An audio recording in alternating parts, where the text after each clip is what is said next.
Definitely feel very excited and proud to be representing one of the many Asian teams from around the world. But at the same time, I feel a lot of pressure. There's only 2 teams from Japan that are participating, so I feel the heat that I need to perform well and do well for my country as well as the Pacific region.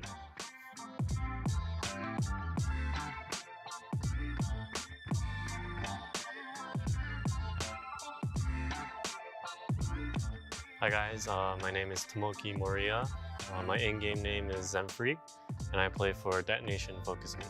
My playstyle, I don't think it's cemented completely yet since I'm on a new role starting from this team, where I hope that I could be a more aggressive player, aggressive playstyle with taking a lot of risks, because I think as a controller player, it feels like you have to play more passive, but at the same time, having that aggressive style can really take a toll on the enemy and pressure them.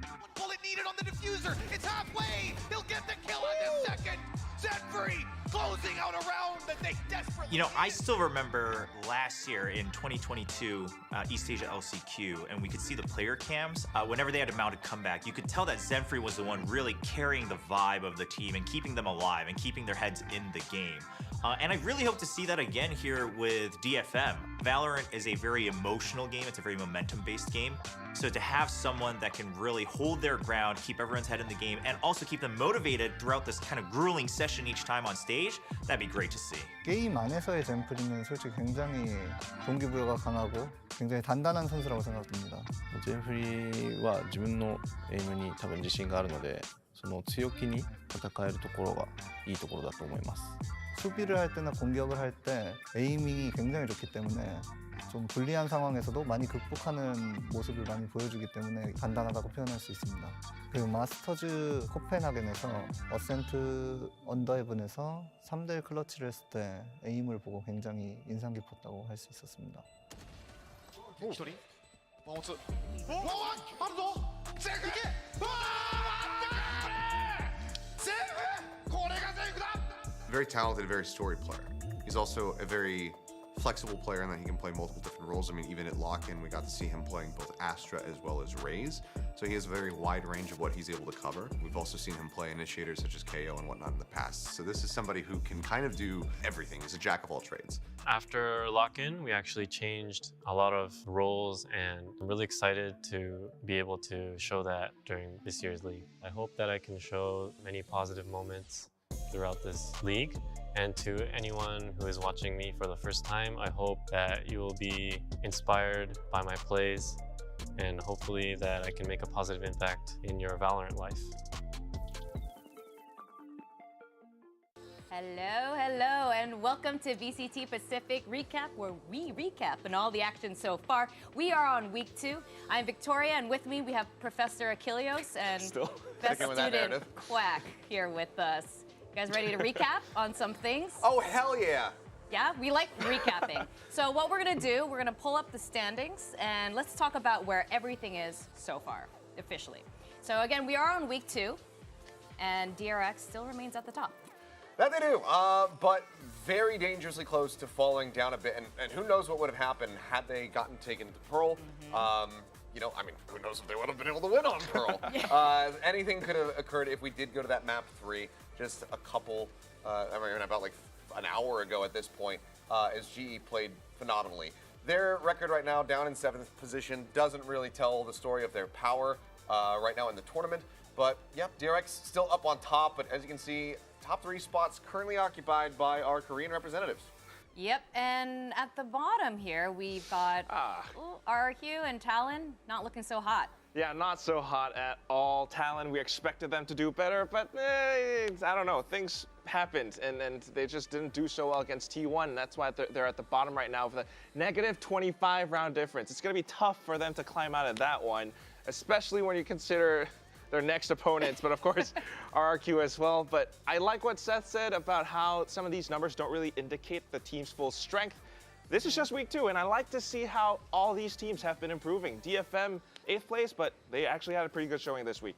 Yep, there are 10 teams and only 6 of them can make it to playoffs. So it will matter as the weeks go by. Now let's talk about this week's MVPs. We saw some amazing plays by all of these individuals. Yeah, I mean, I think all of them incredibly well deserved. I think the only one that you could have had a really serious conversation regarding is Foxy9 and the series that we just got to witness. And that's just because Mako had such a strong performance, dropping 30 kills in his own right in that last map on Split.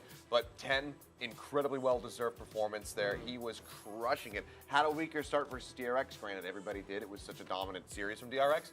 But he really leveled up his performance versus RQ. I mean, I think the same can kind of be said for Team Secret Dubstep as well, because the whole team kind of stepped up. They were just really more consistent. And then, of course, Genji, TS, Meteor, they were all really good. King might even be thrown in the hat as well. Got Dead too. Everyone was pretty much showing up. But at the end of it, again, everyone is kind of stepping up to the plate. Yeah, and Saya player as well. He did fantastic. Now, we made a couple of fun little things over the past 2 weeks, so we're going to roll those amazing pieces of art. We have an art gallery to present. So, yeah. Professor, you guys please. ready to go through this, Professor I'm not Achilleos? a professor of art. So, I actually make money anyway. Achilleos made all of these. Yeah, this is my hobby, clearly. So yeah, I mean, let's just rank our own photoshops, I suppose. I mean, the Meteor Strike, it's a good one. This one I don't get. Did anyone understand the spoon? No. I think it just no? looked cool. This one, I remember watching, and I was like, we need to have a conversation that we never had. 10 out of 10, this one was good, makes sense. Overall solid, and again, well-deserved MVP nomination there, an award for 10 because the guy was just crushing. I mean, triple kill after triple kill, starting in the 10th round as well on hand. Tissue maker. The tissue issues. Yeah. Enough said. Because that's right. He doesn't make tissues. That's what I'm saying. He's He not just like a uses crafter them. of tissues. Tissue user Like, might have been better. He works for Kleenex. Like I didn't know. Oh God. But, and then of course you choking over the sad Happens a performances lot. of Gecko. But I mean, hey, you've got something to celebrate because Loud were playing Gecko earlier, and they actually made it look quite good. But that's Loud. We're in Pacific. I don't know if Pacific's gonna do. We're better. We're better. Right? I hope. Anyway, yeah, amazing. We're playing off the fan sign that we had in the audience that day, which was great. And you know, even though they couldn't get the win, Jing always performing. The well done Genji. Yeah. Well. He was cooking. He was cooking. He was, and then Yeah, DFM did kind of overcook a little bit and weren't able to close out the series. But even though they did win, Meteor didn't have the same impact. Is what I mean to say, and it was a little bit of a sadder performance. So I think the tier is somewhat justified. But they got it in the end. You needed God Dead to really help. This The is El the one that makes me Clasico cry round. the most. Yes. Talk us You through this, have Quack. the amazing ace, and then at the end of it, I don't know, things happen. They kind of start to overheat. Definitely both sides, blood was shed, but Team Secret comes out on top. And El Clasico, I mean, it was almost like a 3-game win streak for PRX, but Team Secret managed to break that. Yeah, I mean, it's a good thing they're here in South Korea. We've got really cheap and available health care. So all of those battle wounds, they can get taken care of in an instant. So everything's gonna be fine. And I Good to be in Korea. Hasta la Foxy, vista. what a performance. G. That was, I mean, he was just crushing. Being able to come out, I mean, second series that he's played in VCT and dropping 30 kills was nasty. Got it in the very last round as well with the triple because he was at 27 before that. So it was really nicely balanced out by him. And then Mako, again, I'm still on the fence. I'm still wondering if I should have voted for him. I wouldn't have swung the vote because there's so many people who did go for Foxy, but I don't know. I'm having second thoughts because he was so good. Tell us why. He was just so damn good on Split, and he bailed them out of so many situations that if he hadn't done that, we could have been on Pearl. And I think that because of those moments that he was having, he almost deserves it a little bit more, even in spite of his Haven performance, which was, by his standard, abysmal. Yeah, I that's just true. think like Photoshop art-wise, you can kind of do a little bit better with that graphic. Yeah, made in Korea, that's hilarious. Maybe one of the next few weeks when Mako doesn't do so well, he's like kind of holding an air gun, right? Like Photoshop in a Nerf gun because he's not hitting his shots. Maybe. Ooh. He is the best right now, but He's criticizing your Photoshop. He was hitting all of his shots on today, split. yeah, okay, on split today. I'm Okay, saying- maybe if you Photoshop him holding a Nerf gun on Haven, then it works in that Yes. context. So you gotta include the map. Otherwise, no, not at all. I think we should put the worst players here and just like pelt them with, Nerf guns? yeah, with Just to shame them. yeah, just Ow. shame them. Just a Shame Nerf them gun out of sh- Pacific. like a Nerf gun shooting squad. We're just, yeah, but we have so much fun here at Pacific. Actually, I do want to shame some people, and we're gonna call it the Epic Wipeout series, where people who had the fastest deaths, whether or not they were, you know, well deserved. Let's take a look. I'm not even sure which ones we have here. We got Mind Freak. I mean, Oh, Mind Freak. Oh, Yeah. the round just started. Yeah, I mean, Yeah. it's just that really quick blast pack in. I mean, it's just nasty stuff. I mean, This Jeremy, was- it even takes him a second to realize, like, oh yeah, there's a guy there. And then they just, It's more well played on the side of Team Secret. The ones that I get more tilted by are the ones where PRX pushes out for no good reason. it was multiple times. yeah, that was. There were too many to include there. No! I'm sorry. We do have another player who, LME Moore. It was the Zeta RRQ match. What happened here? Died pretty quick too. Was this This one was of like those- right at the top of the week. And I was casting it, so I don't necessarily remember what happened here, though. Oh, yeah, that's right. Yeah, Depp was kind of on one here. We were looking for, yes. we were looking for a really good impact from Depp, and unfortunately for Elmimore, there's like legit no counterplay to this. And yeah, I mean, I would have the same reaction. Just push away just from like, my keyboard, just be like, well, I get a good, 30 done. seconds to a minute and a half of break time. I think what do. we need there are the player cams, actually, their reactions. That moment More they of just it. get pelted in I mean, the there were head. so many like nice player cam reactions this whole Yeah. week, right?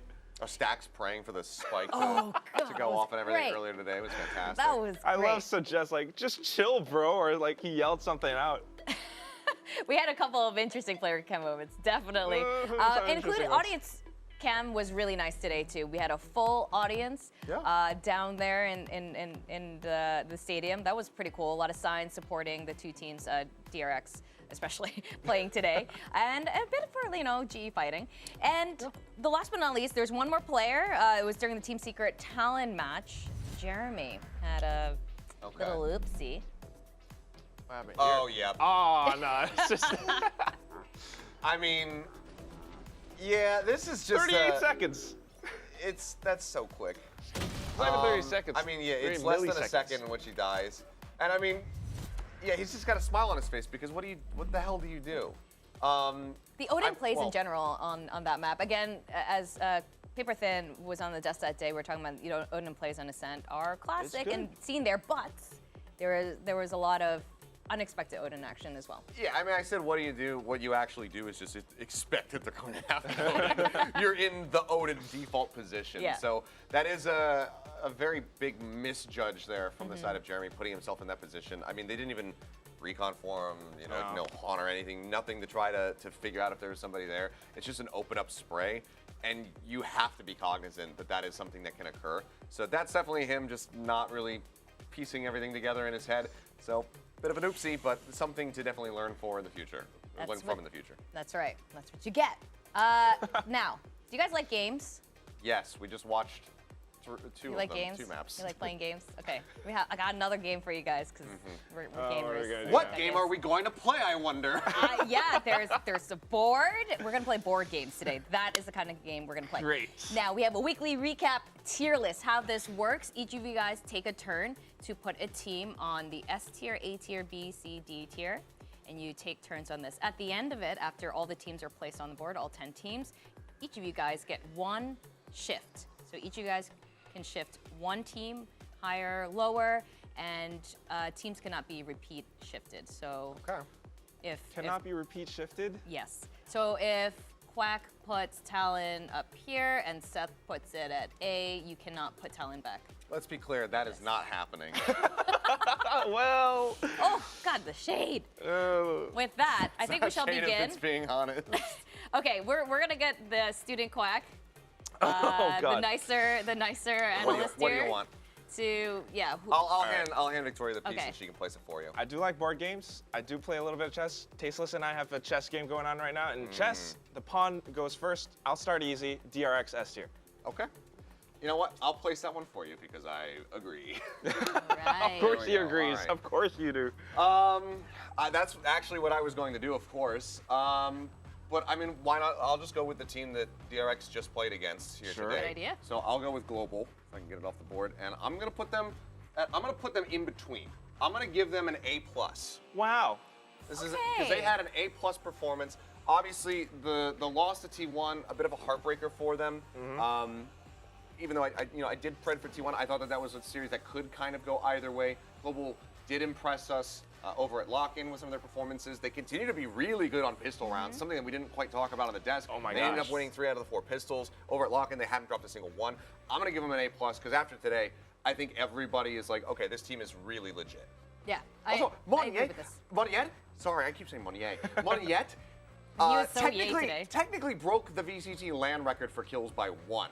He did overtake Tepetol, now Zafaro, in his performance on Breeze versus Optic. Obviously, not an international event. Yep. And obviously doesn't beat Durka's 40-something kill record versus Gambit, but that was online. This was on LAN, so it counts. I love all the technicalities Professor It's very Achilles heavily has for us today. caveated, yes. It's on Yeah. you. Well, you know, it is a good record. PRX has something who just joined, and he has a crazy record as well. I'm not gonna go PRX just yet though, because since we're The fake. going on something a little bit mind games easier, here. gosh, what do I do? I think unfortunately I'm gonna have to go with RRQ. They are still on kind of that 0 win, so RRQ goes to. I'm so sorry guys. C tier for now. They have some C, not D. They have some eggs, kind of like, I don't know if anyone can see the socks that Victoria has on right now. It's tamago egg sushi. Really nice, very cool. I like We're it. on a close-up of this. Yeah, we've got some okay. eggs still. Okay. Okay. Got some eggies to break. I'm gonna go with Secret. I'm just kind of going off of some of the more recent series, I guess, that we have, and I'm gonna. What are we doing? I'm gonna What are we doing? put him in S. Whoa! Whoa! Deserved. Next to DRX. I know. Whoa! Okay. I hope that doesn't come back to bite me a little bit, but I've been really impressed with them so far. And I'm sorry that I didn't predict them in the first series. All right, Quack. You know, right, Time is ticking. I Let's got a little go. question. Do you think they can beat DRX? No. Actually? Quack, pick a All team, right. or you forfeit all your counts. Next one. We're gonna go with. I really like Zeta. Let's put them A tier. Okay. A tier. And I see what he's doing. He's thinking about it. Achilles? I see what he's doing. What do you mean? He's trying to bait my swap for later. He's trying to get me to swap Zeta so I don't swap Paper X from wherever Come he on. puts them. You were talking about 10. You have been playing chess. I should Smart get a vote move. in Smart this. move. I'll give you that. Okay. I will go with a team that actually deserves to be in the A tier, and I'm going to go with Sure. Gen G. So I'm going Of to put course, them here. deserved. Yeah? Really? Back over to you. Yeah. Okay. Next move, All right, Quack. DFM onto B tier. You know what? I can agree with this. I can agree with that. I would say they actually climbed, you know? Yes. This were this C is last actually an week. improvement. Yeah. Yes. Okay. We're gonna leave Paper X last, aren't we? I'm not gonna give you the pleasure of me placing it. I mean, again, just given where they've been positioned, I'm gonna put T1 here in the A tier. Fair enough. Mr. Yeah. Korea, just gonna put that there. Oh, Talon, okay. oh God. Gotta We put it like somewhere. them, but Where's just it gonna go? performance thus far. It has to be C tier. I'm so sorry, Cruz. C. Don't go lower C than for that. Cruz. D will have to be like if you actually lost 13-0. I think that with RQ and Talon, I would have done another split because I don't know if there's necessarily a team that looks completely and utterly hopeless. Sure. So D tier I think is a little too harsh, but I probably would have gone with a C minus. All right. So I get to do Paper X now as the final one. Yep, but you guys Please, do get go two ahead. chances after this. Go. You want to play the game? Yeah, let's play it. Let's play it. Let's play the game. Wow. Okay, he's doing it. Oh. So now you get to swap something that you disagree with. And then you're just gonna swap your own placement. Maybe. You don't know. Who knows what goes on in Right. the mind of Professor So Achilles? what do you want to do? What do you want to happen here? Do you want to put Paper X where you adequately think they should be, and have to lower them, or do you want me to do it? I mean, he But- makes a great point. By the way, This is guys, how you while play you're the game. thinking, and hurry up in your thinking because people are waiting, you guys can hashtag VCT Pacific and tell us if their votes are stupid or they're on point. So what Mine is are it? What's big it going to brain. be? What's your Go ahead, first just- swap? Go ahead, just like All Yeah, right. you can do do it. it. put this even higher. No. No. No, Get no. out. Like, Come Oh, on. God. Make up your mind. Paper X B tier for now.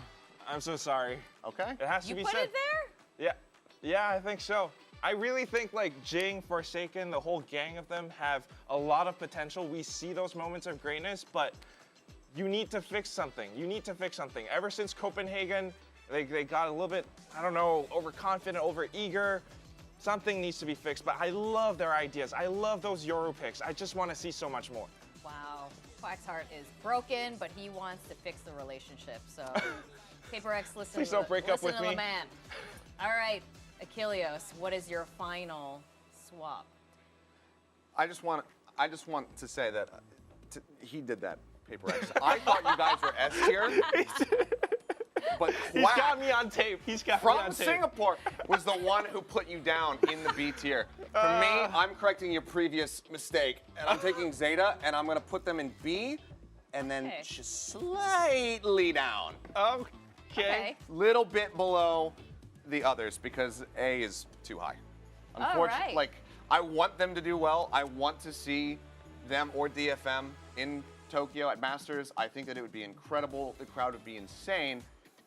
But right now, I'm not seeing it, and I'm hoping that their improvement continues. This 'Cause is still accurate. They did look better in their second series, but obviously it was versus RQ. That is going to be one of the weaker opponents that they can get in this tournament. We need to see continued growth. I need to see Laz having performances like he has in the past. Right now, he's been lacking. So I'm looking to see in their next matchup if it's going to be, just 10 kind of carrying the ever-loving hell out of everything, or if the entire team can finally get on the same page and start finding impact as a five-man core. Okay, with that, again, if you guys agree or disagree or have any comments, hashtag VCT Pacific on Twitter. Put your comments there. If you want a recap on their names and yell at them, it's Hey, I'm Quack and Achilles. Is it Achilles no. says? Achilles cast. Achilles Cast. It was not Professor Achilles. With that, guys, we have a lot of exciting matches coming up next week, so tune in with us again on Saturday. With that, I'm Victoria, Achilles, Quack. Thanks for joining us for the weekly recap, and keep enjoying VCT Pacific. See you next week. See ya.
Welcome back to Valorant Champions Tour Pacific. We are live in Seoul, South Korea. I'm Victoria, and with me at the desk, for the first time, you guys are here together.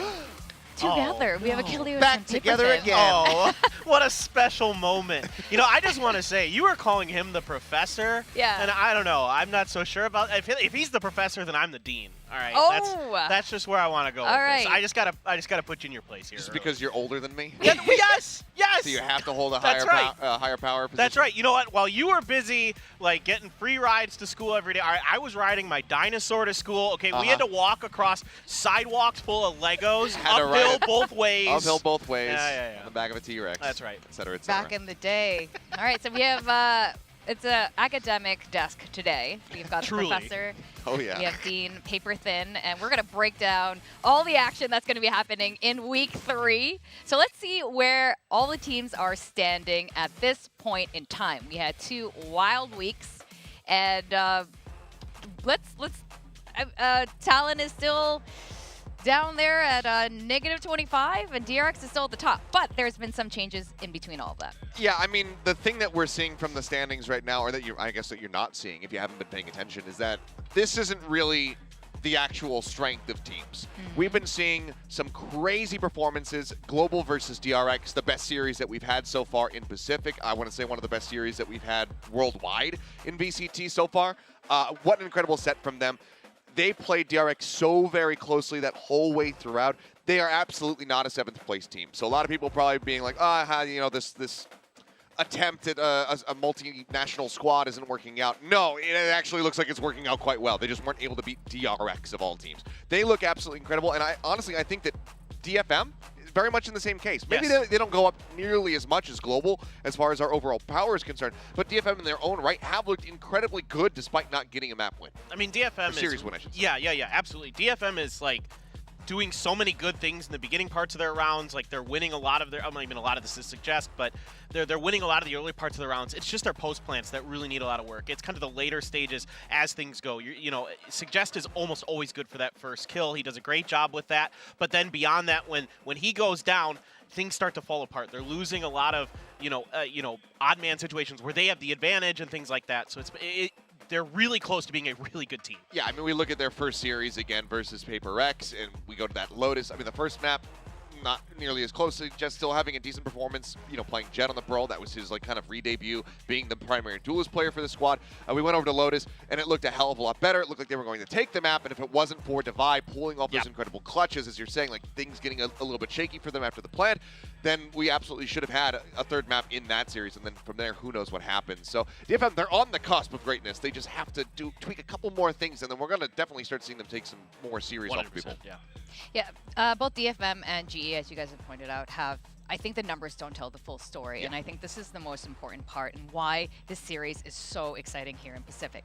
Now let's take a deeper dive into Suggest. You were talking about Suggest and how well he was performing last week, and largely in part to some of the setups his teammates had run. Get on the Suggest bus, baby. I mean, this is a little bit unfair, and I think the rest of his team, honestly, when I went back and watched a lot of their VODs, especially from last week, he's getting help, like, for sure. On a lot of his, kills, he's getting help specifically from Zenfree, who's setting him up nicely with the Omen utility in particular. Like, if you watch that ace he had on the pistol round, he gets the opener because of the utility from Zenfree, and then he's able to follow through. So there's good moments here that helps him, but, he's able to just kind of snowball things by himself because he's so darn talented. I mean, his crosshair placement is immaculate. His game sense is nuts. His timings are great. I mean, he's a great raise. He's a great jet. He's got a ton of versatility. And one really interesting thing here is he's involved in about 30% of their total first kills and first deaths for the team. So he's winning about 20% of his first kill battles, and he's losing about 10%. So, like, for this team, he is absolutely the guy who's kicking down doors and driving the bus, and he's not driving it off a cliff. I mean, you can see right here, #1 in kills per round, #1 in overall ACS thus far, and this is with losses, mind you. You know, and some pretty close ones, but losses all the same.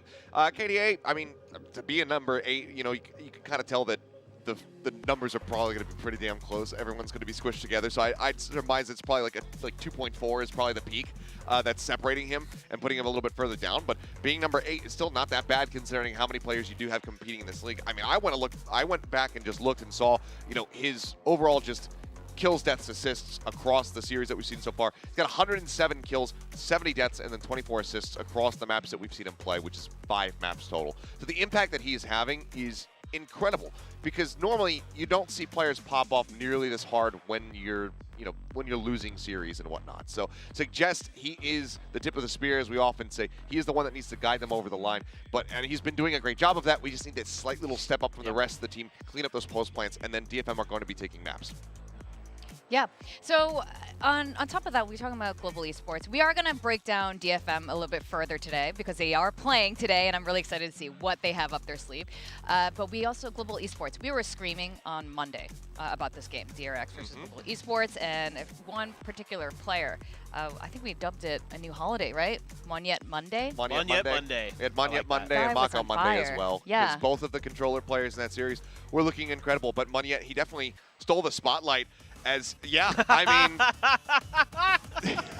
Monwick. It was the opposite. He was the one pointing the guns at other people. I mean, his stats were through the roof. I mean, this is how it started. No, it started like this. It started like this. Yeah. For sure. They don't know he has a judge in his hand. He was able to turn all of those sightlines around back onto his enemies. I mean, good God. I mean, he set a new LAN record. Granted, not an international, competition by any means, but he was able to take it away. The former record being held there, that Boom versus Optic matchup, 38 kills dropped to go ahead and take them across the line. Monyet absolutely farmed in this game of Split versus DRX, and he was able to do it, again, in a loss. It's rare when you see this level of impact in a loss. Took us to our first OT that we had, but it was just a gorgeous performance the whole way throughout. And DRX were just struggling to get a handle on him. Well, you can see kind of why DRX loads this map. I mean, you think back to last year where sometimes they struggled on Split against some teams like Zeta in particular. I think a lot of people are trying to remember that one from Reykjavik. But beyond that, I mean, Monyet was a huge part of this. I mean, just so we're clear, he had, I think it was 10 multi-kills in this. He had 4 2Ks, 4 3Ks, right there. 1 4K, and 1 5K. The only person who had more multi-kills than him was Mako on that map. Mako actually had 11 multi-kills on that map, but, I mean, his stats are just absolutely nutty here on this Astra, just causing havoc and, doing all the right things, being the right guy at the right time, all over the place on the map. Just, what more can you say? This is what global esports really needed, is a guy who could step up, give them a shot in the arm. We've been talking a lot about maybe Texture or something like that as kind of one of those Korean Jets a lot, a guy that, is kind of competing for that crown, that non-literal crown that we have floating around right now. Right. But this is a great sign for them going forward. Of course, we know now that the visas have been approved for the Indian players. They're already here. They're already here. Lightning Fast and SK Rossi have made it. Now, we don't know how much time it's going to take to get them into the team, but assuming they can find a better form potentially, who knows, whatever the best form of this roster is, this is really scary because you definitely feel like now Monyet's going to be a part of it, and hopefully he can continue to be a big part. And he's just another one of those players that, much like DRX, they've taken a Jet guy and they've turned him into a fantastic controller player. It was just gorgeous to see. So, I mean, he's right there filling very much the same shoes as Mako and having as much impact as we have seen from Mako in the past, and maybe even, more so, given that he was going up against him. We talked about and that. he got those aces and everything. Yep. Yeah, it's just incredible to see this. Yeah, the pre-recording we did the season, we said GE was kind of following the DRX formula. Yeah. They're turning a lot of former duelist mains into other roles, and it seems to be going pretty well. But, I mean, the biggest thing that made us doubt it was also just because of the language barrier and whatnot. How are they all going to calm? How are you going to take this many duelist players at once and ship them around? And GE, it looks like they're certainly managing it. Everybody on this team has had their moments in the spotlight. I mean, Bazzi as well, moving over from being that duelist main into an initiator position, has looked great. He knows how to set up, the duelist here for the side of Global, as well as apparently not yet. So I think overall, it looks really good. This was such a hard-fought match. I know that GE overall at the end, this was a very bittersweet moment because they felt okay about the loss given the circumstances, given who their opponents were, but they also had that thought of, but man, what if we were able to beat them? Yeah. If we could have just gotten those few rounds closed out, because DRX were put on so many match points during this. I think they ended up going to 6 or 7 match points. They couldn't quite close it out. GE only had the opportunity once. They let it slip away, and then that's when DRX were able to take it. So it's definitely a bittersweet one, but I mean, this is Global showing, yes, our team is this good. We can compete with the best, and I want to see that continued moving forward. Yeah. I mean, how were you feeling? You were watching it from Busan. I was watching it. I was watching it. I wasn't in Busan just yet. I was watching it on the train to pick up my parents. Then on the way back, I mean, the match went so long. We went and got dinner, and then I remember I was walking home and it was still going while I was going home into the subway. So, I mean, what a crazy good match. Of course, I went back and watched more of it, but it was so back and forth. And like you're saying, this is good for both teams. DRX, probably needs a little bit of a push. We've been talking about this a lot. That for them to kind of go even further beyond what they're capable of. We've seen their multiple third place finishes or third, fourth place finishes at the bigger events, the fifth, sixth place finishes. Now we need teams here in Pacific. That's what's so great about this league, is not only is it bringing the level up of Global Esports, it's bringing the level up of DRX. It's a wake-up call to DRX to say, hey, we're great, but we need to be better if we really want to be top dogs in this league. Yeah. And another thing we love in Pacific, besides good games, good teams, good players, is games on the desk. So I know you love games, Dean and Professor. Yes. So we're going to have the final academic face-off here. So we got a new game for you today. All right. It's called Who Dis. Who Dis? Who Dis, Who Dat. Number? So how this works is you will be getting a player, and it's sort of like Taboo, where you can't say certain words, and he has 1 minute. The opponent has 1 minute to guess. So he'll have a picture, and I have to describe it. Yes, exactly. Who it is. There are certain things you can't say. Don't say names. Obviously, you don't say team names or their teammates' names or countries that they're from. That's a little bit obvious. Okay. And then the words that are not allowed. Pretty simple, right? Okay. 1 minute on the clock. Who wants to go first? I'll go first. Okay, you're spinning your chair? Yeah. All right. Yeah. All right. Do a turn. Sure. You guys ready? All right. Let's get that clock. All right. I can't look at the screen now. Yeah. I'm getting twisted up with my watch. Okay. There we go. Okay. All right. I have no idea what is on the back of my chair. They did this after I sat down. I see it. Yeah, I know who it is. All right. We're gonna. Thank God they put the name on. No, I'm just kidding. I would have known this one. Band words. All right, let me look at the band words. Oh, come on. I'm waiting. Alrighty, clock's ticking. Let's go. Okay. Operator, player. Texture. Very, very good. Has a strong teammate who also plays a similar role. One of the few in the world that has two players one of the few in our region that has 2 players that play this role, that like to use ops and various other strong weapons. They use guns. Forsaken? Good at, yes. Oh, what the? Not bad. All right. Wow, I think we still had half. Boom. Yeah, nice job. 30 Good seconds to teamwork. go. Thank you. Very good. Very good. You guys are mind melding here. That's right. Now I'm going to really screw this up. I'm really bad at these. I've tried these before, and I'm not Really? good. Yeah, oh, yeah. We'll see if I can tee you up well. You think you'd be good at word games like the No, like I'm the good analyst. at math games. All right, you ready to go? Yeah. Okay. You ready? Can I go? Give us okay, a little here we spin. go. A little turn here. All Oh my God, right. my cord. Hold on. I think this. Yeah, the chords are. You good? Can we yeah, see I it? I think this one will be kind of easy, but we'll see what my band words are. Okay. Right. Can't say that. Can't say that. Can't say that. Can I spin? Or do I have to stay You this You have have way? to stay like there. that. Oh, okay. I stay this way. Best player in the world. Mako? Yep, there you go. Ah, no! I tried to put does no Wait, wrong. give me. I should have said best. There we go. Oh my God! I was like, We beat the system. Wasn't even hard. All right, well, the prize is you guys both get to keep your jobs as experts on the desk Perfect. because you Yeah, passed the that's right. test. That was great. Yeah, very good, guys. All You right, got tenure now. Yep. Wonderful.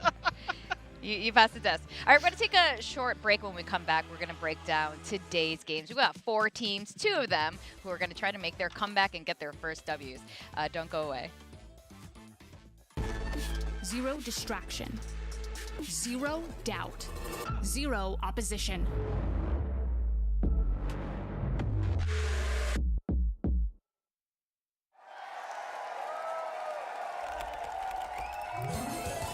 Red Bull gives you wings.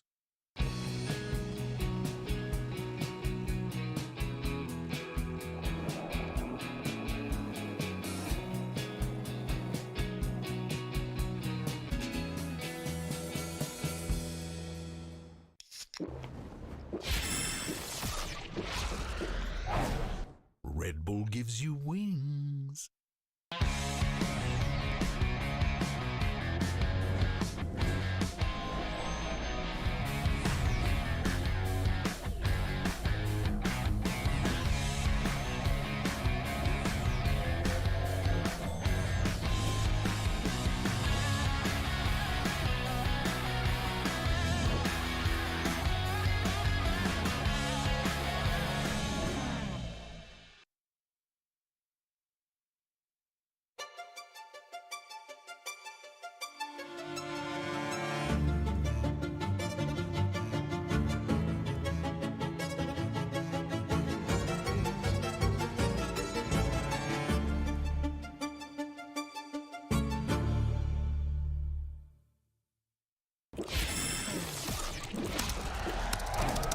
Red Bull gives you wings.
Welcome back to VCT Pacific. I'm Victoria, and on the desk today we got Dean Paper Thin, we got Professor Achilleos, and we got 4 teams playing today, 2 of which are looking for redemption. Now we got RRQ and DFM. Let's start with RRQ.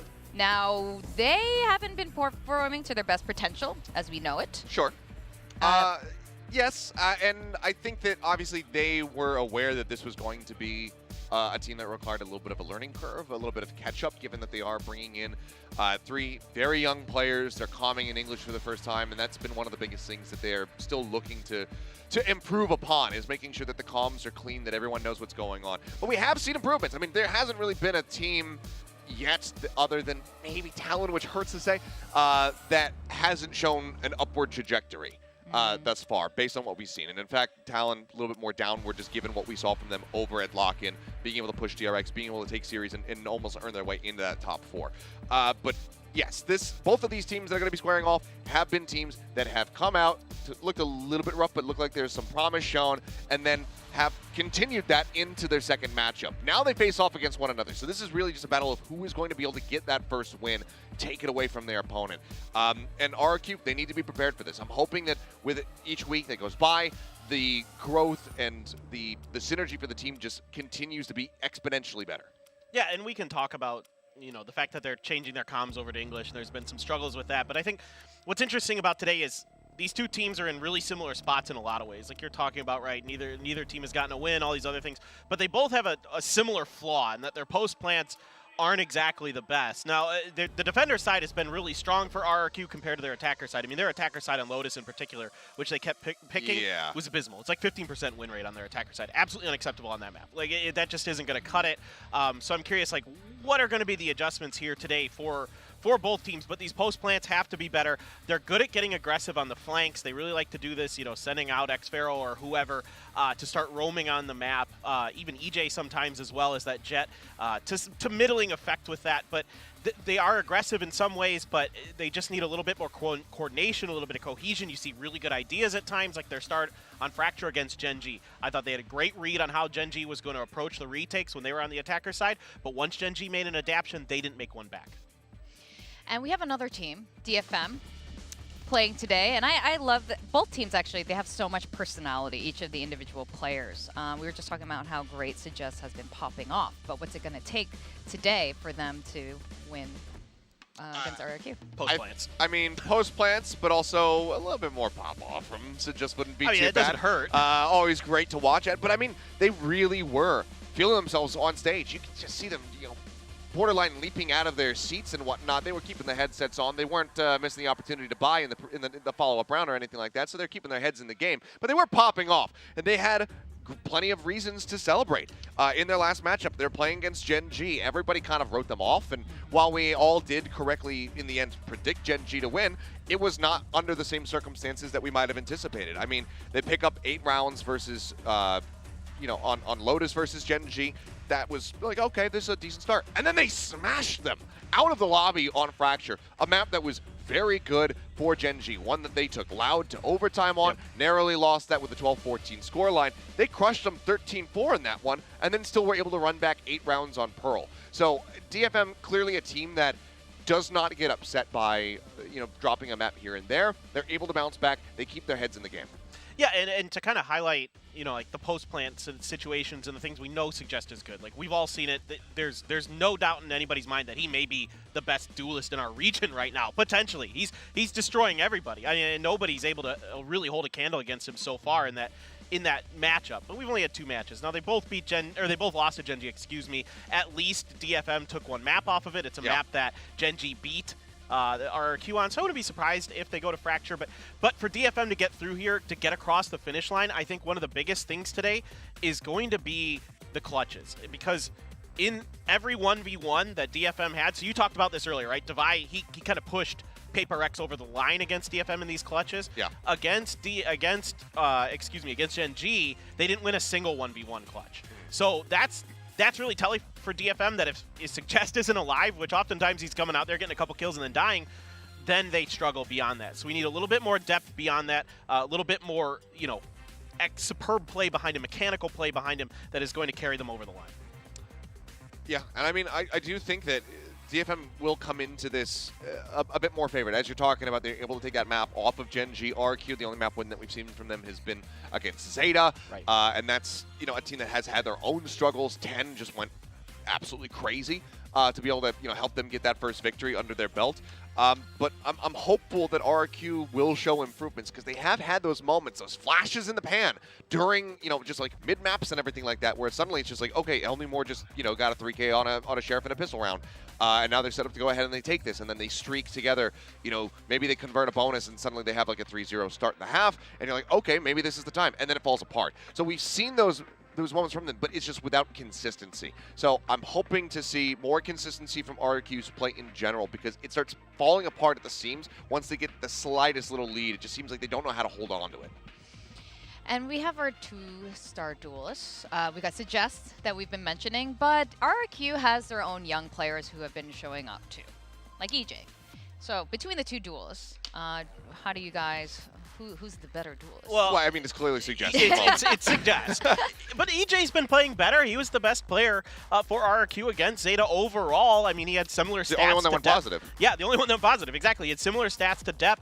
That just kind of shows you how, after that Haven, how unfortunate the rest of it went for the side of RRQ, but you know, he was playing pretty good. Again, the interesting thing I did find about EJ going back and watching the VODs was how aggressive he'll be if the call comes in early that they think one of the teams is heavily stacked to one of the sides. They're like on the Ascent pistol round last week. He pushed out a B main right away, got killed for it by 10, got paid the price, but he was also getting aggressive on Haven, along not just Xpharaoh, not just 2GE. He's the one who will go out there by himself and roam, which is pretty interesting for a duelist to see them be that aggressive that early in rounds. Usually you're expecting an initiator or a controller to be that player, but in this case, or a sentinel, he is very happy to go out and do that. So he's got some interesting kind of stuff in his playbook, and we know mechanically he's pretty strong.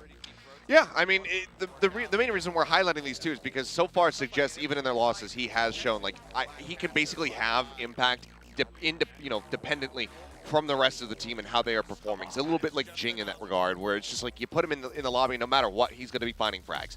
EJ, we have seen some great performances with him when the team are playing around him, but we want to see that level up. We want to see the team really enable him to take over, to be able to dominate, and he needs to do that because Suggest is not an opponent that you can take lightly whatsoever. If you're not firing on all cylinders, if you can't shut this guy down as the duelist on the opposite side of the field, then your team is going to just absolutely suffer. It's taking what if Suggest is taken down? Is that going to be the killer? Then you need Radar. I will give them a standing ovation. Yeah, I mean you need for DFM, like if Suggest is not playing well, then you need somebody like Rada or Takajay who have been mechanically gifted players that I have heard at times be maybe the mechanically best players in Japan overall. Even sometimes some people told me maybe better than Laz. Laz, as a chamber, obviously we know is nuts, but outside of chamber he's good, but he's not nearly that same level of impact that we had seen previously last year. But Rada and Takajay in particular are players who people talk to me about as like these guys that could maybe if they can get it together, be those players that can take DFM forward. And I think we did see a bit of that. We were starting to see the glimmers there from the rest of DFM. That's why that match versus Gen G was so damn close, because Rada coming out playing that Killjoy, he did have those moments where he was coming up with multi-kills, he was anchoring sites, he was holding things down, and Takajay as well, playing an excellent Viper that whole series throughout. So we're seeing that start to come through here for the side of DFM, which is terrifying for RRQ. If things continue to trend in that direction, you've already got Suggest who's pounding. If the rest of the team are really starting to come online as well and just continue to build that synergy, then that's a terrifying opponent to have to be going up against here. But for RRQ, again, I mean, for both of these teams, it's just all about how much growth has there been from last week into this one. So far, the precedent has been set that both teams know how to improve rapidly, and I want to see that continue. With that, what are your predictions for today's first matchup between RRQ and DFM? DFM. I got DFM. Okay. So, what is it that puts DFM? Why are you putting all your eggs in DFM's basket? I just think that they've shown a little bit more when it comes down to improvements. I mean, they looked again abysmal. I thought that they were going to end up being the 10th place team in Pacific after their performance at Lock-In, but I think that they have shown overall the most growth since then, and it has improved. It has continued. Moving Suggest over onto Primary Duelist, best decision that they've made. He looks so clean. He looks right at home with it, and the impact that he's finding, I think, is just so overwhelming. It's so big that I can't justify going for RRQ. I'm expecting this to be a close one, mind you. I don't think that this is going to be a blowout by any means. I think that this is likely going to be a 2-1. I think that we're in for a 6-map day, everybody. But I do think that DFM in the end are going to be able to take this because they have as well that perseverance of dropping a map and still being able to bounce back and then crush their opponents in the second one. Yeah, and I liked what you were talking about earlier with EJ, where RRQ needs to do a better job setting him up. But that's something that I think DFM does a little bit better, is setting Suggest up. Yes, Suggest is nuts by himself. We've seen it. But a lot of it gets started because Anthem or Zenfree in particular are the ones setting him up with their utility. From there, he's able to, rocket forward. But what's really interesting about RRQ, real quick, 2GE takes a lot of point of contact for the side of RRQ. I need to see some counter utility here to deal with Suggest for them if they're going to win this. Yeah, I mean, the reason I went with RRQ, I do think I agree with you completely about DFM, Seth, about their improvements over the last 2 weeks. But I also believe that RRQ knows that they need to get it together, and I trust that they've been working on it, and they know that this today is pretty critical. This could be like that first wave of wins for them. So for both teams. Yeah, for both teams, honestly. When you're in this situation, playing against an opponent who also doesn't have a win, it does add that much more pressure onto it because you know that at the end of the day, one of you is getting separated from the other. So I think that both teams are going to fight tooth and nail, which is why I expect that this is going to end up going to 3 maps. No one's really going to want to back down. But to your point, I mean, I think that RQ, they do have a coach with a really good head on his shoulders. Iwaka's been doing a great job of just continuing to melt these players together and get them to be synergized, calming in English for the first time. And we have seen that, move upward. I'm just not sure if they're keeping pace with DFM as far as the growth is concerned. Yeah, I tend to agree. Do you think it's going to be a 2-1? I think so. I think both teams have maps that they're going to be a little bit better than the other on, but I think DFM has shown us more depth overall. Like I mean, I would think that we're going to want to go back to Haven here for the side, but then you've got Fracture open or something like that for DFM. I just don't want to see Lotus. I think that it's time to drop it out of here. DFM have shown how strong they are. They're nearly best at PRX on that map. I think that if you're RQ, it's time to give up on the Lotus plot and just shelve it for now. Maybe pull it out if you make it into the playoffs and you need a deeper map pool, something like that. But for now, it's just not been working out. Yeah. Well, I know the teams are getting ready. We are going to open the show real soon and see the most beautiful stage in the whole world. Damn right.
Face.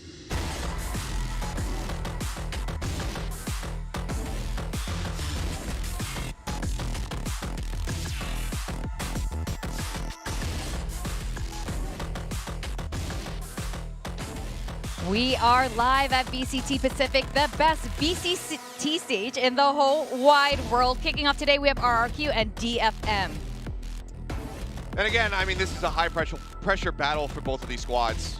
Just trying to get that first win under your belt, especially given that, while we are all anticipating that this ends up going to 3, I think that both the teams need to hope that that's not really the case, and that if they're able to get the win, that they do it a bit more cleanly, because given the position that they're in, being down 0-2, they also want to make sure that their round differential is as clean as it can possibly be. So they're going to be looking to make this a fast one. I'm not exactly sure what Ray's doing. Either way, always good to see a little bit more personality coming out of the players. If you don't win here today, it's going to take a miracle to get into the playoffs. Like, this is almost a must-win for both of these teams. It for you. Yeah, you have to win here today if you have any hope of getting into the playoffs. It's an uphill climb no matter what for both teams, but this one in particular is kind of a make or break or do or die, and we're only, 3 matches into the season for both teams. It's kind of weird to say that, but it's true. I mean, it is only, you only play each team once, so you got to make the best of it. Go ahead. You can walk. You guys can go, yeah. Okay. Is it time yet? Do we? Okay.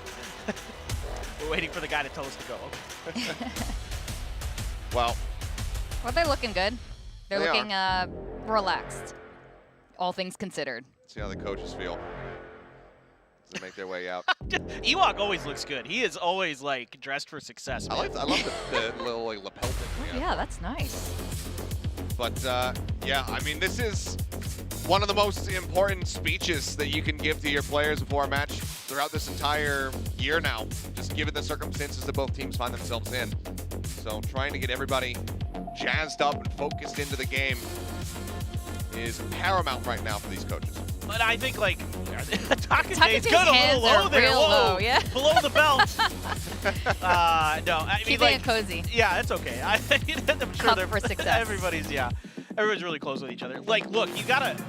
I mean, I think like both of these teams have shown that they have the energy, they have the, the drive to do it. It's just finding the consistency is really what this is going to be all about today. Maintaining even when things go sideways, because they almost certainly will for both teams because of how closely matched we think this will be, to be able to bounce back. And that's where I worry about RRQ, is that they haven't shown me the ability to adapt as often as DFM has, or at least be as consistent as DFM. So that's really where, the slight concern lies with them. I think this could go their way. Just, let's see what the map bans look like. Yeah. Yes! Thank God. They've done it! Thank God. They heard They've done you. it at last! They banned it! Achilleos has spoken. Oh, I'm so happy. I mean, look, it's been bad. Like, let's just be honest. Again, I get it. Yeah. It's probably been going well for you in scrims, but it's not translating to the stage at all. So Haven's gonna get snatched up here by RQ and Pearl for DFM. So, I mean, these are maps that we've seen DFM play very recently. RRQ as well. We saw them versus Zeta, able to take Haven, so they're still feeling pretty inspired there. So we'll see if they can close it out. I felt like DFM might go Fracture, but I guess they thought maybe that right now their Pearl is a little bit better, even though they just dominated Gen G. Maybe they don't feel as confident. Ascent is the final. That's kind of interesting. A lot of times DFM has been shying away from Ascent so far this season. Just so for them to go through and let that be there at the end is pretty interesting, but just shows that splits works in their mind. I mean, when we did see RRQ play Ascent, that was versus Zeta, ended up going 13-10 in a loss. It was close, but it was a pretty close one there. So I'm curious to see if they are even more practiced up. I am a little bit concerned about the Pearl. I mean, DFM kind of got bullied by PRX in their first series, 13-5, after they had selected to take us to Pearl.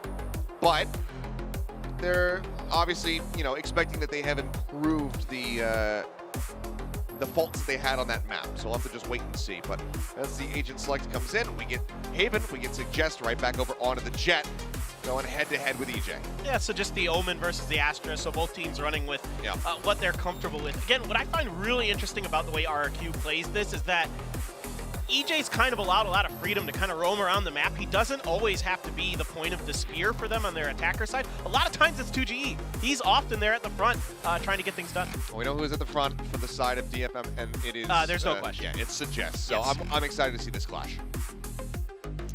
And I think we all are excited to watch this clash. I believe the casters are ready. Today, we've got William, and for the first time this VCT Pacific, we got Tasteless casting. Hello, boys. Excellent work over at the desk. Yes, this is my first time casting here. This stage is insane. The floor is vibrating. Isn't it nice to finally be up lights are here? blinking everywhere. It's nuts.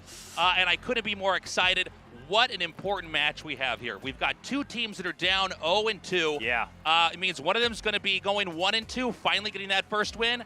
The other will be down 0-3 and be in peril in this tournament. Yeah, I mean, if we think about the round robin, sure, 0-3, things are still possible. But then you think about the matchup today and the opponents they've faced so far. This is absolutely a must-win for both teams. Now, last match, RRQ had some success here on Haven against Zeta Division, but we'll see how they fare against DFM. I mean, DFM did impress me when they were playing against Gen G, right? The way they were counter-stranding, the way they had prepared a lot of their movements. So curious to see how RRQ now has prepared against Detonation Focus Me.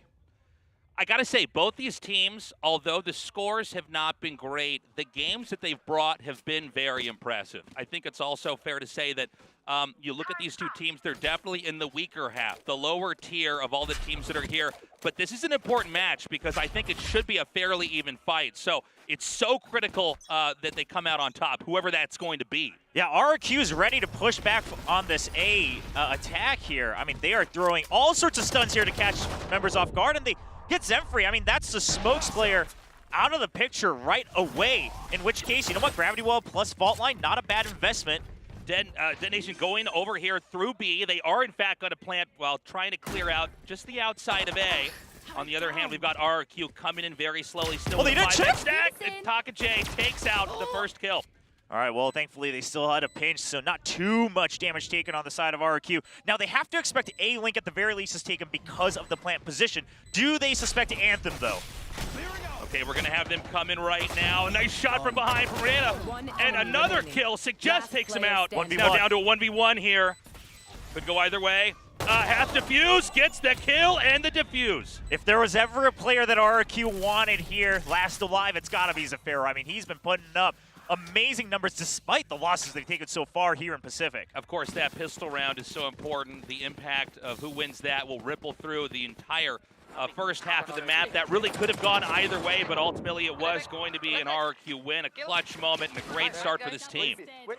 Yeah, so, I mean, not checking a couple of the corners, but at the same time, credit to Detonation, right? They tried to take as much space as possible after that plant, and yet, because it came down to a 1v1, Zafiro just able to get the half right before he wants to peek out again. Now RRQ, of course, they've bought up. They have 2 Bulldogs, so they're trying to roll their econ as much as possible into the coming rounds. So they're going to play just a much safer default position. Just let Garage go, right? We can still block the entry into C. They're actually watching C-Link, so they're not too worried about the space being taken. Yeah, Garage currently smoked out. It looks like they're going to pop through window, maybe take a peek just around the corner here. We've got Lemore waiting. And another shot, spike dropped, as they're going to get cleared out pretty quick. Amazing setup here from Elmimore and Flips, just peeking one by one from either side.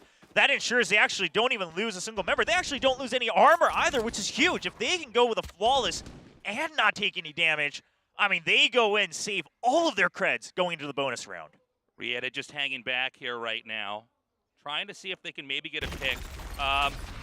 Oh, they are not taking any chances. chances. They're not going to waste any time here. And, you know, to what you were saying earlier, William, you're right. It's not just that was a win, but that they really took no damage at all, didn't drop a single player. That's going to give them a lot of momentum in the round that I think at this point in time, Detonation really needs to win. They're going to have a gun advantage coming into this. We got to see if they can pull it off. Yeah, I mean, I would say more so than usual. They kind of have to win without losing any members, or maybe just one. You can hear RQ players just popping off. Yeah.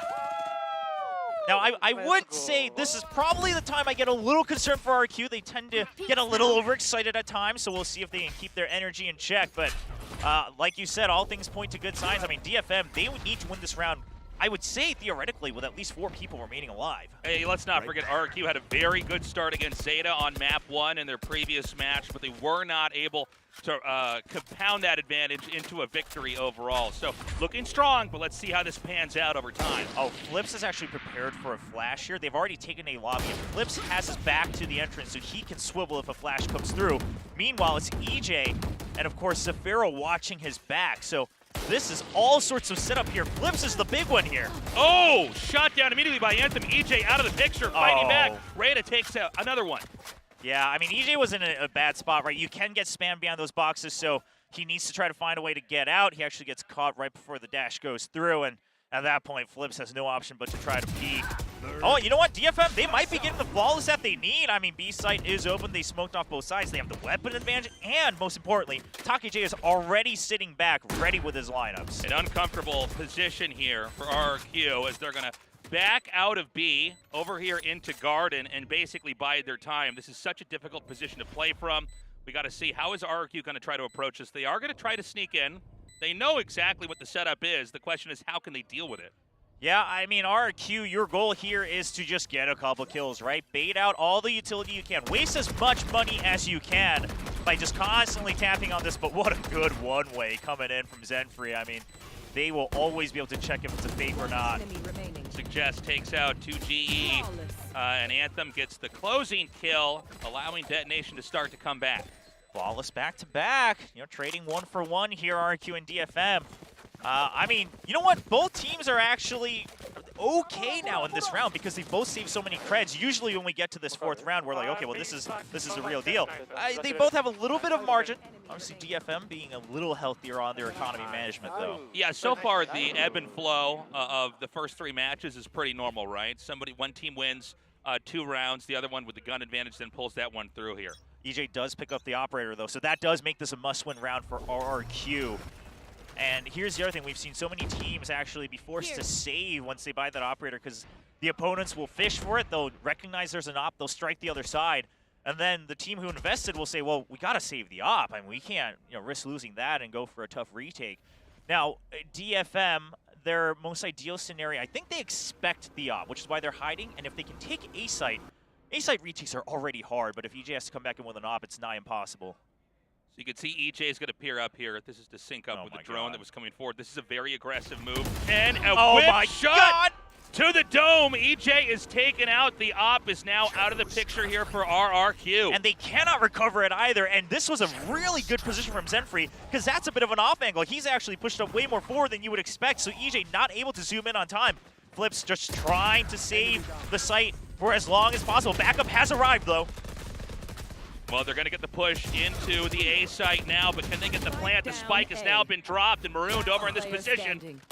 I have the spike. All right, Zafiro made it a 1v2. This is doable. Elmimore at full health. 30 seconds left. Now, Elmimore wants to get a kill before the plant goes out. Guess Oh, what? another 1-versus-1 situation, but Rieta takes him out in the last second, getting that spike plant, and now evening this up 2-2. That all goes back to the overextension with the operator from EJ. Yeah. It's an aggressive and maybe a little bit of an unconventional move, but that doesn't, you take those risks and you might pay for it. Yeah, I mean, listen, you checked short, no one was there, and obviously the whole goal with an operator is that you're kind of eliminating an entire site on a 3-site map like Haven. So eventually you do want to push out. That's true. But EJ, I mean, this is more credit, I think, to Zenfree, right? And the setup that DFM had, this was calculated to try to just pounce onto that operator. And now RRQ, not only are they on an eco, I mean, it's going to be kind of back and forth rounds here if they want to try to always save up for another op. It looks like they may try to creep up into B. We do have EJ. Again, over in this position, maybe getting first contact, and instead they're going to quietly navigate towards garage. I like this from DFM. I don't think they're going to hard commit right away, but they're scouting this out because if there's no one here, the opponents are on an eco, right? So they have a shorter weaponry, which means, okay, that's like the riskiest spot you could enter is garage. If that's clear, we can enter this open site on C and just take control of it. Yeah, I mean, 2GE now pinched. They already know he's there. Yeah, 2GE does stay back for a little bit longer. Suggest is domed and taken out of the picture here, as it still could go either way. Uh-oh. This got pretty messy. Oh! What? That's incredible. Zavero! I mean, RRQ with an excellent retake. I mean, before the plant happens, right? They come in with the flashes right before DFM is able to actually take position. And we've been seeing this more and more, starting with Lock-in over here on the C site, just very speedy. And William, I like what you were saying earlier there. When they pushed the garage, they identified this as an eco, then they knew they were comfortable with the proper smokes to move into the C site, take that. But talk about really good gunplay there from RRQ. Recovering and then winning that round, taking the lead 3-2. Okay, another operator. Now DFM has a read on this. They expect another push out from garage. This time EJ does stay alive though. Oh, and Elmimore actually spams back. He was actually just trying to protect EJ, but he actually gets a kill onto Taco J, so that's a cherry on top here. Right through the wall there. We've seen Suggest has popped his ulti. And they need to get some value out of that. And so it's going to be a quiet rotation down towards the A side of things. On the other side here, Zephyro's waiting around the corner. A smoke comes out, and he spams through, actually getting some decent damage. Yeah, this was really just to try to bait them into walking through Flipstrider's crosshair over there, right? Just trying to spam through the smoke to make them really pay attention to that long sight line. They're not really paying attention to the close one in time. Flips gets a double. And now, look at RRQ. They've flooded A site because they say, okay, we have the numbers. We can always retake another site, right? B, even if they plant, what are they going to do? 2 people both sit back far. Elmimore just trying to get the spam. I like that idea as well. But even if the plant happens, I mean, RRQ, they've got nothing to lose. And they're staying grouped. So that way, the operator will always be recovered. Yeah, it's a great way to roam here. EJ drops Rita. The flash of an eye, leaving only Zenfree just down here over at A long. Yeah, well, Zemfree. Yeah, I mean, it's probably just going to be a save. It'd be great if he could get a plant on a map as big as Haven, but that's also pretty risky, right? Yeah. No intel on where they are at all. And the way that RQ's set up, I mean, obviously Zemfree doesn't know this, but we look at the minimap. Not only are they now covering B and Garage and A, but then Killjoy's in range to activate all of her utility on C side as well. So Zemfree, I mean, DFM's economy is actually a bit of a hodgepodge right now because of the way they try to balance it this round. So a good save, a must save, quite frankly. And now they have kind of similar ults on both sides. I like this timeout because last round, the reason DFM doesn't invest it is at most you're just trading ults. This was a round that RQ was theoretically supposed to win anyway, so that's fine. But now, if you can trade and take down the operator and take the round back, you actually gain momentum. So the discussion for DFM now has to be, okay, typically you have ults like Rolling Thunder. It's always just going to be a run through A, but they have their Rolling Thunder. How do we try to bait their ult out first so that we can use it against the retake? We've got the battle of those ults and how they can be utilized to try to take another match here. And of course, EJ now armed with the operator again. We had, I believe it was in match 4, EJ with the operator, an overextension taken out of the picture when we were worried that that fumble may cost RRQ in the long run, that it would be possible for Detonation to then mount win after win after win, but the recovery was there from RRQ, especially in that eco round. They've now reclaimed the operator. They seem to be in a very healthy position. I think that's what prompted this timeout, is Detonation knows this is an important match inside, or sorry, I should say a round inside this match. And they need to figure out how to recover this if they're going to come forward. Yeah, I would love to see RQ actually push out from the opposite side of the map than the operator. I mean, usually you have the operator, you make sure you use utility to plant them forward, and then they're able to gain control of one side. But I almost think maybe you just leave EJ on one side, make sure he has an escape, try to bait out the opponent's ultimates, and then push out from the other side. They're actually just going to go a very safe route. Typical A default, utility to set up EJ. B is covered with the alarm bot. Nothing too tricky here from RQ. They're trying to go more of a stable route than they've shown so far here in Pacific. Yeah, we're going to see if EJ pushes any further down to A long here, but I think it's becoming pretty obvious that C, at least for now, is going to be the target. Some spam shots here from 2G, not quite connecting yet. No, I see what RQ wants to do. They're going to try to set up for the Rolling Thunder as soon as they hear the plant go down. They just want to hold back sight. Yeah, they're just trying to block them from coming in. Flashes on both. Oh my God, this is a great round here from RQ. Only Rada remaining back in the smoke, some shots spammed out there. This round is over as RQ with a dominating performance, only dropping Ellie Moore. What a brilliant read off of that timeout. They suspect that as long as we can plant the operator, in worst case, we can trade Rolling Thunders on A main and just buy time. But if they don't push A, then we do a quick rotate. So as soon as EJ takes control of main, we saw on the minimap, everyone rotates over to C. They just hold back sight, which forces actually the Hunter's Fury to come out. So they not only bait out the opponent's Sova ultimate, but then they're just holding the site and they just simply cannot take control on the side of DFM. The planning in the timeout clearly wasn't enough. They've drained out ultis. They've lost another round. The operator still in the picture as EJ is now rotated into B. Oh, and I like it, right? EJ there, but then even if he dashes out, now you've actually invested extra Killjoy utility. Now the only danger would be Garage, but the turret is also spotting that. On top of it, Omi Moore ready to make sure at least a window of Garage is under RQ's control. And then meanwhile, they've pushed out A main. So this is the type of ebb and flow we've always wanted to see from all the pro teams. RQ's always shown that they understand the theory of this, but this is one of those maps where we finally see them execute it in a clean way. Once again, Detonation collecting over at Garage here. Immediately, EJ takes out Rita. See, coming here from behind. All right, just stay alive, Elmi Moore. No need to greed that. EJ actually just trying to make sure that, okay, you know what? We already gave up the site. They can actually put down the lockdown, suggest. Yeah, lockdown is set up here. That is going to be keeping RQ out, at least for the time being. Oh my gosh, the Aftershock. It's doing damage, it's trapped them. 2G gets a kill off of it. The defuse has started halfway. Is he just going to hold it? It looks like he, oh no. At the last second, Takache shuts him down. Yeah, but Flips is creating so much chaos. And that's Flips. Oh beautifully done. Beautiful round there, 6-2. As we are about to go into the 9th round here in the first half, I got to say RRQ is very much in control of this series. Yeah, and I don't know exactly what they talked about during the timeout. But the fact that they were still aware of the opponent's utility and their ultimates, right? So they empty out C-side, and then Flips is already on the flank to distract them. Because the only place he could be was main, because EJ was holding C-Link. So that means as Flips just constantly draws their attention, you know, they're not going to be able to do anything. RRQ, they are on a 4-round streak now, and they are reading DFM like a book. It was a beautiful wraparound, really. And so this is going to be an eco round here for Detonation. An unlikely round they can win, but sometimes miracles do occur here. And it looks like it's going to be a slow start as we get the ball rolling for them. Yeah. You know, a lot of times in rounds like this, you want to look for the first or second pick. Try to get an easy pick, farm out the gun, and try to slowly recover the round from there. Yeah, so you can tell on the side of RQ, they're trying to keep these kind of wider angles, and then also on C side, right, they're trying to stay grouped so they don't give up a free weapon upgrade. No one's rushing forward. They've spotted everyone on B.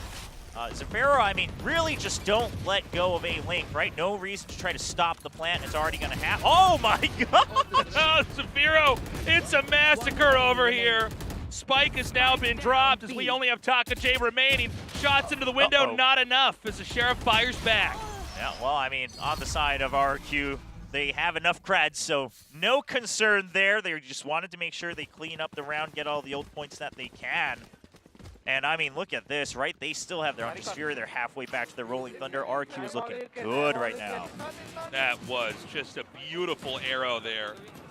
Really, that was the moment that won the round. Obviously, it was a Hail Mary play there in that eco round to try to come in with the spring attack onto B. Now we go into round 10 here, and this is a round that Detonation Gaming really needs to win, and they certainly should be more viable with a rifle buy. Yeah, so Detonation, what I wanted to say was I think you have to, one of these rounds, you're already near the end of the first half anyway, you kind of just have to send it, right? So far, they've been playing very cautious defaults as well and actually giving RQ so much space.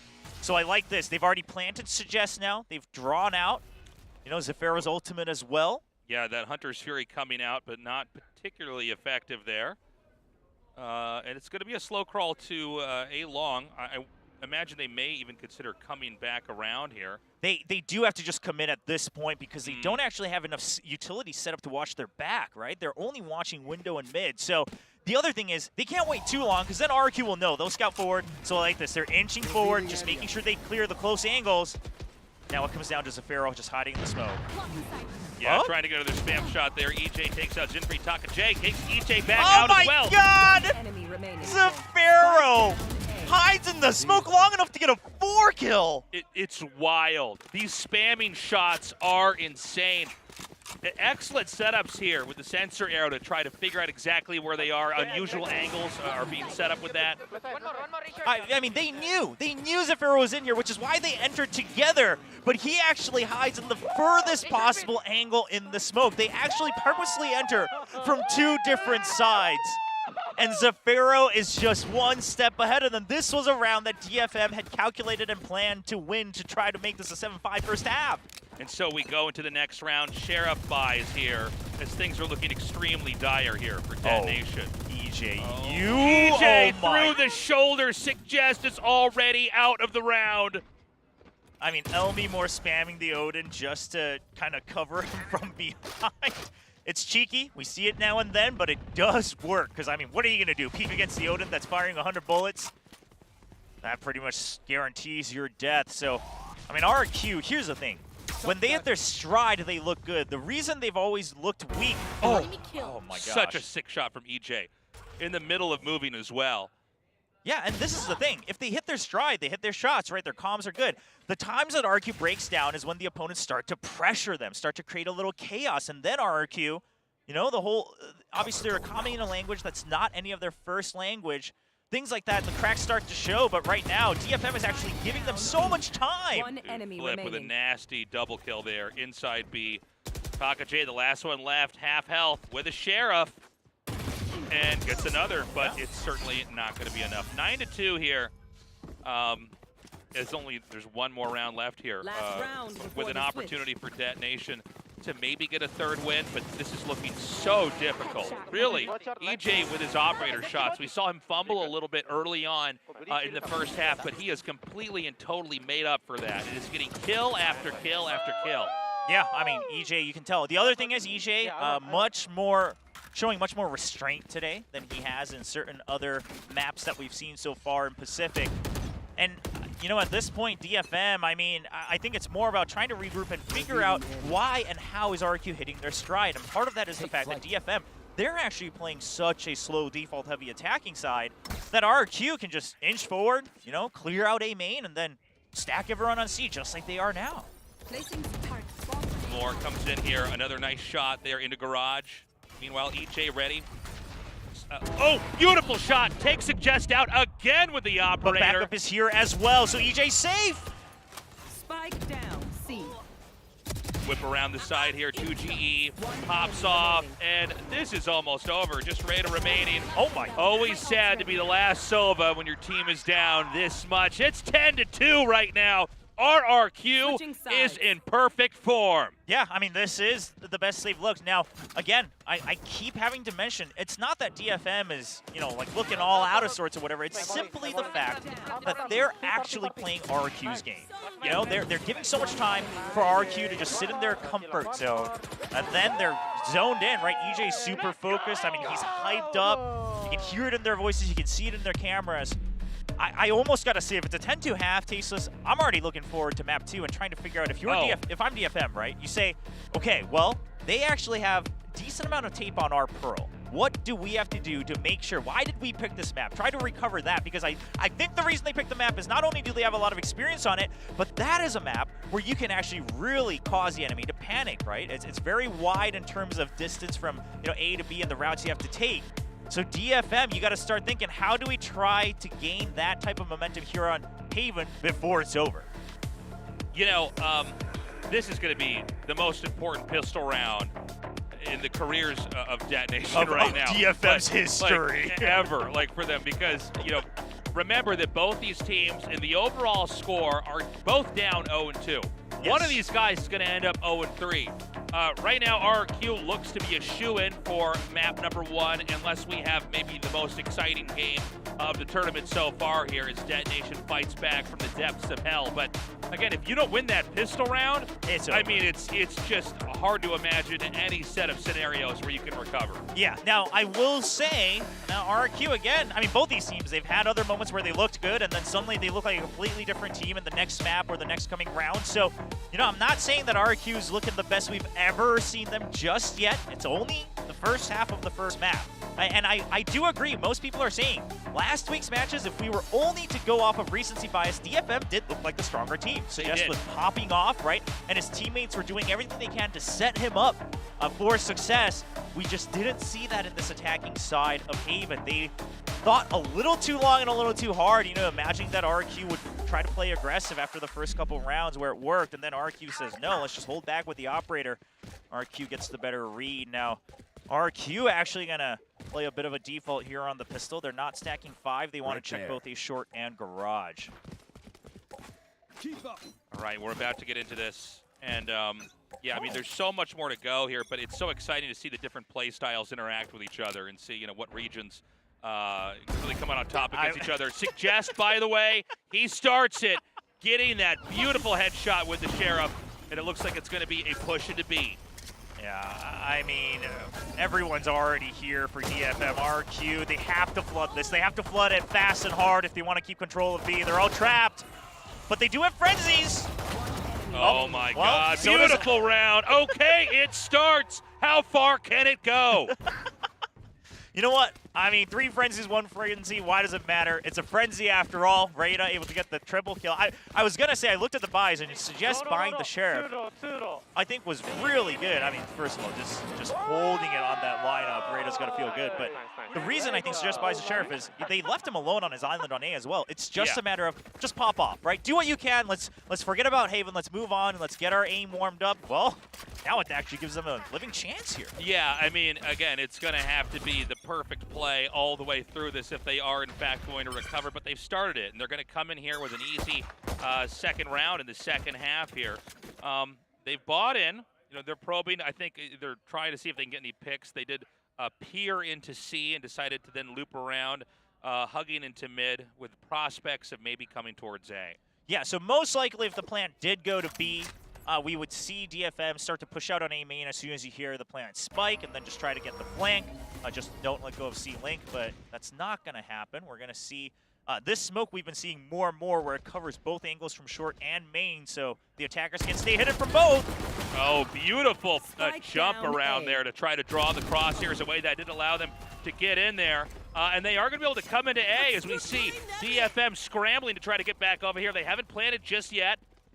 Yeah, but they've already done a decent amount of damage because DFM, they bought 2 Bulldogs and a Phantom. Yeah, this is big. Yeah, and they've lost 1 Bulldog and a Phantom and actually goes over to RRQ. RRQ can definitely win this round. Yeah, this is very doable. Not going to be easy. And they've done it. They did it.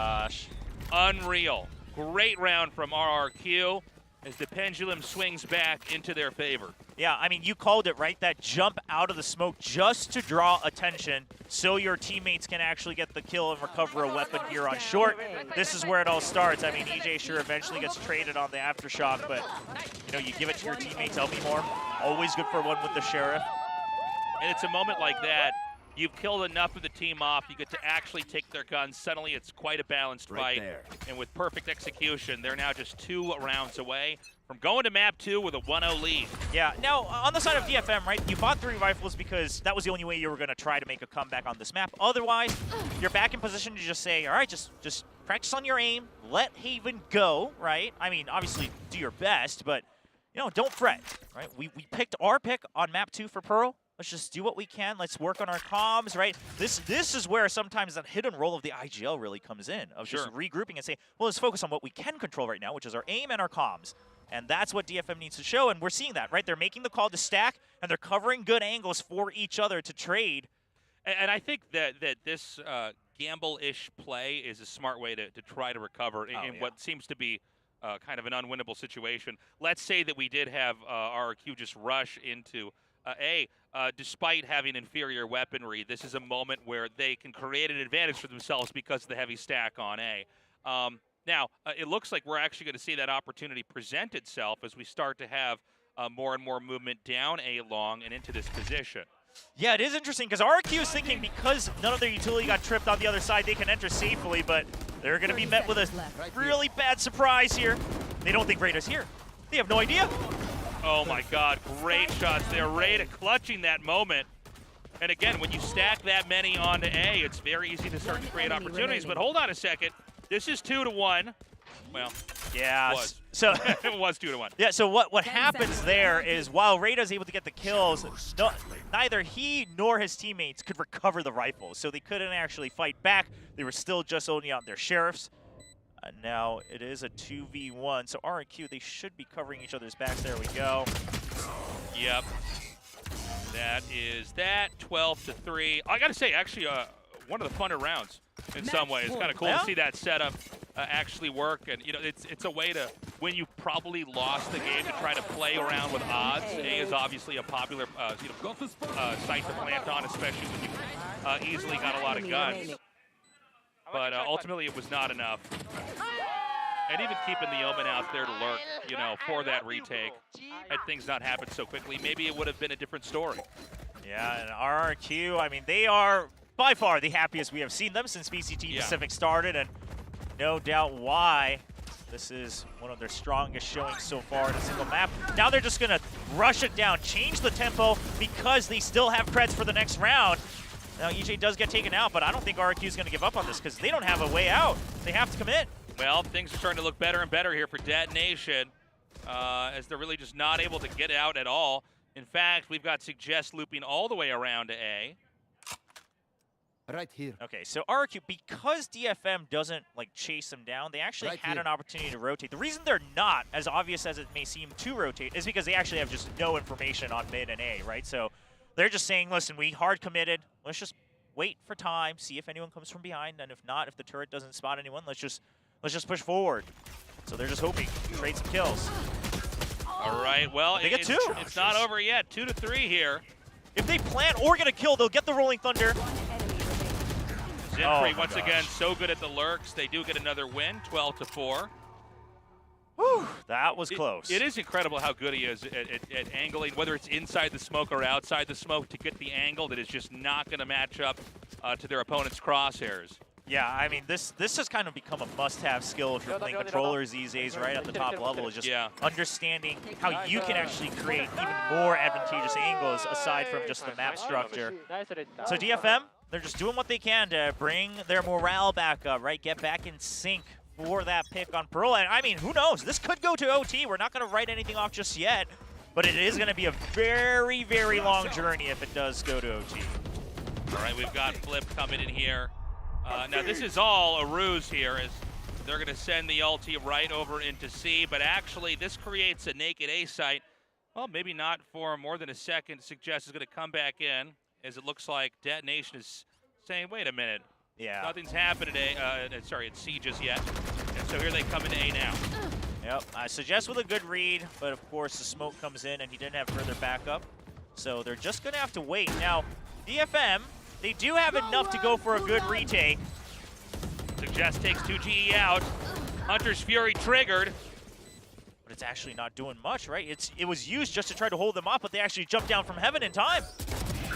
Beautifully done. Half Defro done. takes out another. Diffuse restarts. Oh my God, Anthem, the last one left, and then there were none. 13-4 is how this story ends. Yeah, it started with Zafiro on the pistol, and it ends with Zafiro cleaning up over here on round 17 to make that scoreline, and RRQ showing a dominant performance here on Haven. Now, even if you thought, this might be a close match or you might have even tried to root for RRQ, after seeing DFM and especially Suggest pop off last week, you had to imagine this scoreline we would never see today. This is wild. A real incredible performance. Obviously, most of that was really just the first half of Haven, as it was just RRQ kill after kill after kill, able to streamline the later portion of the first half into a snowballing of wins. Yeah, and I hate to say it, I know I kind of harped on it a lot, but I think a lot of it came down to the fact that once EJ had that second operator, DFM, they started to worry a little too much about what if RQ pushes, right? They would keep playing the slow default, and RQ would actually invest just enough to take control of just one more step, something like just a main or just a lobby. And then they would just wait, right? And then DFM would just be left without a choice afterwards with no intel on the other side of the map. So RRQ playing to their strengths. They clearly like this map. They know how to play it. Meanwhile, DFM, some of their weaknesses showed up once again today. Yeah, and I got to say, DFM, they did not look terrible. I think Suggest still looked strong, had some amazing kills in there. We saw some great strategic ideas at play, even when they were losing. But they're going to have to bring a completely different looking game as we go into map 2. Yeah, I mean, while RRQ was firing on all cylinders, like you said, DFM, it's not like they were like whiffing all their shots or anything like that. I mean, we saw just even in that highlight reel, Rada, even Taka J having several good kills. I mean, Suggest doing what he can as that Jet. And then Zenfree, while his scoreline might not have been perfect, he was still trying to make these calls once they went to the defensive half of what can we do to get back into the game here. And are the fans seeing Silva Diff? I think on Haven it was true. It's a Pharaoh hard carrying here against Detonation Focus Me. It's important to note that, at least in Asia, it was mostly just the Korean players that were getting exposure to a live event like this consistently through the weeks. Right, because we've had the stage. I mean, obviously renovated, but Suggest as an example, has been playing here and is obviously comfortable. But a lot of these other guys, they have had to have some extra time to get acclimated, and it seems like RRQ has now done that. Yeah, well, RRQ, can they keep this up? I mean, that's the big question here for this best of 3. We're going to take a quick break, and then the desk will break down more of that action, and then we return with map 2, which will be Pearl.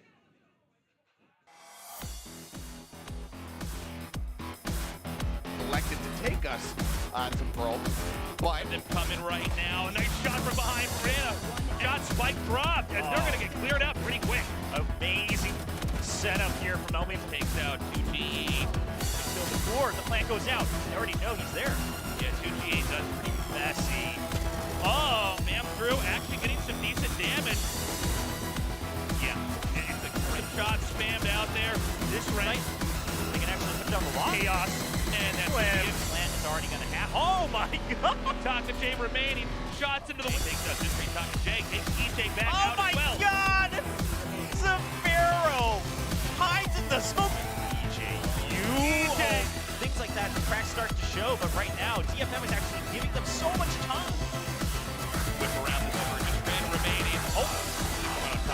with frenzies. Oh, and they have no idea. Oh my God, great justice.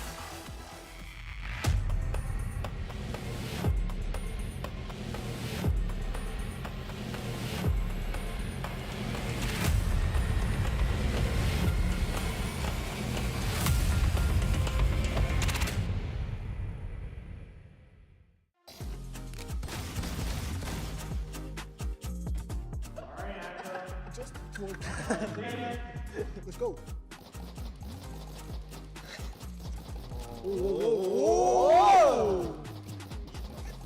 아까 때리네. 어요? 그만 끼래요.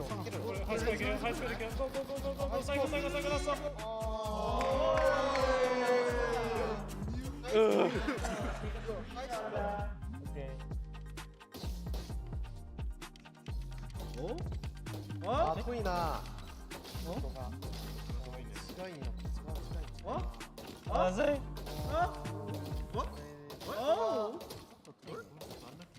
Bye.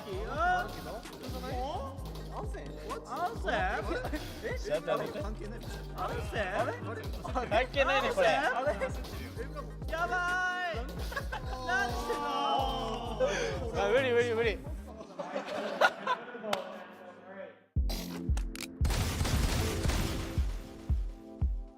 Alright, start the challenge. Let's go. I'll try. Shoot. Shut up. Go. Wait. Wow, James. Our controller. Wow.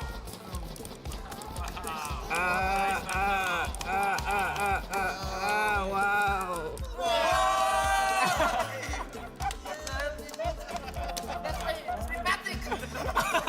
Yes.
Welcome back to VCT Pacific. I'm Victoria. We've got Professor Achilleos, Dean Paperthin here with me, and we just completed game 1. Now, I have a question.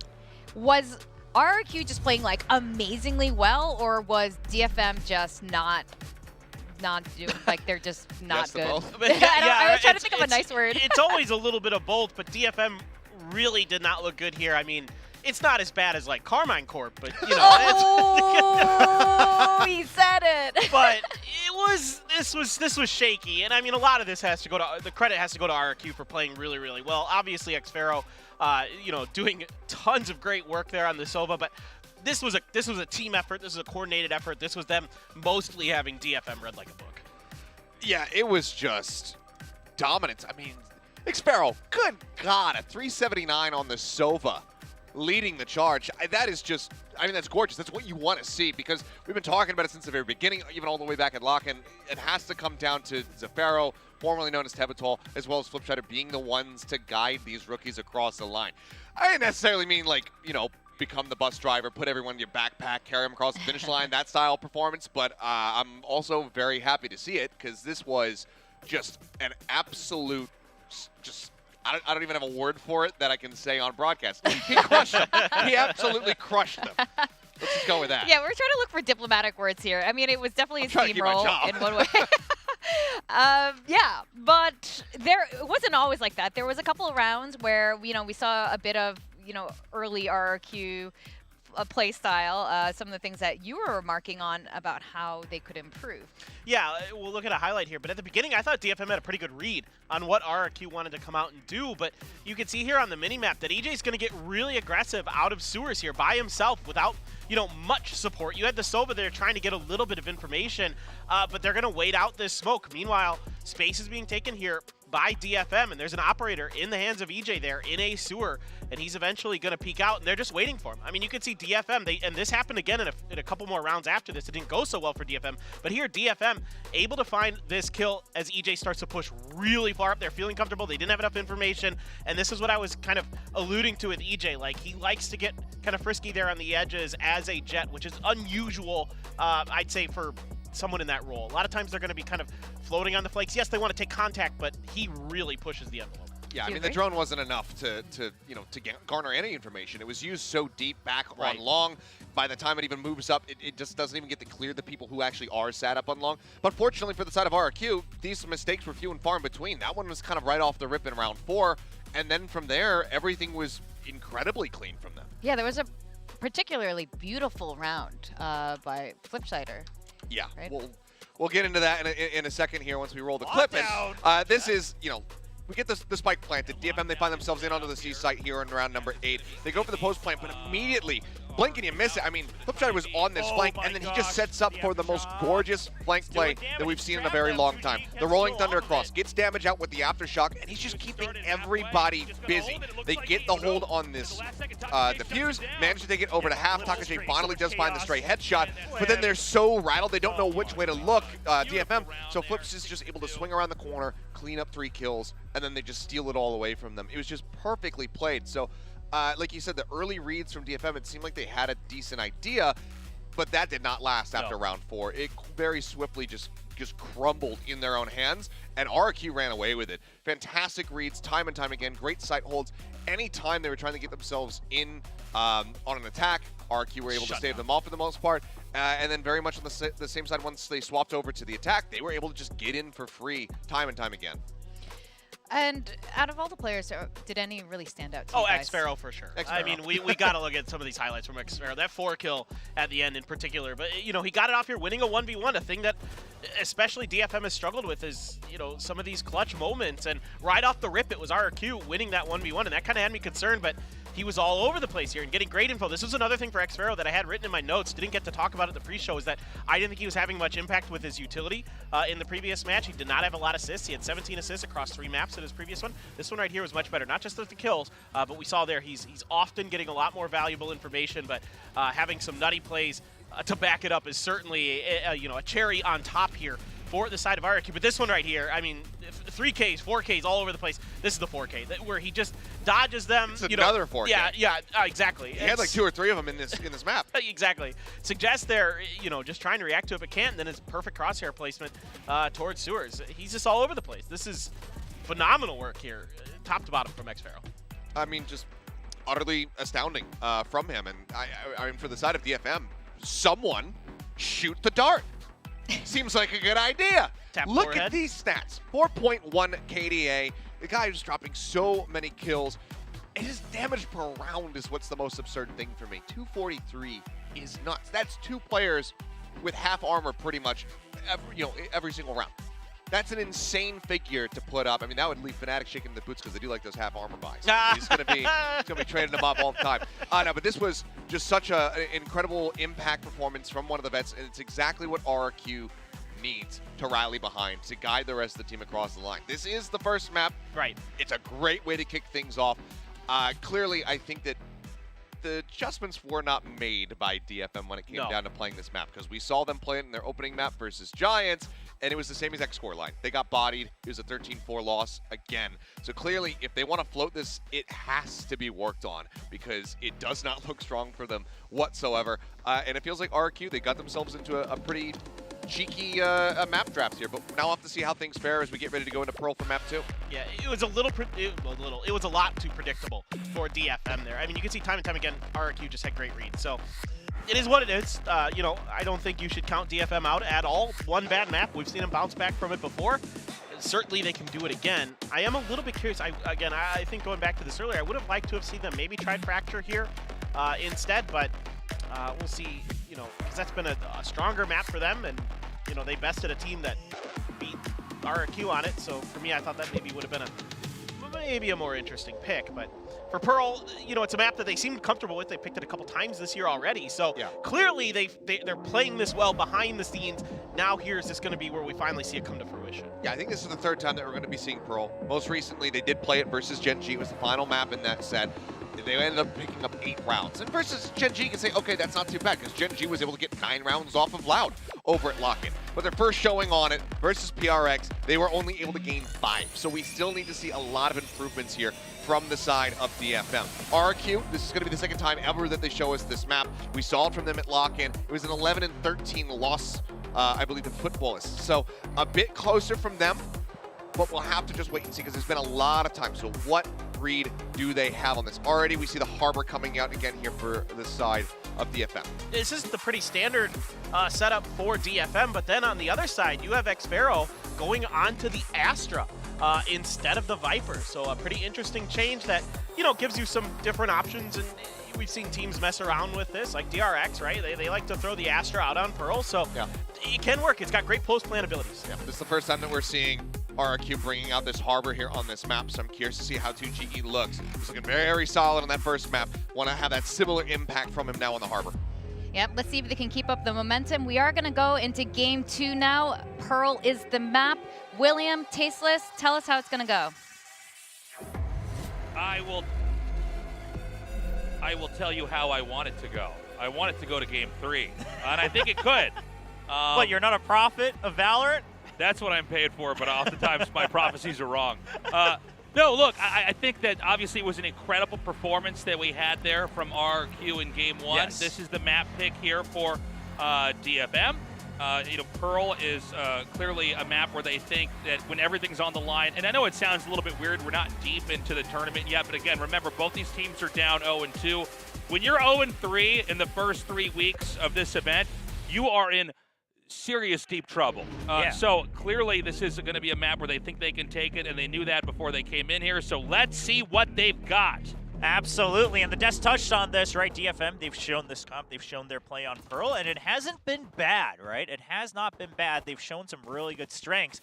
Now, RQ, it's our first look, especially with 2G on that Harbor. xFaro playing that Astra, I mean, Astra oftentimes likened to kind of a semi-initiator / controller, so I can imagine xFaro wanting to play around with a little bit more of that supporting, dueling support role here.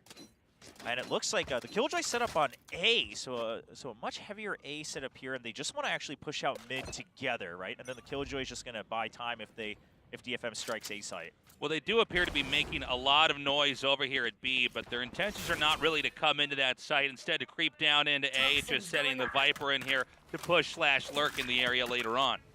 Okay, I am curious, how long does TakaJ stay here? Because the initial bait works, right? Especially because it's the pistol. And TakaJ gets kind of pinged by that guiding light. So RRQ, they now have to commit to this shift that they've made of sending 2 extra people to B. You've got Xfero watching B-Link as well. And so now you kind of just have to let A site go, right? Just buy time with the Killjoy utility. Keep in mind that nobody has been spotted coming through mid. Nobody, in fact, is going to be moving through mid. Excuse me. They're going to come in now onto the A site. A site is naked. Should be set up here for a pretty easy plant. Yeah, so we do see the nano swarms popping up, just trying to get whatever damage they can. Actually, a decent amount over onto Suggest along with the turret.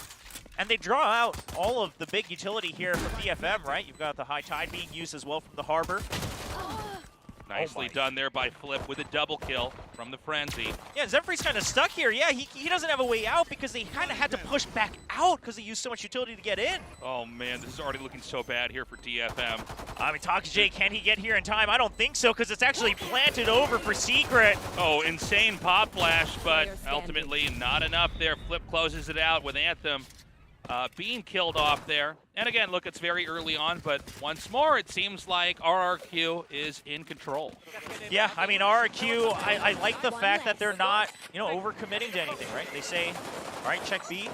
No one's pushing, just constantly ping with the guiding light, and then shift once we know where they're going. Now, DFM, I thought their plan was very good, too. You plant TakaJ, he's getting pinged by the guiding light. The entry itself was fine, but they had to invest so much, so they had to push out. RRQ just happened to be 1-2 seconds fast on that rotate to come defend A, and DFM with no way out of the site. I like what you were saying there, William. It does seem like DFM is presenting pretty good strategies idea-wise. The execution, however, is still not quite there. Yeah, so we're going to see DFM just get whatever they can here on this eco round. Of course, losing that pistol. They did get the plant, so yes, we could have seen Stingers, but we're actually just going to see just a Sheriff and a Frenzy here collect some ult doors where they can.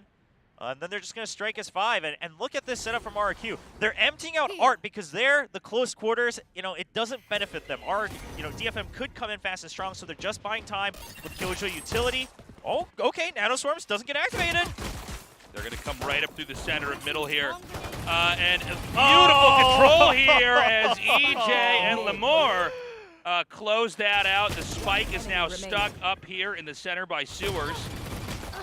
Well, okay, one weapon dropped, but not too bad, right? They're still going to be able to keep the big ones, the 2 Vandals and the Bulldog, which we didn't get to touch on that, but a huge buy on that round 2 for RRQ. They keep the main force, and Elmimore doing what he can, right? He throws it in he activates it before he swivels, and then backup comes to save the day. They trap everyone in Art, and again, a good read from RRQ. DFM, once again, they're playing into RRQ's hand. DFM was a very explosive team last week. They knew how to strike very fast, planting Suggest in and getting those entries. It just seems like RQ knows how to bob and weave and handle whatever initiation DFM's going to have. Now, that also important advantage round here, as you're down 0-2, you're going to have the rifles this time around. DFM has to make this work. They've zigged and zagged now, are going to be pushing through A. Elmimore, does he go fish for a kill? No, he's only got a Sheriff, so he's going to back out. And now it comes down to 2GE. I mean, I would imagine you back out of here. Now that you've been spotted, he's trapped. Oh, he gets the dink. Oh, my. As long as he can stay alive, it's going to be better and better here for RRQ. Any more kills he can get is great. He is eventually picked off, but it did give his teammates a little bit of time to try to wrap around. DFM down to just 3 players. RQ, 3 with a rifle, 1 with a ghost. Yeah, but DFM is trapped. Yeah. I mean, we saw 2G buy so much time and get a kill that they are now literally trapped in B-Link. Yes, they could try to exit back mid, but they have no info. I mean, that alarm bot. Oh, well, DFM has to back out. You cannot fish for this.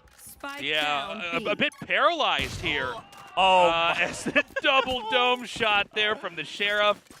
And that critical 3rd round was fumbled. it seemed like they were threading that needle very nicely up into the B site, and then they got isolated from each other. They got stuck, they got surrounded, and that's when they weren't able to really come up with anything. Yeah, I just realized in that replay that the first kill from Elmore through the smoke, he just gets a headshot, and then he gets 2 more here at the end. So that does help, right? Getting that extra kill does help, but I mean, they were set up regardless, and DFM, I mean, in shambles. Let's just say it like it is. Yeah, this is alarming. Because this does seem to be a foreshadowing of what the rest of this round could look like if they don't manage to pull it back. So this, obviously, in theory, a round that is meant to go to RQ's side. So DFM, what do they have to do? Once again, these are the rounds where you got to focus on, okay, can we get the outdoors? If we can, that's something gained on a round that we're supposed to lose. Oh, there he is. Yeah, Xfero just looked at the angle. Just a killer there. And, one step closer to closing this round out here. Again, another budget round for Detonation. They are going to slow creep up towards the middle here. But I do like what DFM's doing, right? They're kind of poking all sides to see what the setup is, see what the defaults are from RQ. They're trying to fish out, okay, the alarm bot, it's here, it's over on B Link. Who are they trying to, how do they set up on A? Okay, they're just hanging back because we're on an eco. Oh, okay, EJ. Jeez. A little shaky there. Yeah, that was a little bit of a scary moment there. They're trading out nicely. I mean, if you can actually get them to drop a couple of rifles here, it's at least a start. And now it's 2-2 here as Taka-J takes EJ out. And they've picked up weapons. DFM has weapons. This is totally doable. Oh my God, that was insane. All right, Viper's pit up.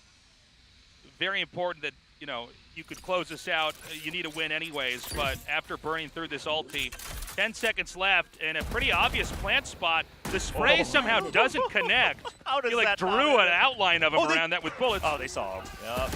Oh my God, that was just a crazy closer there. What a funny moment that spray didn't connect. Yeah. Not a single bullet. How? It went like underneath the armpit of Viper and just around the top of the head. Yeah, her mask is all scratched up, right. but she's like, I'm still not bleeding Her yet. nose is perfectly shaped so that the bullet goes right over it. Anyways, the ideas there, very good. Great execution here from RRQ. And we're starting to get that sensation of snowballing. But remember, if you're down 0-4, the 5th round is usually a moment where you can come back with some kind of an opportunity. Yeah, I mean, here are the big questions, right? You have to be prepared that EJ at some point is going to buy that operator. Now, that really shook you up on Haven if you're Detonation. Now, we do see that operator out, and EJ has the Bladestorm. So this is a round where they could actually still go for a retake on the other side. So RRQ feeling much more comfortable. They even have the lockdown. DFM, I mean, yes, you have that Harbor ultimate, but usually it's ideal to try to save that against the retake. EJ, he loves to take these very tight angles, and let's remember, that backfired in the first map on Haven, but now he's cleaned that up. He gets that first kill, he gets that pick. As DFM are slowly getting dropped off, trying to advance up here into B. Oh, EJ's gonna stick this with the Bladestorm? I feel like this is wild, and I think that, frankly, Wasteful suggests punishes that. Yeah, I get, again, I mean, it was a nifty idea, but I'll say it for what it is. It's a great idea if you're playing solo queue. Seemed a little risky here. It's great for a highlight reel. Unfortunately, not quite enough. Lockdown now coming down as the spike ticks away. No recourse for that for the time being. Zephyr has to peek out and get the kills. Oh, and he does!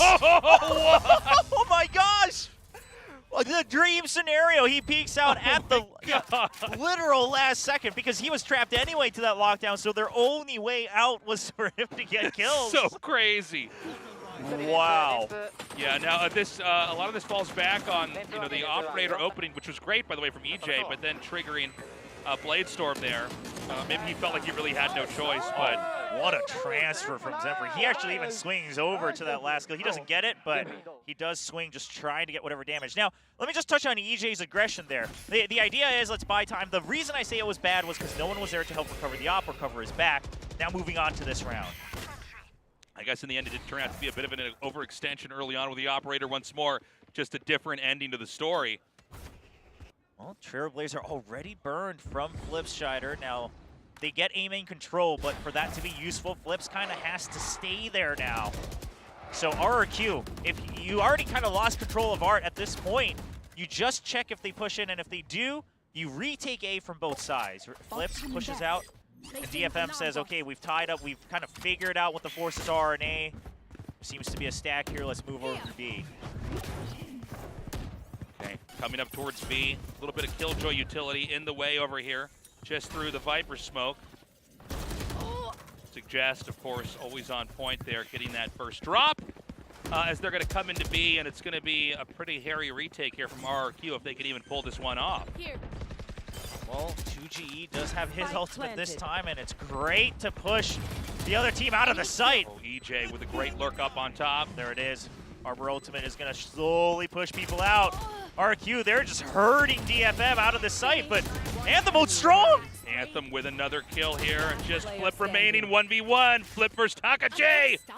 He knows he's following the Seeker. Taka-J just trying to buy as much time. Flips needs this kill.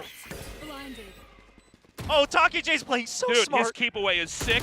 A jump over, a kill, and a run back over to the spike. Oh, I think he's gonna be late. Go. I think he's late. Flips is trying to stick. No, he's late. No, he can't do it. Oh no, can he get out in time? It seemed like he actually hit the defuse button twice there for a second. Yeah. I mean, not that that would have changed the result. Yeah, he was just late, so I think he was like, wait, was I late or not? And then he's like, you know what, I was late anyway now that I've double tapped it. But and the keep away there, so blinded, but the strafe behind, definitely one of the best plays we had overall here, even including map 1, honestly. A really important moment there. We're starting to see DFM really fight back. At the same time, RQ, making DFM work for every single win. Yeah, I mean, Taka-J is the hero there that DFM absolutely needed. Now, no crucial ults on the side of DFM. We've got the Cosmic Divide from RQ. So they're going to play off of that, right? The goal right now is for Xvero, just don't lose, Flower Shop. Just keep that, right? And maybe a little bit of Secret, and then we can retake with Cosmic Divide. They've actually already taken full control of mid. So this retake is primed and ready from RRQ. DFM, I mean, they think they're going to get in and get a nice plant, but this was all just set up by RRQ. Yeah, RRQ has really just let this be wide open, as the utility is not going to give any real value here. And I think a retake is absolutely possible, although it's not going to be easy. Spike now planted. I suggest you move. Okay, they're going to actually push out with their Harbor ultimate. I like this from DFM. It's their only chance. They need to gain more space right now. Looks like X-Pro is now out of the picture. Things are thinning out. A push up here and here into A. Beautifully done. Flip takes out Anthem. DFM now trapped. Oh, Suggest is taken out and not enough blades in hand to fix that problem. And obviously more than enough time on the spike. 5-2 now. RRQ, it seems like as long as they don't overextend, they are solid. And when it comes to a moment where they can use their utility and actually just take a fight, they do seem to be, honestly, a little bit better than DFM here. And I love what you pointed out earlier, William, the fact that they just left A wide open. Yeah, I mean, it was all intentional, right? Yeah. Yeah, they're just trying to say, here, come on to our silver platter, and then we'll just take the meal for free. And RRQ, a great setup. What I liked even more was they didn't actually just all rotate through main. They actually go back and take control of Art as well. They basically keep DFM surrounded. Now, DFM makes a good call off of that. They realized this was too free. They used their own reckoning to try to push out, but it just wasn't enough. RRQ, once again, positions already taken, and this has been the story even from map 1 on Haven Tasteless. We're seeing RRQ continue to be one step ahead of DFM. All right, a very quiet start here for DFM. Things have only gotten more difficult. Budget round as well. Lamore just spams through the wall. Again, a lot of patience here from Lamore. He knows exactly when to fall back. And they're going to continue to split now. 2-3. Well, now 2-2 as they try to come here through the A side and are forced back. I do, well, okay, the fight's not over yet. Hold on, I'll hold my thought. Yeah, a bit of a duel there in mid-connector and a shutdown as well. Oh, Flip is so good. We caught the tail end of Anthem getting executed back there. 2G. Spike dropped and picked back up. Suggest alone, if anybody could do it, it would be him. Yeah, but he's outmanned and outgunned. Yeah, but look at this patience from 2G, right? He definitely heard 2 sets of footsteps, but he doesn't overextend. He waits for back up, which is now gone. Okay, almost. Still impressive. 6-2 now.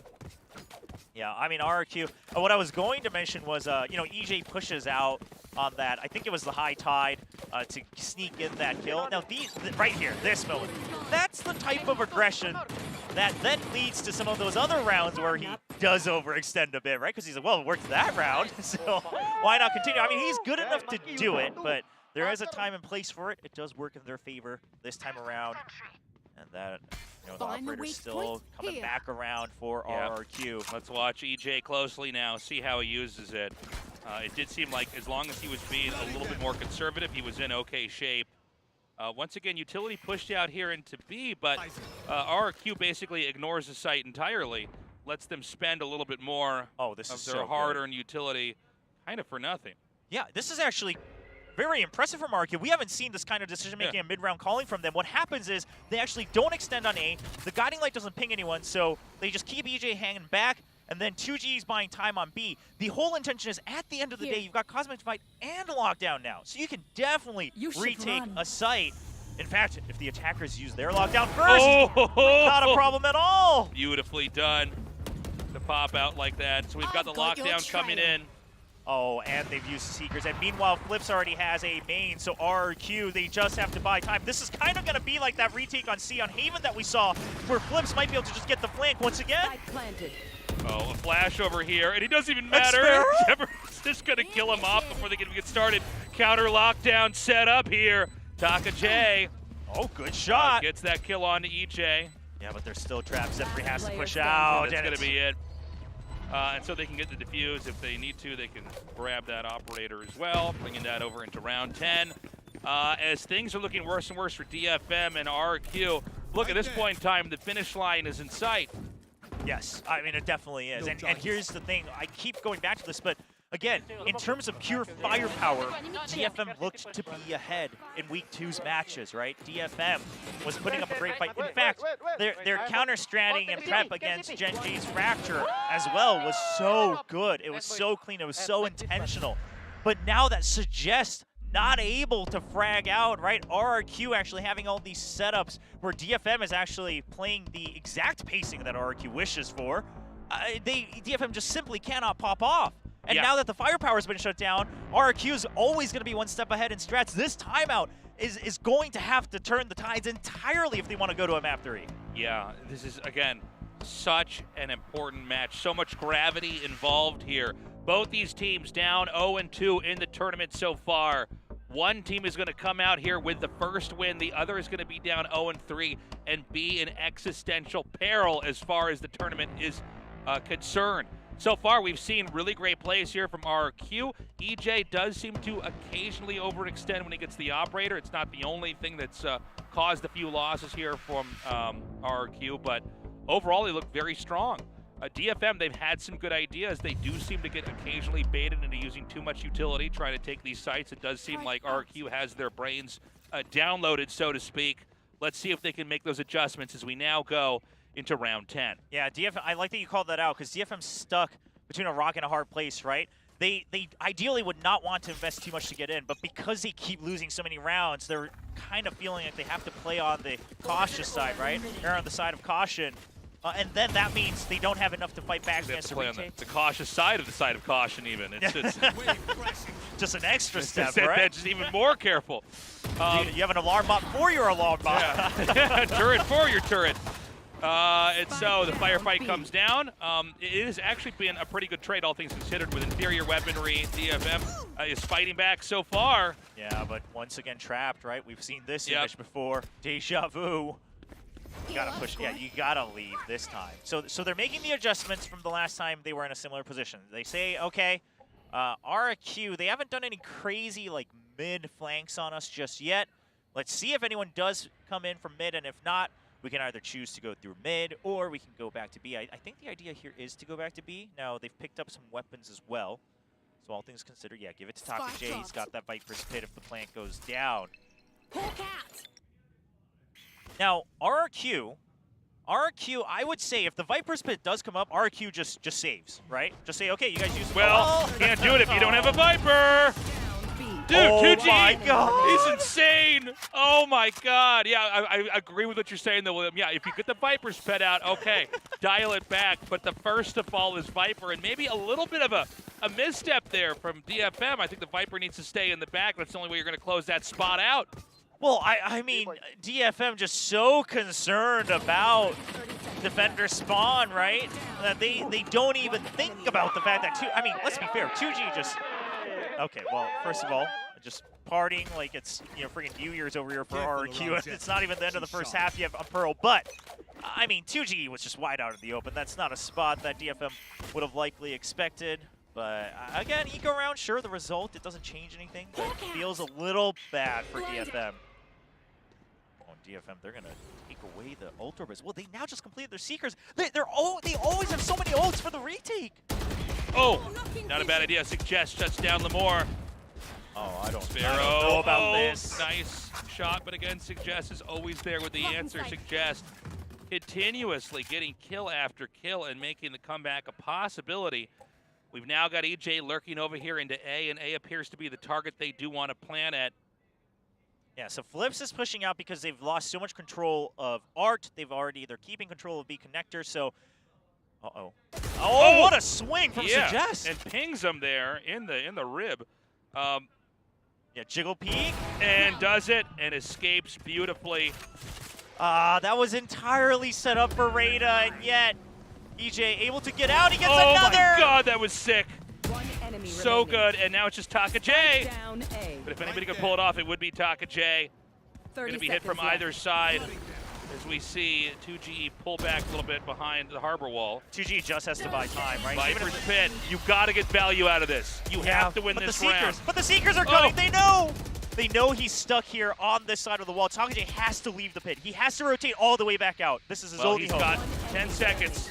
He's going to try to set up a plant. He does have enough time, but 2G can now get a new position to lurk in. And with a spam. My God. What a decision. He lets go of the plant. It was literally like half a second from being completed. Yeah. And he just catches a glimpse and he just swings and sprays. If he doesn't get that kill instantly, he doesn't have enough time to plant. Wow, that was wild. I want to get a shot of that again. I'm sure we're going to catch the end of this. So he says, oh, he doesn't even see him. He just, you know what? You're over there. Oh my It's like my spider senses are tingling. Straight up. That's straight up communicating with ghosts and extraterrestrials there. That was wild. That was so cool. But, you know, as the fog from that last round clears, let's not forget, that was a big expense to take that round. Already EJ's back. He is taken out by Taka J. Uh-oh. Okay, so what I wanted to say, that previous round, the kind of chaotic trades and art, that's actually when RQ's weakness starts to show, right? Yeah. Oh, okay, well, that's Xpharaoh.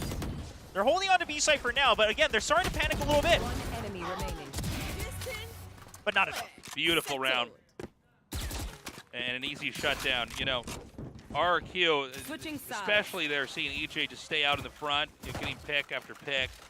But also just forcing Detonation there to burn through so much utility.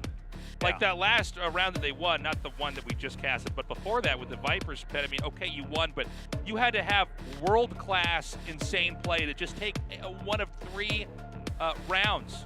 Out of 12, yeah. Out of 12. 25% of the rounds in the first half. And yeah, you're right. I mean, again, this also comes into play because they were already so far behind. And DFM, you can see it in their faces as well. They're trying to figure out what is going wrong, right? They're actually trying to bait RQ into panicking because RQ doesn't have enough info or whatever. But here's the thing. They're not really setting up enough smokes and mirrors. They're actually just hoping that RQ trips on their own feet a little bit, which they have done in weeks 1 and 2. So DFM was, I think, somewhat relying on that. And RQ says, no, we've changed, right? First of all, we banned our favorite map, Lotus, for once. So, you know, we're a changed team. And DFM now has to show something different. Yeah, this has been such a great set of rounds here. I'm hoping that Detonation can come back, but I'm starting to really feel it in my bones. Like, there's no way RRQ probably can't be stopped. I mean, the way they're looking now, again, the last 2 rounds, we saw a little bit of the cracks start to show again, right? Once someone overextends just a bit, we saw Xpharaoh try to overcommit to that fight, and Archie gets traded out, and then DFM is able to stay ahead in number. Those are the weaknesses of RQ. If you can make sure that you isolate the angles and get one pick, RQ will file in one by one just to try to recover space. And that's when they panic. So DFM has to use that to their advantage. Now, they are going to be on the defensive side, so DFM, I almost worry that in their head they're thinking, well, we got to push out. We got to push out and take control of the map. Yeah. But here's the thing. The way RQ is playing, I think they're just going to wait for that. I mean, look at this. They're already splitting 3 and 2 on the pistol on Pearl. They seem to be very comfortable collapsing and actually falling out of the spike site entirely. Suggest has to pop off here on A main if DFM wants any hope, because RQ has a read on this. All right, here we go. A lot of friction about to start over here. Right outside of A. RQ's waiting. And right now, it looks like RQ is much more interested in picks than committing to a location. Spike is still going to just stay back at spawn. Well, they're ready and set up for B, right? They're just continuing to check if anyone has pushed out of mid or aggresses on B. No one has, but they've made noise on A main. So now, the Harbor and the Jet for detonation, they cannot leave because they're like, well, there were people here. So we have to wait and stand by. This is going to be an advantageous entry here for RQ. Now DFM, they've got to make the cold hard decision to just go for a retake. Yep, they're going to come in now, get that spike planted over here at B. We see the rest of DFM now racing around up through the top of the map. All right. They're going to have to be very, very patient. It's going to be such a difficult round if they don't win in the first pistol round. DFM needs this win so badly. And they have tools to do it. They have a guiding light, and they still have the high tide and another cascade as well. DJ trades it out, 2 for 2. Or they get another pick, but time already spent. Someone has to stick and get this to half if they want to get an advantage. They're trying to draw out the Killjoy utility. They know both. They know the location of both players. More shots come through there. Lamore gets a kill and another. Oh no! Oh! Is this the best? First win. Lamore is a killer with that ghost, getting 3 kills in a row in the back there. Beautifully done. Yeah, RQ bought just enough time so that DFM couldn't properly clear all the Killjoy utility. People are getting scratched up from the spam and the nano swarms, and then Elmimore just comes in and says, I don't even need the help of that damage because I'll just get headshots all day. And now we've got a very easy round here for RQ. A likely 11th round win unless DFM can pull a rabbit out of their hat. Yeah, well, DFM, they go for a stack. That's the only thing they can do, right? They're on the defensive side. They cannot possibly go for a force buy here. Now, if it was, 11 and 2, DFM might have, right, gone for a force buy because otherwise it's match point. But you got to just let this go. And we've seen DFM behave like this before when they're down and in peril. Is they start to kind of play an odds game here, saying they're probably more likely to go to B, so let's just all stack B. If they do take A, it's probably going to be even harder, but, I think sometimes it's important to leverage odds like this in moments like this. However, the spike does seem to be on a trajectory over here to A, which means this is almost certain death here for DFM. Oh, yeah. And here's the thing. DFM, I know it feels bad, especially because you're so far behind, but at this point, your best bet is to die to the spike. However, the problem being, you have no control or info of mid either. So you don't know how far you can go that's safe before the spike explodes. And look at RQ. They are prepped to try to catch these kills in the last moment so they can make sure they get the ult points that they want to close out this map. Now the question also is going to be, where's RQ going to retreat to? They're going to push out. As soon as they're going to come here? If DFM doesn't aggress further, right before the spike explodes, RQ is going to pop flash and move out. They're actually just going to check right now. Oh my god, already. Flip takes out one. Suggest gets 2 GE, and Lamore finds Suggest in return. Oh, this is brutal from Flip. He does have to reload. Oh, he dodges! Oh my god! Well, that was insane. Wow. Oh my god. All right, 11-3 now. I gotta say, Tasteless, there's not too many times when casting Valorant that you try to tell the worst case scenario and it's actually way worse than what you imagined, but that was one of those rounds. I mean, DFM, they did everything correctly, right? They stacked, and then they said, okay, let's just try to get a pick and die to the spike, and then Flips just says, not in my book. Man, that was such a crazy round there. Flip, out of control, getting those kills there. So close to the final moments before victory here for RQ. DFM, again, a very tough last round for them as they did 5-stack over onto B. And speaking of B, it looks like RQ is going to be headed that way right now. Oh, and DFM, they tried to get the reads they could, right? I mean, the opponents are on this half-mixed bag buy here, so they expect an A push, but it's actually just a 5-stack on B. Looks like, again, it's going to be RQ slowly trap. taking this lead here. All right, so Zenfree here just in time to provide backup. Oh, but they don't hear any noise, so Suggest doesn't come.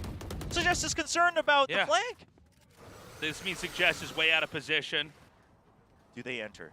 Do they enter the cove? Oh my god, beautifully done by Zenfree. Spike down B. Well, now that the spike is down, everyone can just rest easy. They don't know where xFaro is.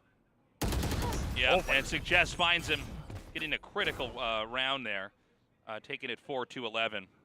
Okay, well Zenfree. And that was a rocky one too. Yes, very rocky indeed. Now, what I find interesting is the previous times that DFM has played on Pearl, Suggest seemed to heavily stand by on the B side, actually. And obviously their attack as well. And sometimes that might come down to the opping as well. Right now, obviously, they don't have the creds to get the operator. Nice Euro cosplay, by the way, on that watch party. Yeah. So they're trying to change things up, right? They're expecting RQ to try to potentially fight for a main. If they don't, DFM can control this area and the ult orb. So again, the theory's all there. The theory's all there. The Killjoy setup is just to buy time on B. Everything is set up as cleanly as it could. This time the backup's just a bit fast for DFM as well. All right, a big explosion over here onto B, but it's actually just a bait. You can see EJ's running around back here, drawing them away. He is eventually picked off as they're going to try to come over here into A. Yeah, it was all just a ruse. And because they win the fight in A main, they actually just wait in A main. RQ gets this read without a timeout here in the second half. They realize that DFM's been trying to prioritize this A main area. Reckoning comes out. Yep, it's time. And they need to take this round so badly. Zenfree coming in here, getting to push. DFM going to try to come in here with a recover. The fuse is canceled. Hit him with a big kill. Turret shot down. Spam shots from Flip. Takes Rita out. Yeah, but they didn't check for 2GE. 2G's going to come in from the side. He's still defusing. He's still defusing. He stops. In the bubble, retreats. Taken out. 1v1. He almost has to stick it. Oh my god! Flips with the cleanest of peaks here. Oh, he actually survives as well. Yeah. You see him panicking and I said, "Oh, I should probably save this rifle." Probably save my gun for the next round. Yeah, I mean, well, you know, we've had players not buy in their upcoming rounds earlier this morning as well across the world. So, you know, what's a gun lost, huh? Yeah. What's a gun lost to the void?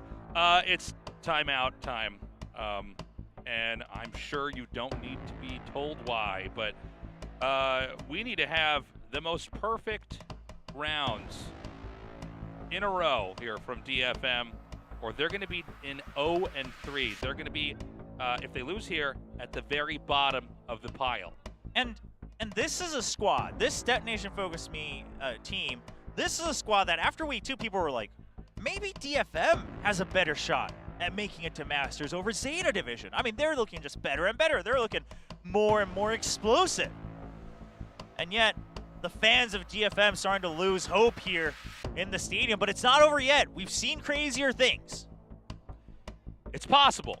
You hesitated there. You're like, well, I don't know if we've really seen in a universe of infinite possibilities, yes. Yeah, Doctor Strange would say there's at least one possibility here. It's possible that they win every round from here on out. It's also possible that Meteor hits the studio right now, too. Anything could happen, but I think it's unlikely. I mean, it does lean heavily towards RRQ, and here's the thing. You don't have much to work with, right? You don't have any of your kind of game-changing ultimates. I mean, Anthem is 1 point away. And so because of that, RRQ says, hey, let's just force the fight here in A main. Just make sure they don't get this ult orb for free. All right, well, they don't even push out. And you see that gravity well. We've seen xFaro actually use a lot of his utility just to get control early on, both on the defensive and attacking side. By the way, when everything is down to it, an unconventional, push from the defender's side up into the bottom of mid. Look at this crack that Omimore's watching through. Just a sliver so he can spam through the wall with the Vandal, trying to get those wall shots. Placing bomb grenade out. Now, he does have the spike. Omimore does have the spike. Kind of a weird game. I think that they weren't expecting to see that many players over there in mid. TFM does collapse back. Spike has still not been planted. RRQ, by the way, has control of both sides as the attackers right now. xFaro already through B. He's going to get the flank, and he's going to be much quicker than DFM would expect. They have no idea that he's already here. Oh, drops him before he can get the lockdown. Oh, and they've already surrounded them. Suggest is out of the picture now. Zenfree and Anthem. Anthem gets it. Flip. 2v1. Yeah, you gotta use the secrets. You gotta do whatever you can to get this round back, but Flips gets rid of it instantly. Oh no! Shit! Whoa! Oh my gosh. Crazy. Okay, we gotta take a breather. My heart almost shot out of my mouth. Yeah. Crazy. Gross. But we almost need a timeout right now. I mean, yeah. Well, it's caster timeout. It just starts to pan over the players. I'm on the ground. They got to get the paddles out just to get me back into the game. We got the pulsing lights above us. Yes. Like, whoa. Someone get Tasteless an IV so he can finish this cast. Okay, well, they had to use the Seekers, but Rada now gets his lockdown. Unfortunately, RRQ, they have more ultimates in their favor, but DFM, I like it. Just stack, right? Yeah. Stack and then go for the retake on A.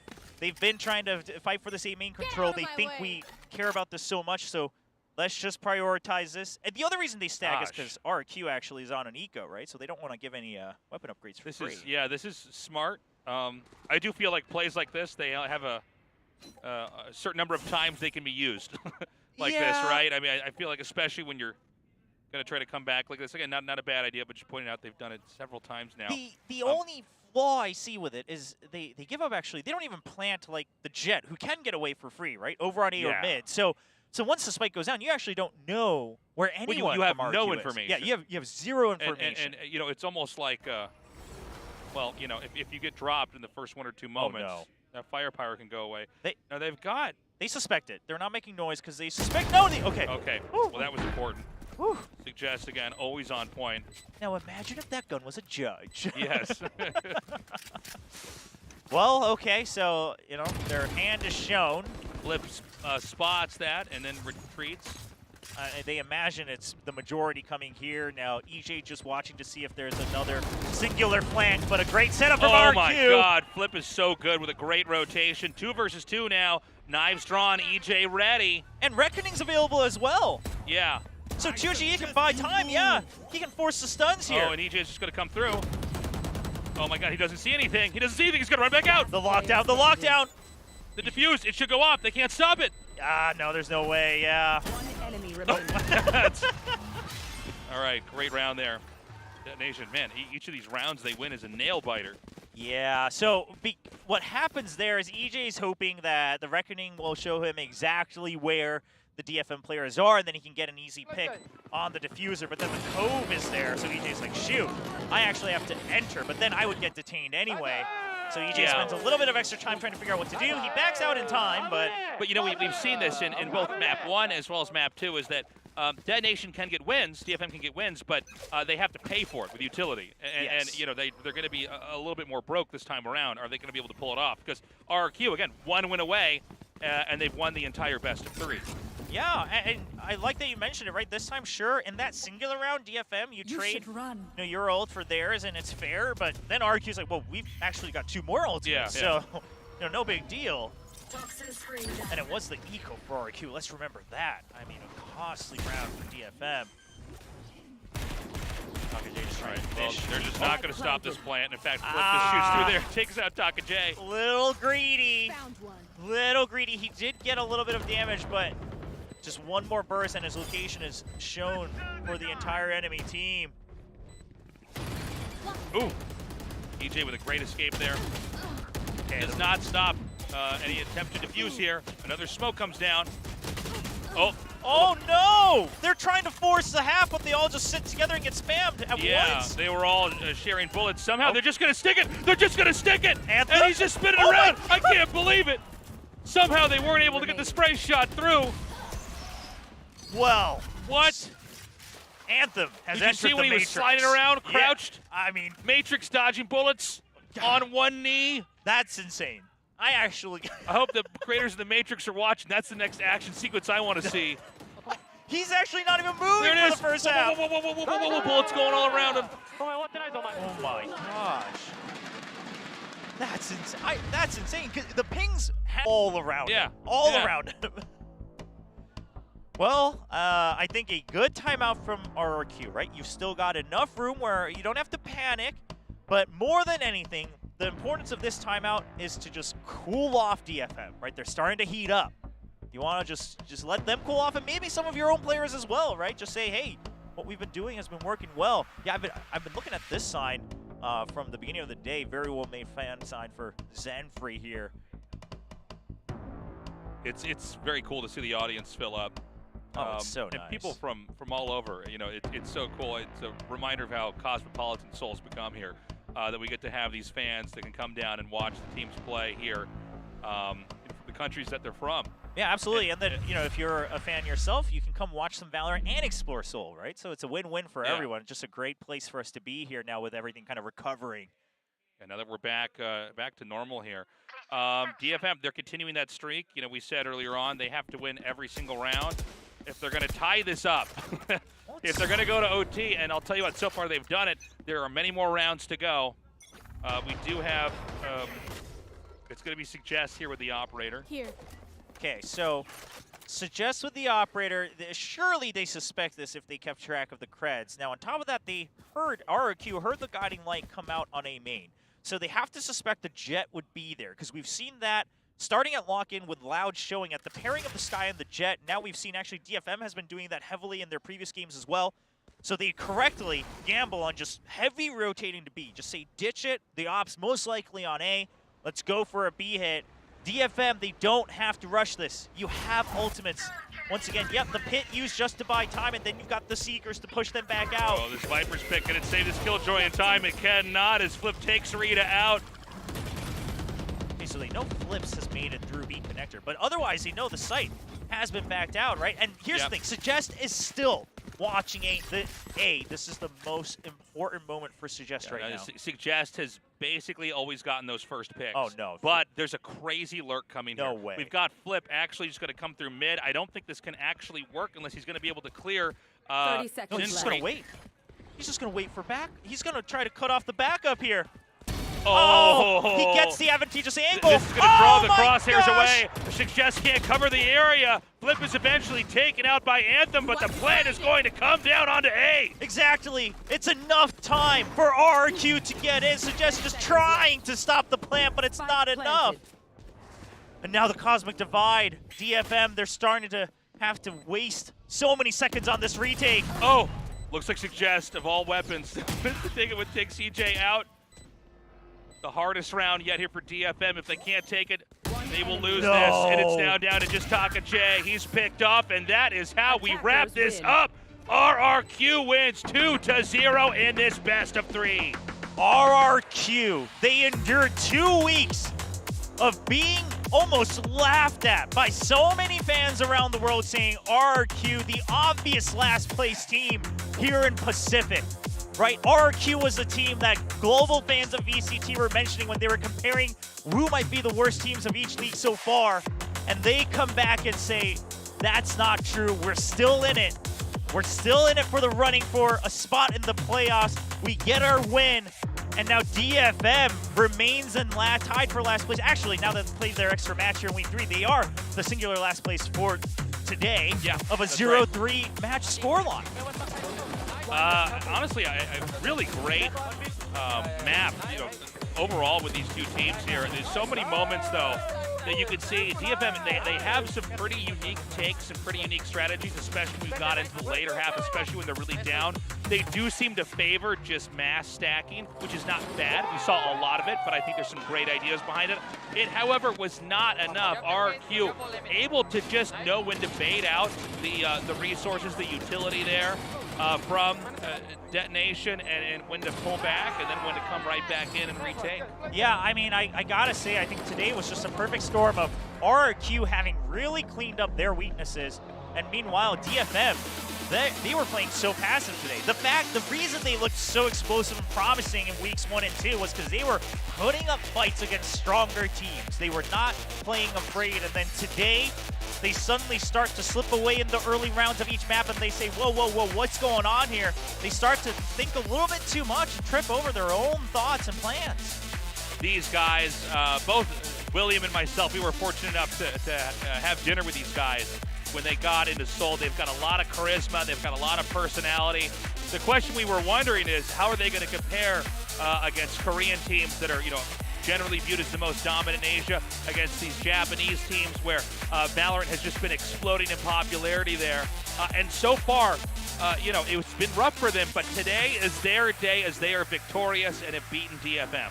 Yeah, I mean, again, both of these squads, or neither of these squads had a win coming into VCT Pacific, right? And so far, both of them really starving for a match win. They've taken maps before, but they couldn't really prove themselves as entire squads. RQ gets the honor of that today. DFM will have to wait at least one more week to get another shot. Yeah, and if they lose there, it's only going to get worse. 0-4. We're starting to get to the halfway point of the entire tournament. Yeah, if you're 0-4 at that point, it's going to be a Hail Mary to try to even make it to the playoffs, right? It's top 6, so it is actually a pretty hefty cutoff, right? We've got 10 teams, so it's 60% of their teams. DFM, I mean, I think the biggest thing was that they were just thinking too much. If they just played a little more aggressively, right, and they just said, hey, just regain confidence, maybe they get a couple rounds, they force a couple more timeouts from RQ, and then it becomes kind of a ping pong back and forth. But today they simply let RQ play their game. And I just want to add one more point to that. Because of that, I actually wouldn't be so sure that RQ's cleaned up their weaknesses entirely either. They weren't really pressured on that front today. Yeah, RQ was able to take control of both of the maps very early on, accumulate a lot of round wins. And it was interesting to see that with DFM, when they get on their back foot, they do like to kind of have lopsided positions, even if they're on the defender's side. But that also only got them a few extra round wins, never enough to really catch up and make it that close. Yeah, and again, not to take away from what RQ showed today, but I think what RQ proved today was, okay, our strengths are good, right? Our setups are good. Our ideas are good, and they now finally executed on that to the end of a full match. Now the question still remains, when you're pushed up against the wall, how do you adjust your communication, right? How do you adjust your mid-rounding? That question still remains for RQ, but at least they were able to prove our prep wasn't for nothing. Right, we prepped well, and we showed it today with a clean 2-0. And these were two of the teams that we were speculating maybe on the weaker end of the teams. Obviously, we're going to know where everybody stands as we continue to go on week after week after week and actually get the results in. But the fact that RQ played well, and it really wasn't that close. They basically did dominate with a 2-0 in some pretty one-sided games. I mean, Haven was a 13-4. Let's not forget that. I mean, Pearl, 13-7. It's not entirely one-sided, but it's also nothing to write home about. It's a very typical score if someone's going to win here in a match of Valorant. So, I mean, big props to RQ, and this is something that I think a lot of the Indonesian fans would have wanted for a long time coming, right? We keep talking about how Japan has gained so much popularity for Valorant. Well, RQ now trying to bring some of that glory over here to Indonesia. Yeah, and so with Valorant truly being like the international esport, where we're having regions that, 5-10 years ago we wouldn't be talking about it. Now they're here now. They're competing, and that's got to be really exciting for those fans back home. Well, it looks like we do have an interview ready from the winners. Finally getting to hear from one of the players from RQ, so let's send it down to the stage.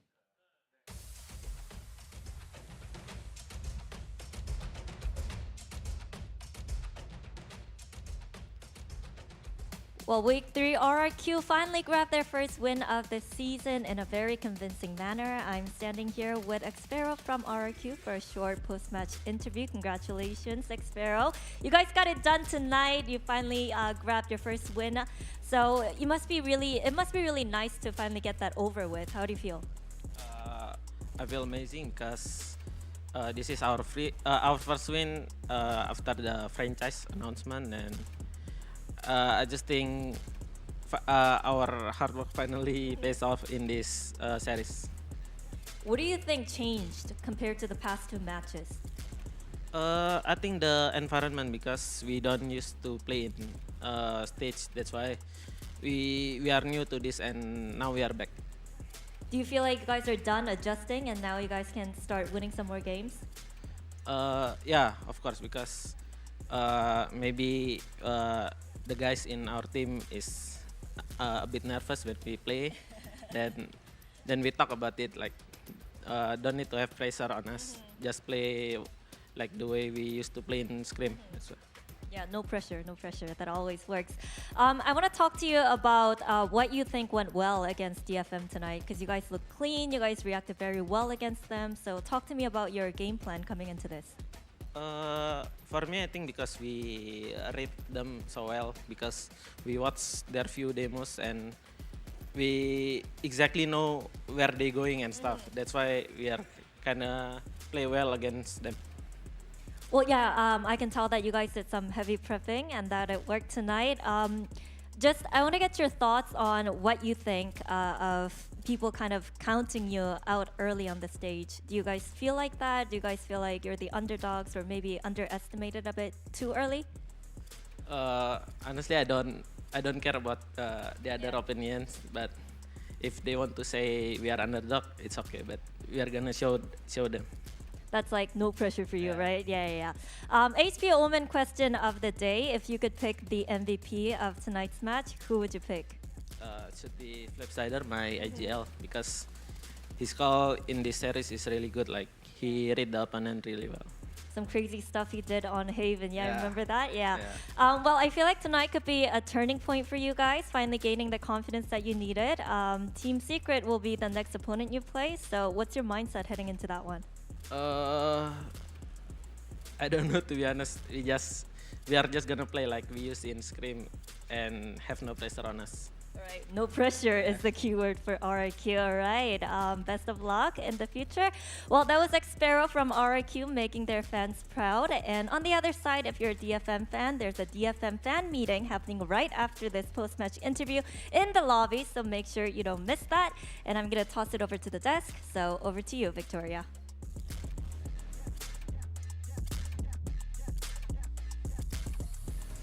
Thank you, Jen. Woo! 2 games in the bag for RRQ. They pull themselves up with a win and a 2-0 against DFM.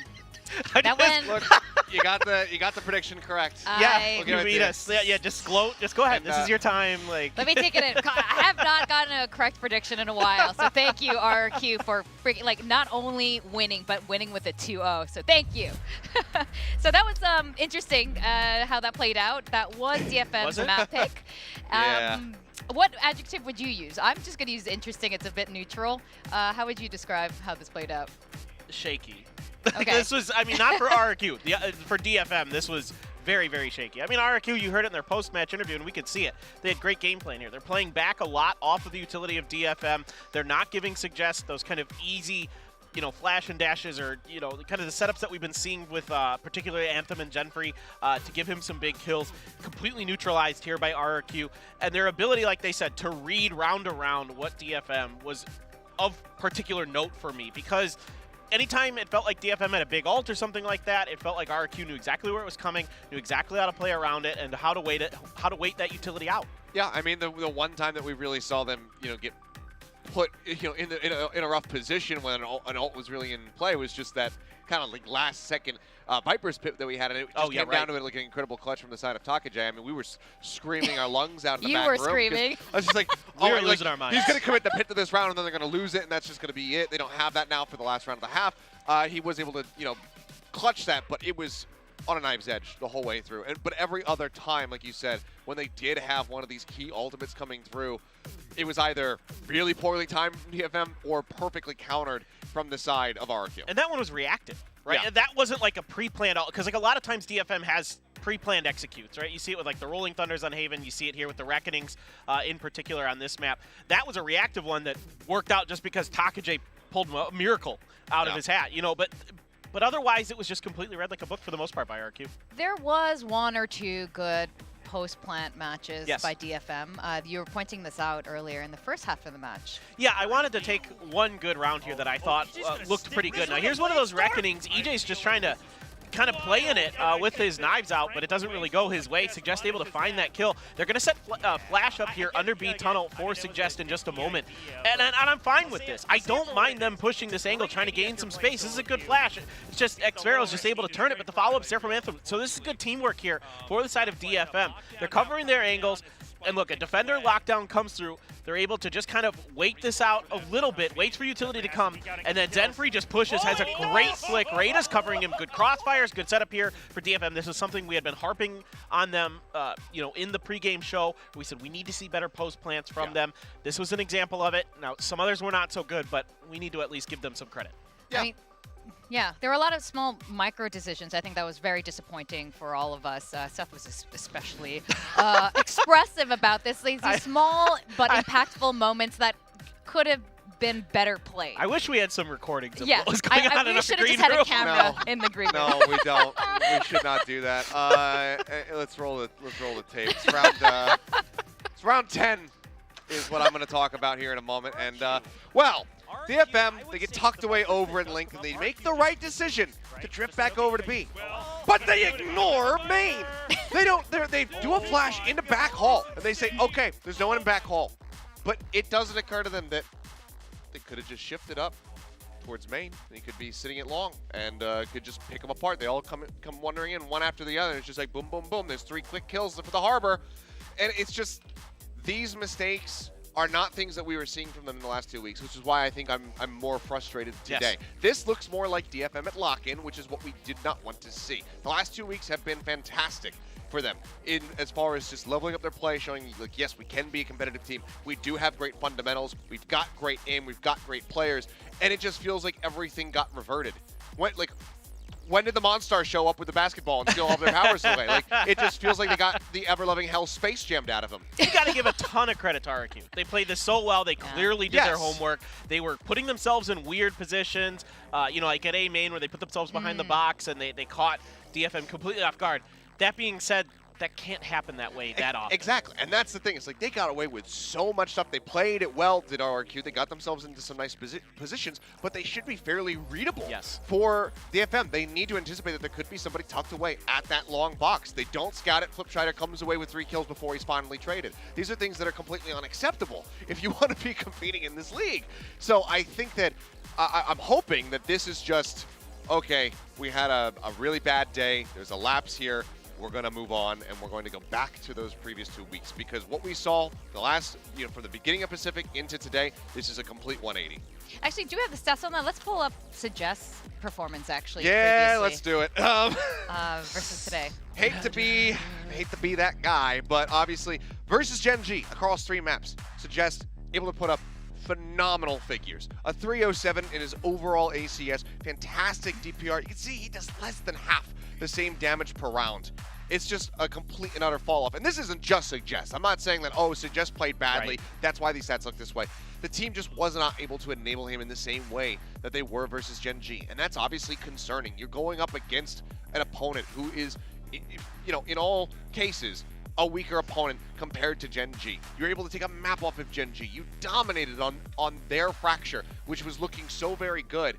So to go from this kind of peak on the left and then come into this matchup here, a fairly must-win matchup today, fighting for your first match victory, trying to deny RRQ their own, it's not a good sign, and it's something that needs to be fixed immediately. So I'm hoping that DFM, they take this as a major learning matchup. They go back, they rewatch this VOD, as painful as it may be to do so. Luckily, it won't take them very long because it was 2 of the fastest maps that we've had, clocking in at 49 minutes each. But I hope that they learn from this, because they absolutely need to. Yeah, I agree. I mean, I need to see more adaptation from DFM. I need to see a deeper strategy book, one that can't get read so easily as it did here for RQ. Now, let's give a ton of credit to Elmy Moore, a guy who I've been really impressed with, at lock-in and previously, who came in, had a little bit of a rough start. Like, we saw some good moments from him on, Fracture early on his Cypher, and he was getting some good early kills, but this was just an overall good performance from him, an overall good performance for RRQ. Flipsider, like they were talking about, is the IGL played great. Not only that, he put up incredible numbers. It was plus 23 in his kills to deaths on this, so that's phenomenal. And Elmy Moore, just this is what we need. We need this deep RRQ team. We know there's a ton of talent on this team. Now, hopefully, this is kind of the key and the ignition for them, and now they can start turning it and they start getting that engine revved up. Yeah, I mean, you mentioned the plus 23 for Flipstrider, it was plus 24 for Xfero. So the veterans were right there neck and neck with each other throughout this entire series, which is great to see. But that rally up from these younger players, these rookies that are coming in, trying to make names for themselves, is fantastic. And we've seen teams be able to do this in the past. Take somebody who's lesser known, mold them into being a good player, and right now that's the process for RRQ, and this is the first step. Yeah. And one real quick point I want to make is I think xFaro had almost as many assists in these 2 maps as he did in the 3 maps in his previous match. So there was a level up here in a lot of different ways for the side of RRQ. It isn't just everything was better. Like there wasn't one particular thing you can point to. It's everything across the board, and that's why it was so dominant. Definitely. I mean, to sum it up, DFM seemed to have a bit of tunnel vision going into both games, but I'm happy for RRQ and their win, and hopefully this is more than just that, key to that ignition, and that this can carry through through the series as we go through the weeks. Now, we are going to take a quick break. After this, we are going to go into, oh no, we're going to talk about our MVP first. Sorry, I forgot there's an MVP. We should talk about I wonder who the this MVP. is going to be. Yeah. This was actually a little tough. There were 2 players here that you could have gone for. I mean, it was kind of going to be either of the veterans. Yeah. I mean, Flipside are having a fantastic game in the second, but I mean, the consistency throughout both. xFaro, great. I think you could also maybe give Flipside the edge because he's the IGL, but this guy just put up phenomenal figures this whole map, or this whole series throughout. And again, one thing that I was really impressed with here for xFaro overall, and why I gave him a slight edge, which is it was his improvement in utility usage. We saw a lot of really valuable, especially out of the Sova utility on Haven, getting a lot of valuable peaks, a lot of valuable spots that were really able to open things up for his team on that defender side. And they were great on the defender side on both sides of the coin. So now going forward, I think that the bigger question I have for his team and for them is how can they do on their attacker side. That has been their weaker side. Today, they were on the defender side both times to start. They had very strong defender side. Great. Now we need to see that, they're going to have a good attacker side at some point if they're going to get deep into this, into this season at all. Yeah. So is that going to be able to occur later on is my big question. That's right. Now, these 2 teams can rest easy for the rest of the weekend. We are going to go into our next match after this. That is PRX versus T1, another one with interesting predictions. So stick around for after this quick break.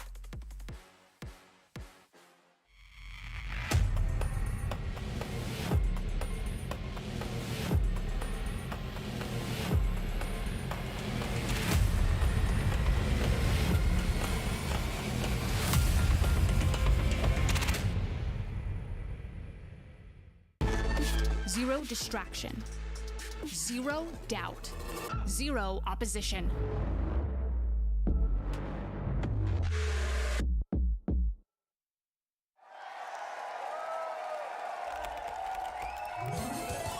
Red Bull gives you wings.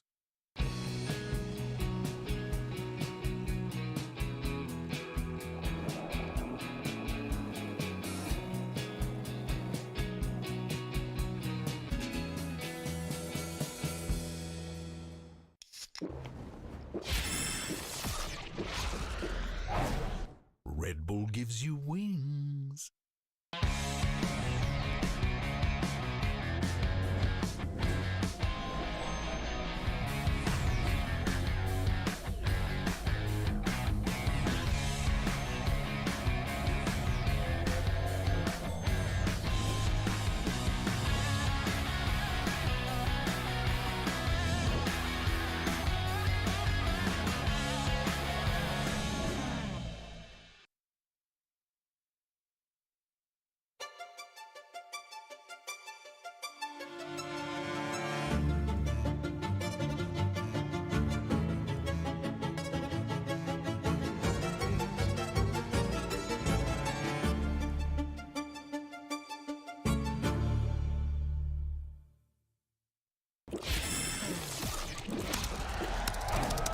Red Bull gives you wings.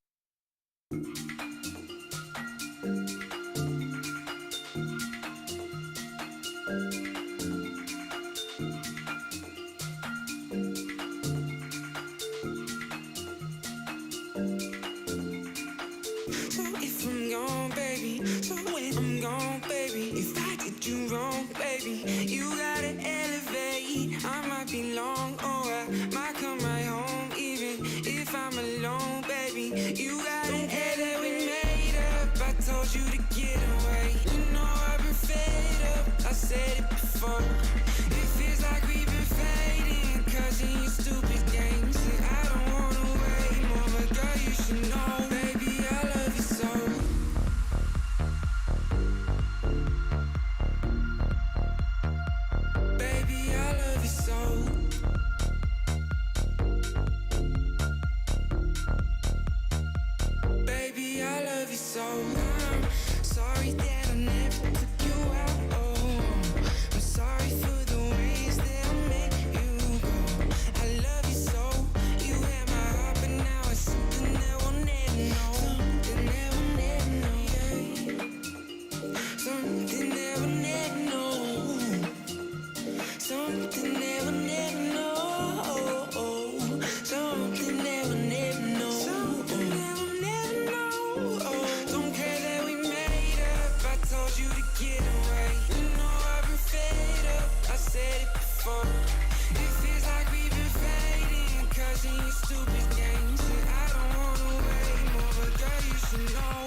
so. Baby, I love you so.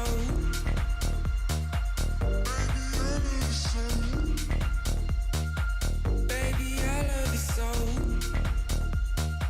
Baby, I love you so. I'm sorry that I never took you out. Oh, I'm sorry for the ways that I made you go. I love you so. You had my heart, but now it's something that will never know. Something that will never know. Something that will never know. Something that will never know. Something that will never know.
Welcome back to VCT Pacific. I'm Victoria, and at the desk with me today, we've got Paper Thin and Achilleos. We had a really fun first match, kind of. Well, fun for one of the teams.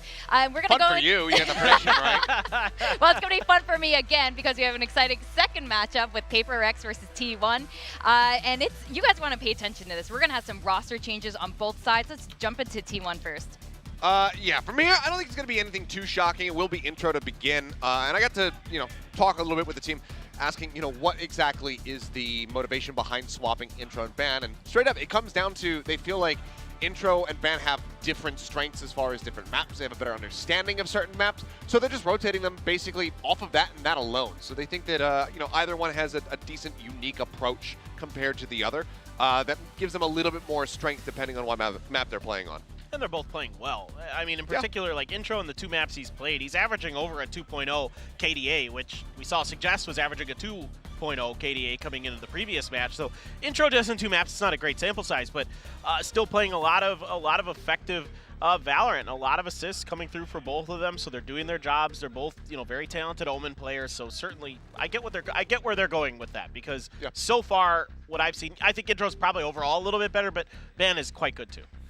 And we also have PRX. And their lineup, we've seen our usual 5 suspects for a while, but today something has changed. Oh my! I didn't think this fast. Something has happened. This is the only team that would do this. That would like take a player and like this fast just be like, we're gonna go for it. We're gonna go for it. And their IGL too. They swapped out with their IGL. That's crazy. Yeah, it is. It's insane.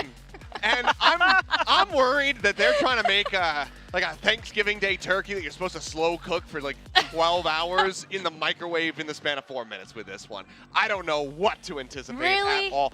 It's another duelist player as well. It's just more aggression. Is that what we're going to get? Yeah, maybe who's shot calling? Who's going to be shot calling in these moments? I have no idea what's happening. Alex did say their mistake last week was not being aggressive enough. So maybe that's wrong.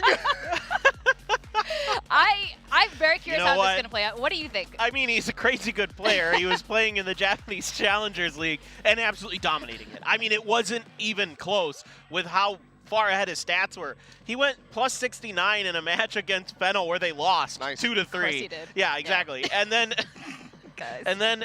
he put a plus 49 in a match they won 3-1 against Exist. I mean, he averaged a 332 ACS in a loss. I mean, the guy was absolutely just destroying. But this is a different level, and this is a brand new team, and he only was playing Jet and Raze basically so far this year. So that's kind of already taken in his role. So what's it going to look like? And before that, he was playing a bunch of Reyna. So I don't know. Yeah, I can't deny that he is an incredibly gifted player. That, like you said, every stat that you just read off, A+. That sounds fantastic. But can you necessarily just take that and then ham-fist it into a roster, into a lineup that has stayed consistent for so very long?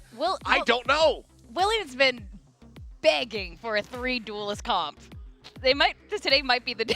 They really might do it. But again, if they do that, and I mean, even if they don't, who the hell is the puppet master of this? Who is the one who says, okay, I'm going to now be shot calling? Is it going to be Mindfreak as the controller player? Is it going to be Devi?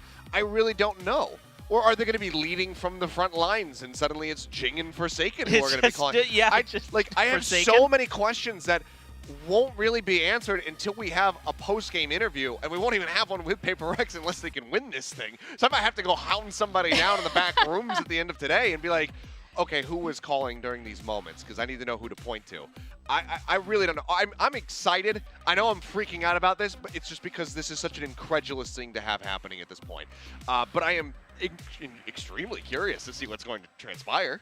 For context, he was the last player roster change that we saw out of all the teams. I think he was literally added on like 2 days before we kicked off VCT Pacific. Now let's talk about 2 players on both sides besides Something. Something's obviously the hot topic right now, but let's talk about Intro and Ben. We did a bit, but let's recap a bit here. Yeah, I mean, like Paperthin was saying, Intro kind of ekes out just a little bit ahead as far as the stats are concerned, but that's 1 fewer map played as a sample size, as I dropped my pen. But he's looked good, and they have been fairly interchangeable. We've seen both of them play Omen as well as Viper, so it really does just straight up come down to their map strength. Now, these guys we want to highlight because on the opposite side, for the side of PRX, is somebody that we expect a lot more of. It's their controller in Mindfreak. And unfortunately, we have not been seeing the same impact plays that we've been seeing from Mindfreak at previous events here in Pacific. Yeah, I mean, Mindfreak only had a 90 average damage per round in their previous match. That's not up to snuff. That's just not going to carry you. I mean, we saw it with some with Suggest. I almost said something. It's with Suggest previously. You know, that's an abysmal performance. And Mindfreak, especially on that split, was really absent. He was left on his own a lot on split to kind of hold down the anchors and stuff like that, and he just couldn't get it done. He wasn't able to really hold down the flanks for his team. So for Mindfreak, I mean, frankly, against Team Secret, the Fracture and the Haven went fine for Mindfreak. He was only like -1 or something, or -2 on both of these maps, but the split was really not good. So I need to see him be a little bit more effective. He did have some, good moments here and there, but he was put in tough positions and wasn't able to lock it down like you see with some of the really good controllers like Monyet, like Mako. He isn't quite there as one of our controllers that start with M. Yeah, I mean, he's just one of those guys that we expect a lot more from, and we expect a lot from all of PRX at this point, just given the highs that they have achieved. Still the highest placing APAC team that we've had so far. but we're looking for that consistency. We're looking for that return to form. And unfortunately, it does feel like he's been a little bit more out of sorts compared to the others. So we're hoping that that is going to be fixed and that we continue to see strong impact plays from this guy. Because like you mentioned, you throw in Mako's name out there and whatnot. That is a role where you can absolutely take over a game. We've seen it time and time again from so many people. Munyet now setting a new LAN record for kills. These are the kind of things that we do expect from Mindfreak. And he went 2-10 versus Borkum and 5-15. So I'm talking he got 2 kills, Borkum got 10. Dubstep got 15 kills and he got 5 in like kind of the controller versus sentinel or controller versus controller matchup. So that's like on the back side of things. He went 0-7 in first kills in that series against Team Secret. So like there was not much to hang your hat on for Mindfreak that went well. He did okay versus Envy and Jeremy, but otherwise, like when it came to kind of those late game scenarios where he needed to clutch it out, or if he was, like I was talking about at Split, put under pressure early as kind of an anchor on the other side of the map or something, he couldn't get it done. Yeah, so I do hope Mindfreak gets his mind back in order for today. Sorry, I'm just gonna make these these things. I heard that's what casters do.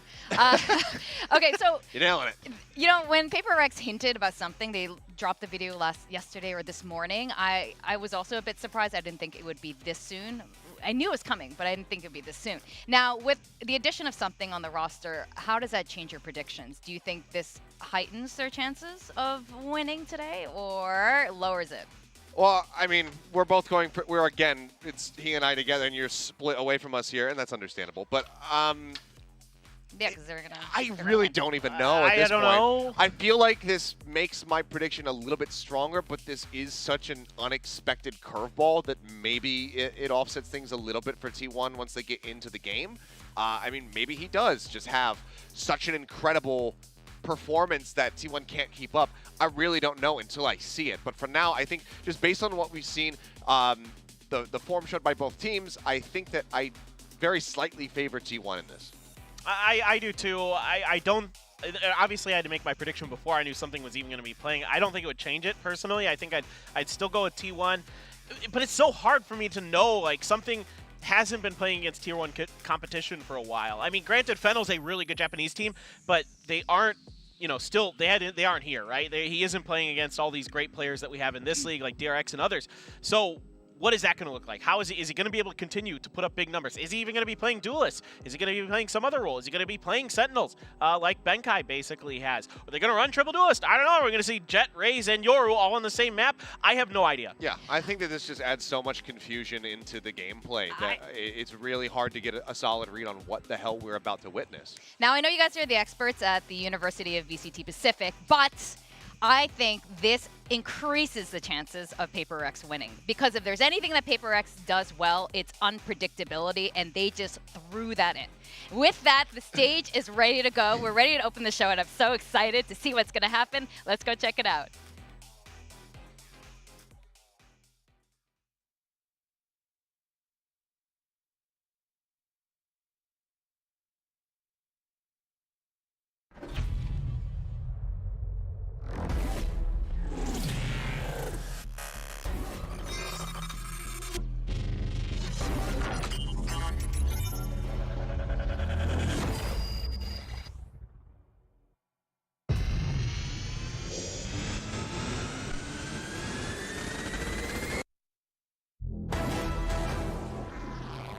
Face.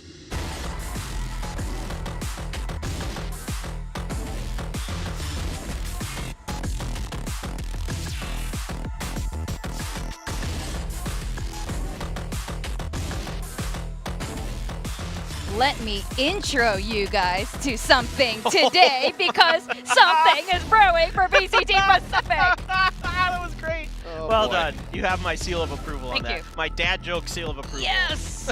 I made it. Hey, Jing. There he is. Here he is. His debut. Some nice stylish pants as well for his Yeah. first ever Pacific walkout. But again, I am so incredibly curious as to what this means for the in-game plan for who is IGLing.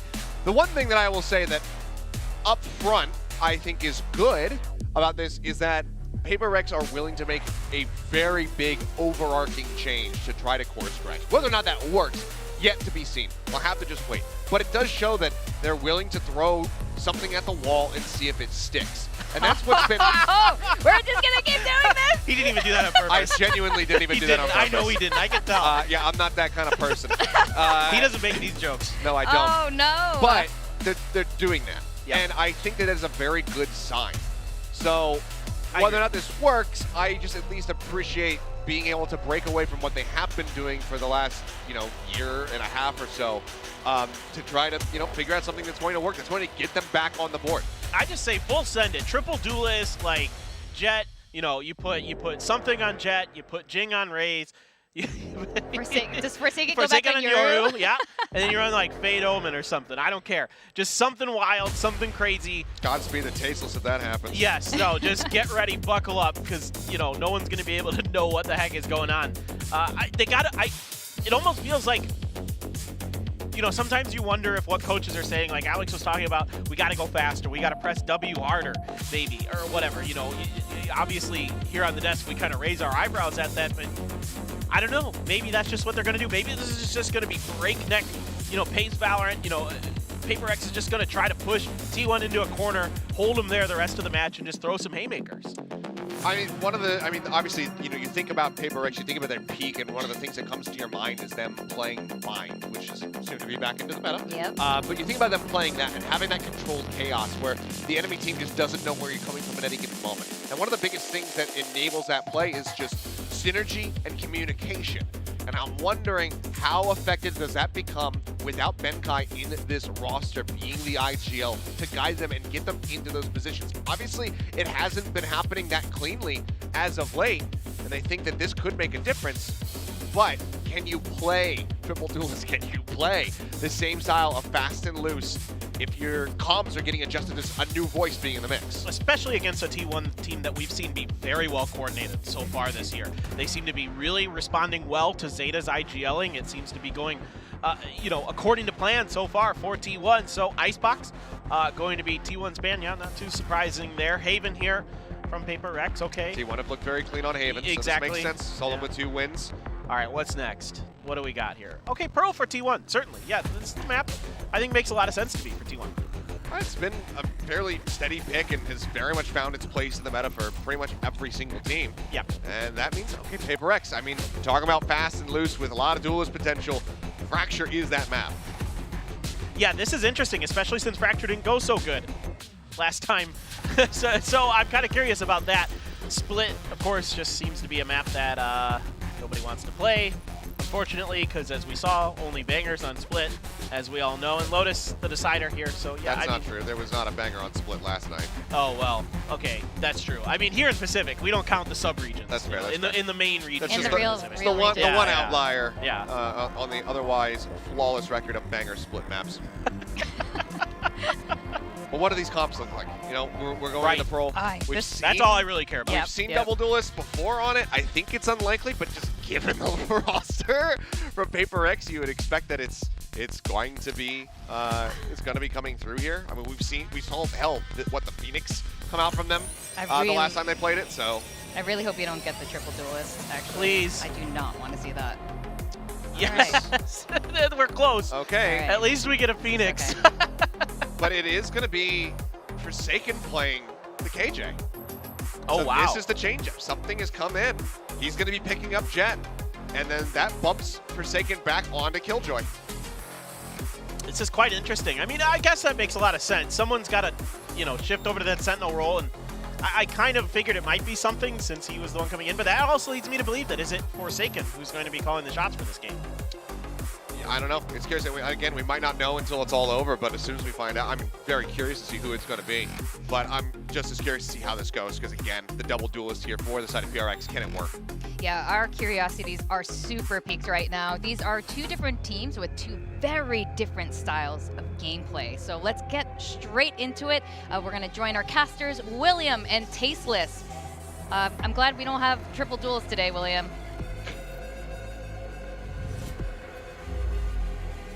Well, I am not glad because I would have loved to see triple duelist. You know what I want? I want triple duelist. Yoru has to be one of them, and then Gecko, and then Viper. That's my dream comp. William wants 3 Euros. I'll get right to the point. We just can't have that. We've got an incredible match coming up here. T1, obviously the most storied esports team in the region, South Korea. We weren't sure how they were going to perform at this event. So far, they look very strong. Overall, they're at 2-0. They're going up against PRX. The pride of Singapore is on the line. Yeah, and now with something coming in, right? I mean, this is a player that everyone around the world has had their eyes on because of just purely the numbers he's been putting up over in Challengers Japan. Now he's on the big stage with an amazing team, PRX, who's had such strong colors around them about, the whole W gaming idea. Now he's at the forefront of it, right? He's playing the Jet. He has to be the spearhead for PRX. Can that change things against T1? Now, T1, they've been actually extra clean whenever they've played the Harbor Sky comp on some of these maps, right? Carpe kind of double teaming with Zeta to gain info and then rotate around. Curious to see how that plays out today as well. Let's remember, PRX is known for being explosive, for being aggressive, but is that going to cause any overextensions? T1 has really tightened up their gameplay overall as we go here into map 1 on Pearl. Okay, so Saya purposely staying away from the wall, and this is Munchkin just trying to bait out everything just for Saya. Saya wants one kill, he's greeting it, he's got to dash out. And a lot of missed shots there on both sides, a little bit of a shaky start here. Some damage dealt. Carpe is already out of the picture. Yeah, so there was a quick rotate from T1, right? And we saw it on the minimap at the start of the round. They instantly used the high tide on top of the guiding light, and then they decided no one on A, let's rotate to B. Now Carpe does get caught right at the end, trying to just cover for Saya's exit. And this means T1 now actually is lacking a lot of info. Munchkin gets a spot. They are still planning on coming now over into B, and they're going to push in here pretty quickly. They should be able to secure the site relatively safely. Oh, Jing wins that duel with a nice jiggle. All right, we see Zeta with a double kill there. He's taken out by Ching, leaving only Intro left right now in a 1 versus 3. Intro does drop 1. Jing is gone. Intro at 30% HP. Around the corner, a shot is fired. He takes out 2. Only 5 HP, though. He needs to get a head. Oh. Yeah. Before I could even finish my sentence. A lot. Sounded like you got shot back there. Yeah. He needs to get a headshot. Great round there. Actually came down to the wire. Intro looking very good, but unfortunately not enough to take out that final player with only 5 HP here. Yeah, now I will say, I mean, just off of the pistol, PRX, they seem quite more composed, right? They even send Forsaken through mid to cover those flanks to get information on the rotates. And now, of course, a lot of us curious. I gotta imagine that Divide now has a bigger role in the calling for this team. Of course, like the Deska said, we'll have to confirm after the games are over on who exactly is IGLing now that Benkai is out of this map. We did have a technical pause here. Well, now we're going to have more time to speculate about who's IGLing on PRX without solid information. So let's, hopefully we can find out soon what exactly the issue is going to be. But really great starting round here. PRX, they came into this season, a lot of people were regarding them as maybe one of the strongest teams. They haven't looked bad so far. They are sticking with that aggressive and explosive kind of style, getting into positions, trying to lock the opponents in, sometimes then going around and circumventing those positions. But obviously one round, there's not a whole lot more to talk about in regards to that. T1, in the last 2 weeks, they've looked very clean. They seem to continuously bring a better iteration of themselves each time they're here on the stage. Hopefully they get this pause resolved and whatever the tech issue is can get sorted so we can get back into this. Yeah, we've got fans all ready for something here on his debut match of VCT Pacific, and he's just looking relaxed, right? I mean, listen, he's used to putting up great numbers. The question, of course, has always been, can he live up to the expectation and pressure of a stage like this and a team like PRX? You just mentioned it, right? The reason they were considered perhaps one of the strongest teams in VCT Pacific is because technically they do have the best record of any Asian or any Pacific team. They went to the grand finals of Masters Copenhagen, right? DRX, despite all the fame and glory we give them, have only gotten to the lower bracket finals. They've never made it to the grand finals. They've always been third place, and PRX, they made it second place and actually went down to the very last map on that one against the old FPX squad as well. So some fans for Defy as well, and actually writing their signs in both Korean and English. So Yeah, very cool to see. Again, if you guys could ever make it down here to our studio, you should. It's amazing to come watch these matches in person. I think we have just such an incredibly cool stage, even with just tech pause going on in the background. And yeah, definitely, if you can, come down, see the players, cheer them on. Now, the question becomes, you mentioned T1, and the Des mentioned it as well, right? T1 and PRX, they play very different styles. Now, T1, of course, at lock-in, they had Munchkin IGLing, but that has since changed.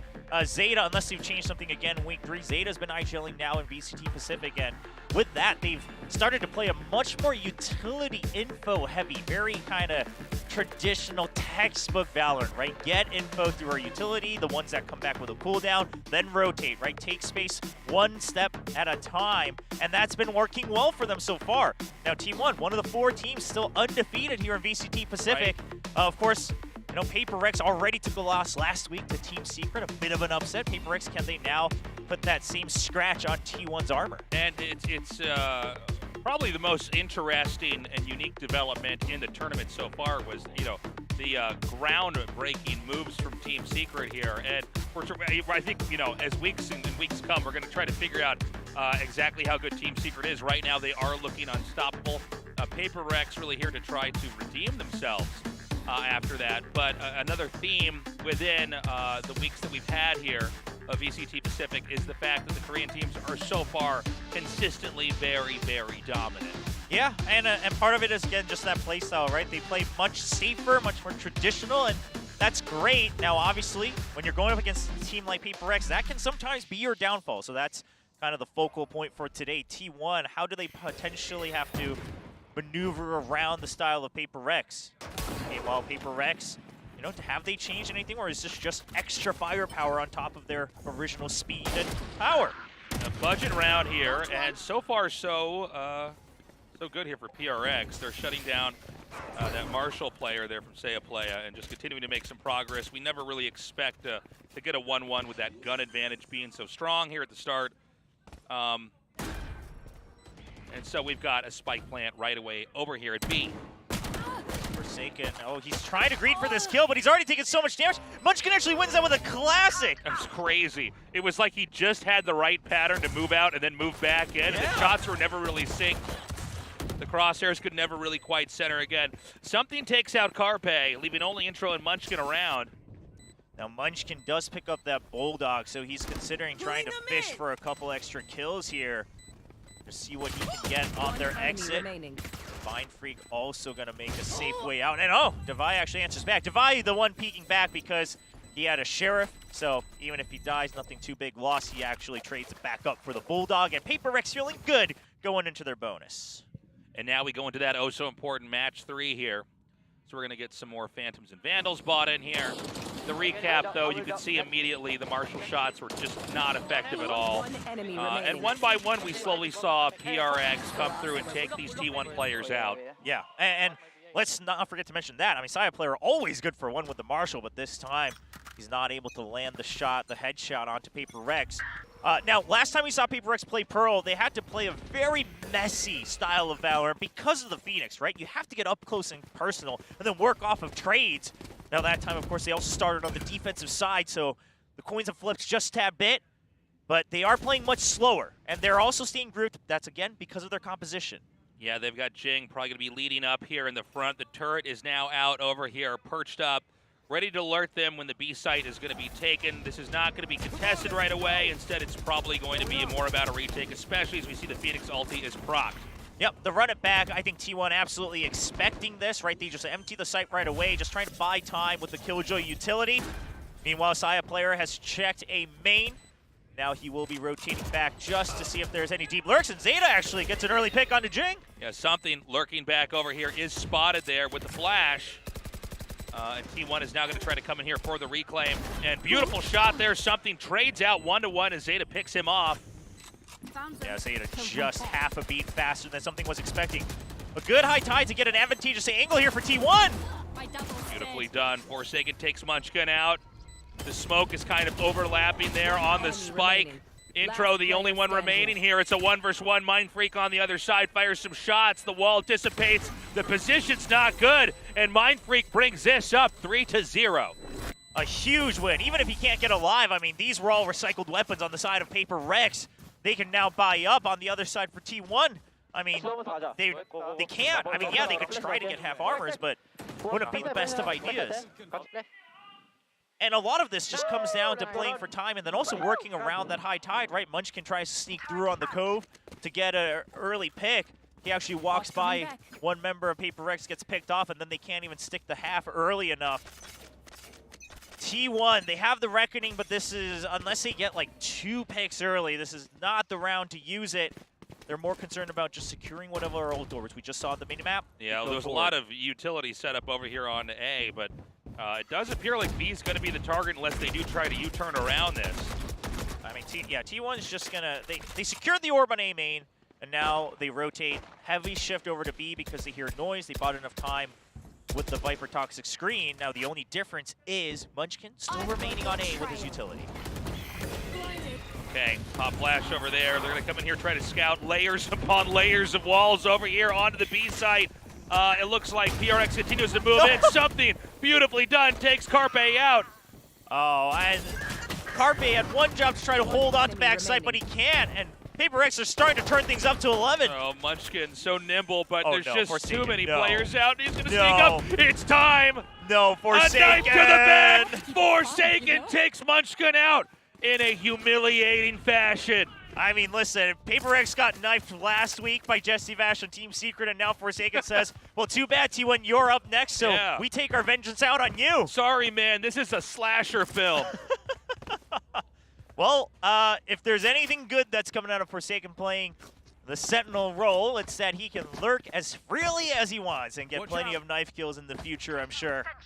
PRX so far just forcing their way in that critical round 5. Can T1 try to bounce back, or is the pressure just going to continue to mount? We saw the birds high five pass each other now. So we're going to see some movement over here to A. Well, the pick goes up right away. Now, T1, this is the style they play defensively. They will always get early information and then force a hard rotate to shift their weight. And this time they're doing it off the back of the Viper's pit. And PRX, because of the pit, they weren't prepared to jump on it right away. They weren't prepared to pounce on it. All they wanted as well was actually the ult orb. So they'll happily rotate. But the problem with the pit now means that T1, they don't actually have control of A main. They're just blocking it off. So they cannot shift entirely over to the B site. Okay, they begin to creep over here into B. On the far end is Saya Playa. That first click. And it connects something. Clipped on the dome before he can fall into cover. Saya Player again. He's always good with these scopes. Earlier he whiffed on the Marshall, but he gets his revenge with the Operator. No. You are divided. Attacker. Lockdown used just to try to clear out a B link here, but it doesn't actually gain them control of the site. 30 seconds Yeah, they're left. not into B yet. Less than 30 seconds now on the board here. They don't have an option. They have to run. They're going to have to try to force. It's possible that T1 may have iced them out enough that now they're going to be almost like walking into that house at Home Alone here. Oh, beautifully done. Carpe gets the kill. Spike down B. PRX has to. They can't. I don't think they get the plan. No, they have to save. They cannot try to greet these kills. Well, okay. Or Mind Freak can kill them all. You know? Yeah, prove me wrong, Mind Freak. He's like, well, I'm not greeting if I'm just killing them right away. So. Okay, so the first win there for T1, a narrow victory as the spike was marooned over to B, and not enough time in that round to make anything happen. All right, well, the Operator comes out for something now. Now, this was a big part of kind of their econ management, right? I mean, Mind Freak goes out, gets a couple extra kills. They can all still buy. They're going to go with the Operator also because they have the Blade Storm on something.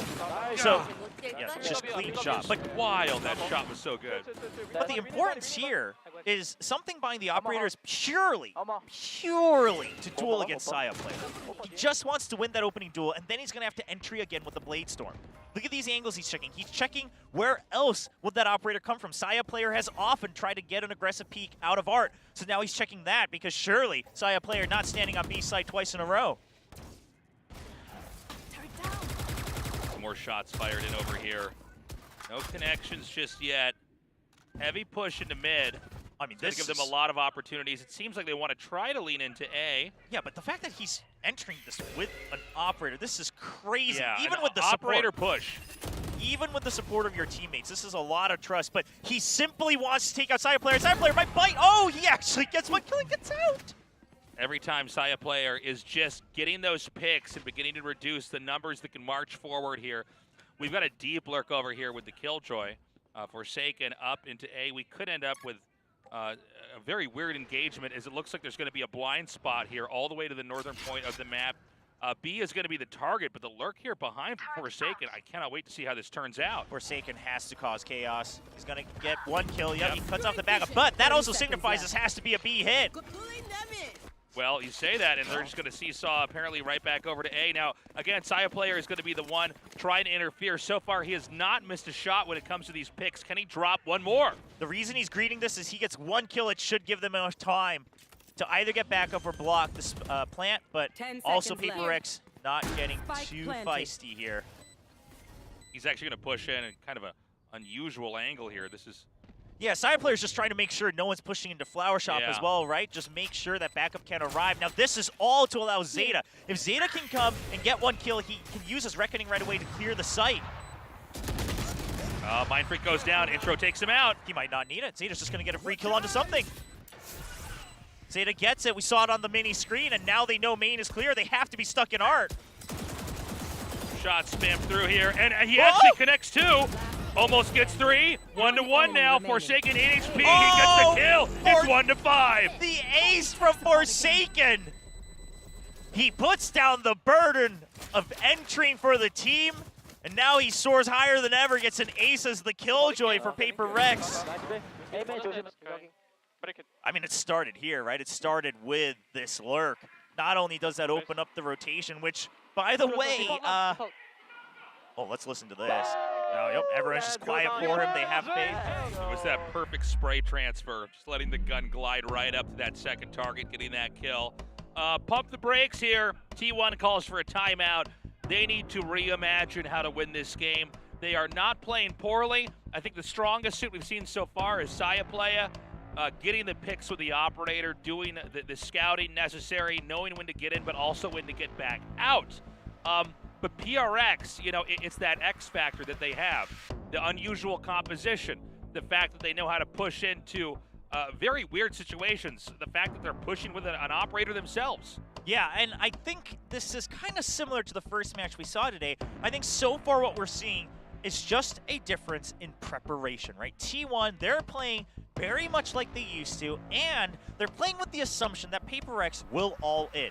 For instance, that previous round, even when Forsaken cuts off the rotation, the old PRX would have said, okay, we evened out the numbers, let's just run into B with our flashes and try to take the site. But no, they say, oh, actually, hold up, 25 seconds, that's enough time to rotate. Let's go back to A. And because of that, T1, their style of heavy rotating on defense after the initial intel off of a guiding light, it's actually biting them right in the ankles. They cannot get another round.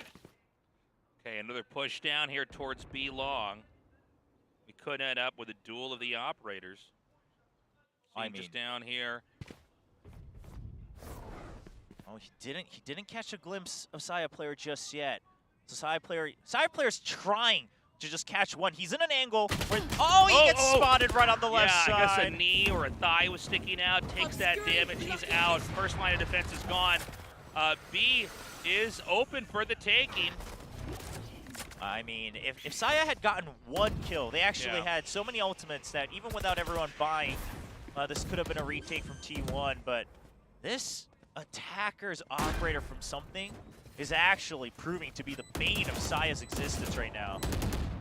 Jing rotates all the way to the back here. They've got a plant they can basically set up over here from far away. The lockdown comes in. That's going to flush out the rest of PRX for the time being.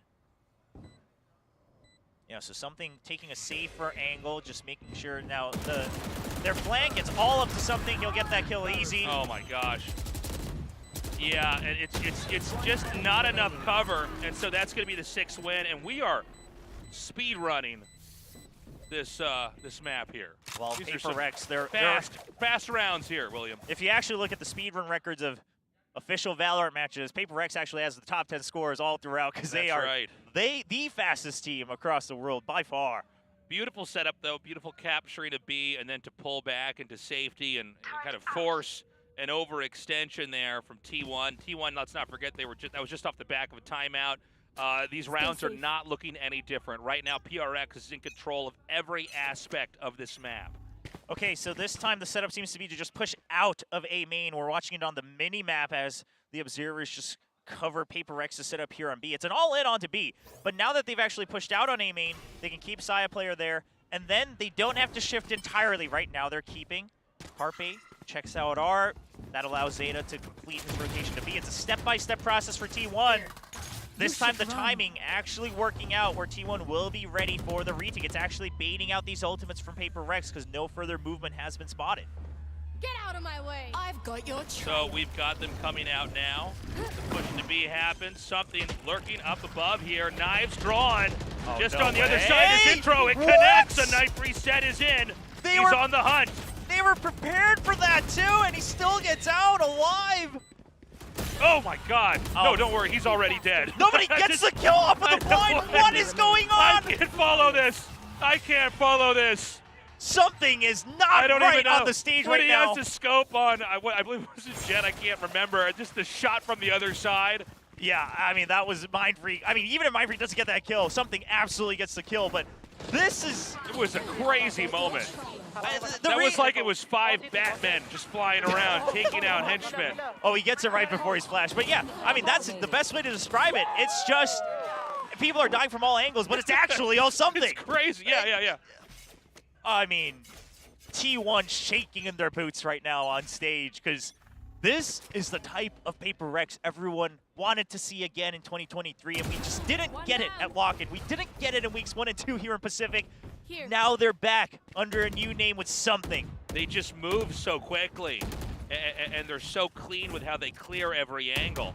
And I think T1, who is a bit more methodical, they just start to lose control of the round itself so quickly. Zeta finds Forsaken with the Sheriff, the first kill, and at least a good start here in what may be the second round win here for T1.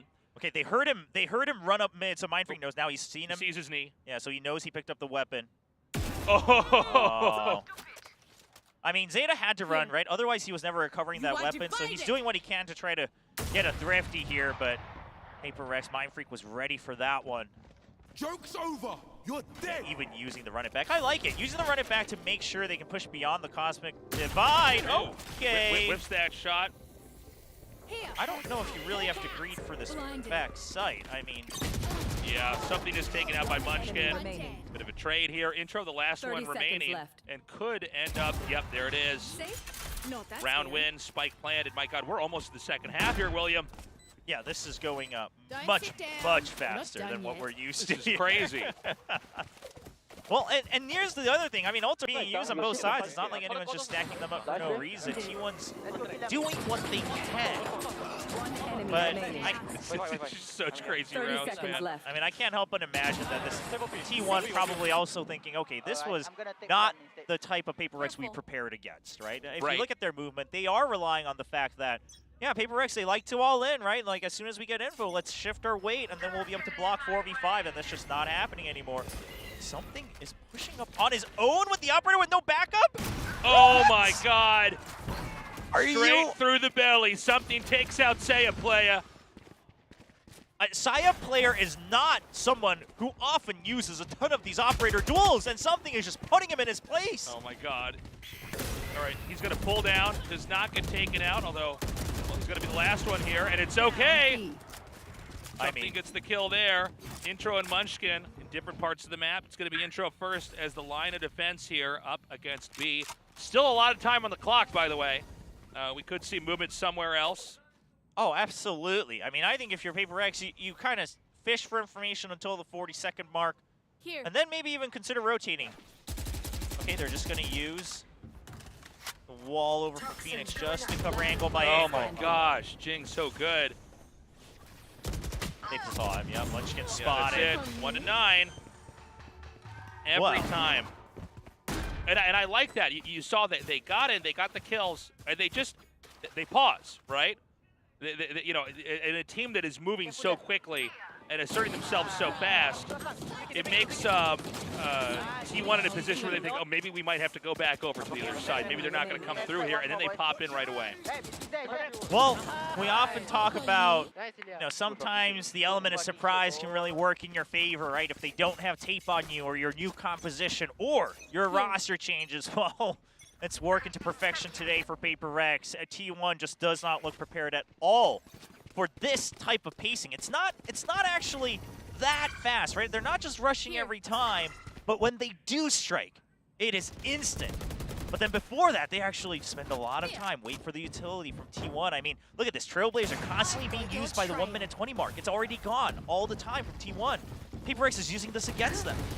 Okay, something's going to pop right over the top. So many smokes, so many walls here. Jing taken out here by Zeta. The spike is now planted. Okay, but because they took control of backside, this is... Oh, never my mind! God, Forsaken. Forsaken brings it back. Forsaken. He's going for another one! 2 aces! Oh my God. In 1 half! Not even a 1 map! 2 aces already, and we're not done with the map! Oh my God. Unreal.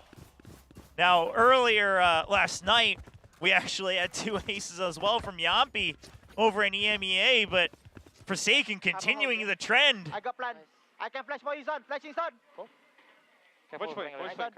Oh, I mean, listen to the comments. Nice, son. One more, son. Because everyone else is just calming the information while Forsaken can just focus on keeping his role, right? Keeping that area secure. All right, the last round in the first half. And before I can even finish that sentence, something has already obliterated Munchkin. Yeah, but okay, so why does Munchkin push out there? Because without them pushing out and getting more info, T1 just, you know, trying to defend the site and buy time hasn't worked. So he's trying to get an early pinch, but this time PRX is ready. Okay, so we're going to burn through the rest of the ultis that we've got here. PRX is going to try to seize control of the A site. They're going to get easy access to that. The spike is going to plant down here. We've got... planted. Good Sam player, beautifully done. He's going to fall back into the pit over there. Okay, Carpe just buying time so the side player can stay alive, trying to provide backup, but they don't know if Device moved yet or not. Now they know. Oh my God. In the blink of an eye, it's over. It's now 1-11. T1 is getting cooked. Oh, yeah, they are... They're in a pot of stew. It's heating up. Yeah, PRX is cutting up carrots, throwing it in there. They've been boiled, fried, everything. Boiled. I mean, you know, they're already ready. They've been served already. Yeah. It's done. The They're meal's already over. in there. I The mean, clams have already been thrown in. Oh my God. I mean, wow. Okay. Well, even if you thought PRX could win today, which I think is very reasonable given just how deep the strength of this roster is, I gotta imagine that this is Forsaken's family. I gotta imagine, because they've got Forsaken specific, and they've got a very younger picture of Forsaken, so I gotta imagine that that's a family possession. It's a good guess. It's a good guess. It's cool to Which see is the cool family to see. down here Yeah, to support them. I like that. Yeah, they've got their own little banners and the jerseys. You love to see it, but well, I mean, he's delivering today, and let's know he was actually kind of shaky in weeks 1 and 2. Well, it sometimes takes players or teams time to acclimate to this, and eventually this massive stage that we've got here for VCT Pacific is going to become less and less of an alien place and more of a home, more and more right now of a stomping ground. We're going to go to the second half of map 1, but I think we can all agree it might be a short second half. Yeah, and here's the thing. We talked about this last week on the show as well. As much as Forsaken's stats have been shakier than usual, we wondered, is that partly because he actually carries the burden to play these kind of off-the-wall agents and fill new positions and roles and styles for PRX? Well, now they're using that to their advantage to say, we trust in Forsaken to learn new positions, fill new areas on the map by playing this Killjoy. And he has 2 aces in the first half of map 1. I mean, look at the score. Forsaken is 19-6-1 on Killjoy, on attack. It's so crazy. How much? It's like going to be. It's been fascinating because they're all playing so well. Yes. Everybody on PRX is having these all-star plays, and it's happening so fast. It's hard to keep up with. We now go to the second half. T1 here with the spike in hand. and a prayer as well. They need to win every round. Okay, so T1 very well aware that this push out has happened from PRX. They wait to see if PRX commits to it. They did hear the ult orb getting taken, so if PRX doesn't push out forward, T1's just gonna wait. And then they surely go back and check A main to see if anyone's remaining. Because if you don't do that, you don't actually have any information yourself on the side of T1. Mind Freak just playing, he's just playing for info. He's gonna back out as soon as he spots someone. Carpe here, ready with the flash. And you know, it is a very T1 start here, right? A little bit more methodical, a little bit more careful, a little bit more patient, but so far that hasn't worked. Obviously the dimensions of being on the attacker side are entirely different, but we're now down to 45 seconds. The spike is not that close to B just yet. Yeah, and now, I mean, PRX will know for a fact that they're coming, and Something is just trying to get one kill, just trying to even the numbers before backup arrives. Oh, Something with 1 HP finally picked up there with the Frenzy. Oh, Forsaken? What? What? 30 seconds left. Okay. Okay, I mean, yeah, we've seen it happen. Stuns don't guarantee kills. Okay. Really good tactically there by T1. Great pulling of the crosshair there with the jet dash. Zeta's going to plant, and that is the second win. And for T1's sake, hopefully the first of many. Okay, so while T1, they don't confirm if anyone's remained in A main or not. They just say, okay, let's both work with minimal info. We'll just rotate, because that way we know at least we'll be 5, and you guys will most likely be at maximum 4 in 1 split. Works to T1's favor just to try to claw back. It is important to note, I mean, the comeback potential is very different when it's 11-2 versus if the opponents were already on match point. Okay, round 2 here. It does appear it's going to be, once again, and again, this isn't bad or anything, it's just a characteristic of the team. A little bit of a slow start here. Yeah, I mean, it's, partly T1's flavor, but also, again, they are up against PRX, right? And PRX has the Phoenix. That's the other thing. This is what we saw from PRX's Phoenix last time on Pearl, is that on defense, they had to keep pushing out and playing very messy, skirmish-centered Valorant, and then it would always come down to the wire. It would always come down to these 1v1s, 1v2s, even if they won the round. So T1 just saying, let's avoid that, see if they push out. You know, it's funny, this has gone so fast, we haven't really even had time to unpack it, but yeah, the Phoenix here, just not anywhere near as common. But here with PRX, they march to their own beat, and so far so good for them. Looks like this round's in their pocket, unless T1 can continue to deliver basically the perfect second half. So PRX has actually just made a very T1-like call where they fish for information, and now they've stacked onto B, and they're going to try to capture T1 here. Man, T1, though, handling it with grace. Man, that was insane. Oh, some good trades coming out from T1, covering each other's angles, despite the flashes coming out very well timed from Jing. But again, it's another eco for PRX because they lost the pistol, so not the end of the world. They would have liked to take down maybe 1 or 2 more people just to drop a single rifle on the other side, but T1 will keep all of their core weaponry into the bonus. So looking at the setup here from PRX, it looks like very well they're just going to push out of B main with the Jet and Phoenix, try to get the pinch onto T1 as soon as possible. Okay, with the cover of the wall, they will push in the first step into getting towards the A site. This isn't a commitment. Spike rests back at home. PRX has really not overextended at all. Still kept it pretty conservative. I think they're really allowing T1 to kind of run the clock a bit here. They are going to be able to leapfrog up in through the smokes towards A, or they can, excuse me, at least make it look like that's what they want to do, but in fact, that's not the case at all. They're going to do a loop around all the way to the back. This is a long walk from the A south all the way through the spawn. In this case, they will wrap up into mid. Killjoy utility is sprinkled throughout here. So T1 just trying to bait out as much utility off of the other side, right? Because then if they rush in as 5, they might be able to recover a weapon or so and try to even the fight out. Otherwise, PRX has too much of an advantage. Good flash. You've got to imagine you cover one side. They should push the left side all together. PRX. Forsaken gets 2, though. Yep, he doubles up. And again, T1 really can't afford to lose a single round here. They know he's backside. They heard his hops. Something so good, so clutch. He is shot from behind, tough position there. This Intro takes down another. Jing is out of the picture. Already a lot of damage done to PRX, though. Surely, I mean, if they win the round, it's match point. So at the end of the day, that's what they want. But if they lose this round, things could get a little risky. T1, not much time to plant. Uh-oh, uh-oh. Oh, man, sees the shoulder. No, he can't protect him. Oh, that was sick. Quick break. Just a pixel is sticking out, fires, and then knows it's time to dive in and kill the spike planter. Beautifully done. And now it's just one round. Any one thing goes wrong, no matter how well T1 plays, and map 1 is over. Yep, and a big part of this was, Forsaken getting that double, right? It buys enough time where T1 has to start rushing. Divide with a great decision-making here. Okay, well, Intro's definitely not peeking back out with that much health taken away from him, so he just jumps right down. T1, you're up against the wall. You got to throw everything every single round, starting with a Reckoning here on this one from Zeta's Harbor. Time around, PRX with heavy rotations from A. One into mid, a flash to peek.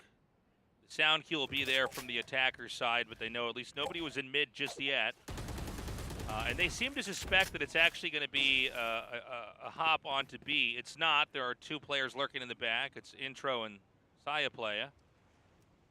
So PRX, yeah, they're doing what T1's been doing as well, which is try to shift your weight over onto B. Now, while PRX, because of that, they do win the fights over on B. T1, what they did very well this time was they have Munchkin peek onto A main, but meanwhile, they had already taken art control. So even if Munchkin doesn't win that duel, Mindfreak had nowhere to go.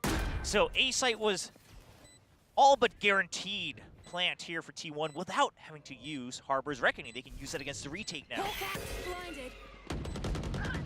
Zeta stays back over here. Can Zeta do it? Run it back. Beautifully, well, almost beautifully done. It's now all down to Munchkin. A 1 versus 2, the spike ticks away. He hears him. And the lockdown comes up, and this is just such an impossible situation. Munchkin could try to push, and that's it. Something kills, and that means that Forsaken will defuse. That is going to be map 1, 13-3, as PRX takes the lead. Yeah, I believe this map ended in about 30 minutes, I'm pretty sure. All right, so typical PRX speed running here with a very one-sided scoreline, 13-2. What an amazing debut map from Something. Comes up to the big stage, right, playing with players who have traveled across the world to different stages of different tournaments and saying, I belong on this roster, I belong on this stage. And proves once again, T1, as great as they have looked, they have their weaknesses, right? This is a roster that hasn't been together for long. No. We were hearing earlier, Paper Thin and Achilleos, they were worried, is this a crazy play? Is this a bad idea? Now they look like fools. Well, it was crazy, but it wasn't a bad idea. It's too bad they look like fools now, Showroom. Sometimes crazy is a little good. No, it's wild how well they played here. And this is, I think, for me personally, the highlight. The knife in the back from Forsaken. When you are playing this well, you have the confidence to come in and where you could have put a bullet in the back of the head, bringing out a knife. It's not the safest play, but it does create that kind of humiliation there where you could really get in the other team's head. Oh, absolutely. Yeah. I mean, mental damage is a very real thing, and then Forsaken continuing to get 2 aces, just showing how comfortable he is on the Sentinel role. It hasn't really taken away from his firepower, despite him being known as an explosive entry. And yeah, the biggest question was Something. His comms, right? His style, his flow, how does it fit with PRX? Well, looks like it fits like a glove, because they looked clean. Their tempo, their utility, everything. It was as if they practiced together for so long. That's right, and we're going to be going to Fracture for the next map. I hope we can have a closer match on that, but right now, PRX, they're leaning into their style. They're being aggressive, they're being cutthroat, and that requires you to not make any mistakes, to never miss a shot, but I guess they can do that. Yeah, and then if Something does miss a rare shot, Mindfreak is there, Forsaken's there, Jing is there, Devi's there. I mean, you still got 4 amazing fraggers to go through after this new addition of Something. So, PRX, okay, it's a little early to say, but map 1 on Pearl looks like kind of the heydays of PRX 2022 are starting to return here. I think we can expect a lot more explosive firepower from this squad. Coming forward here, I'm not exactly sure what T1 needs to do. They, they did have that methodical, I think very thoughtful approach to the map, but it kind of doesn't matter if you can't cover your angles when PRX comes around. I mean, you see that Phoenix pick from PRX, you go, okay, they're going to try to force entry constantly.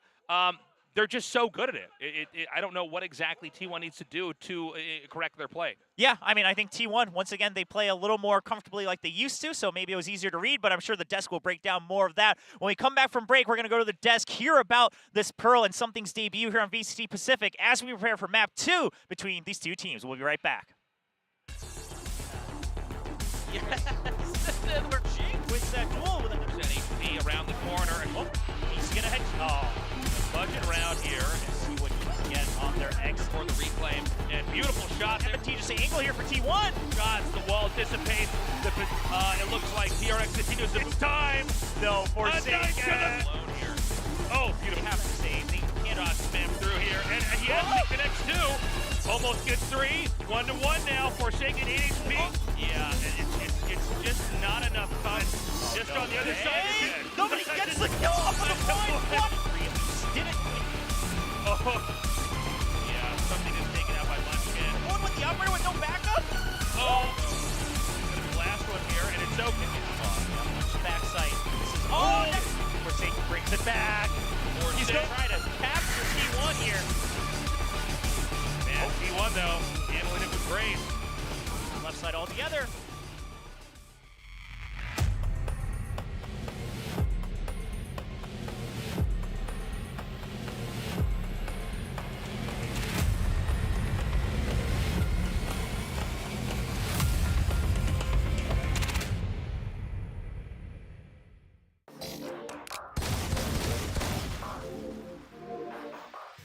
갈까? Let's go, let's go.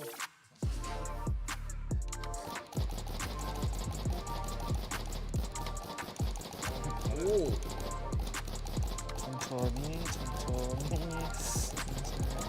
잘하는데? 순간적으로 가나? 오? 돼? 오오오오! 네. 전혀 안 될 것 같은데? 뭐야? 오! 가까웠네. 오케이. 갈까? 벤달도? 야, 고. 벤달 렛츠고. 라이프대로 가야 돼.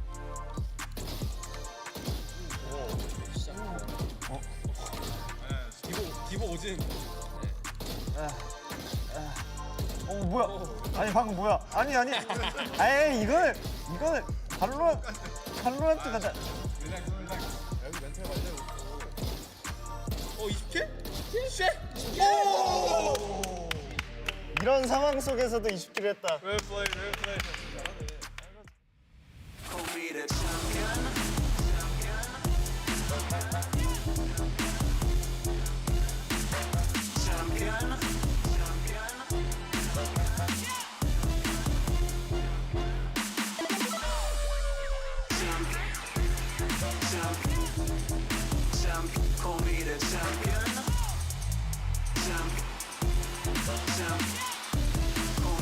Champion. It's been a long, hard road. Okay, I took a couple blows, but I'm still standing on my toes. It's been an uphill struggle, but my spirit never buckled. Now I'm back and I'm gonna reap just what I sowed. It's been a long, hard road. Okay, I took a couple blows, but I'm still standing on my toes. It's been an uphill struggle, but my spirit never buckled. Now I'm back and I'm gonna reap just what I sowed. Call me the champion, welcome to my kingdom. Predators been skulking, but survival is my instinct. And certain men get pounced on, caught up in the system. But I'ma tell my own truth, yeah, I'ma make them listen, you better listen. Call me the champion.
Welcome back to VCT Pacific. I'm Victoria. We have Paper Thin and Achilles. And guess what? Victoria was right. Something showed up, and that game was a slaughter.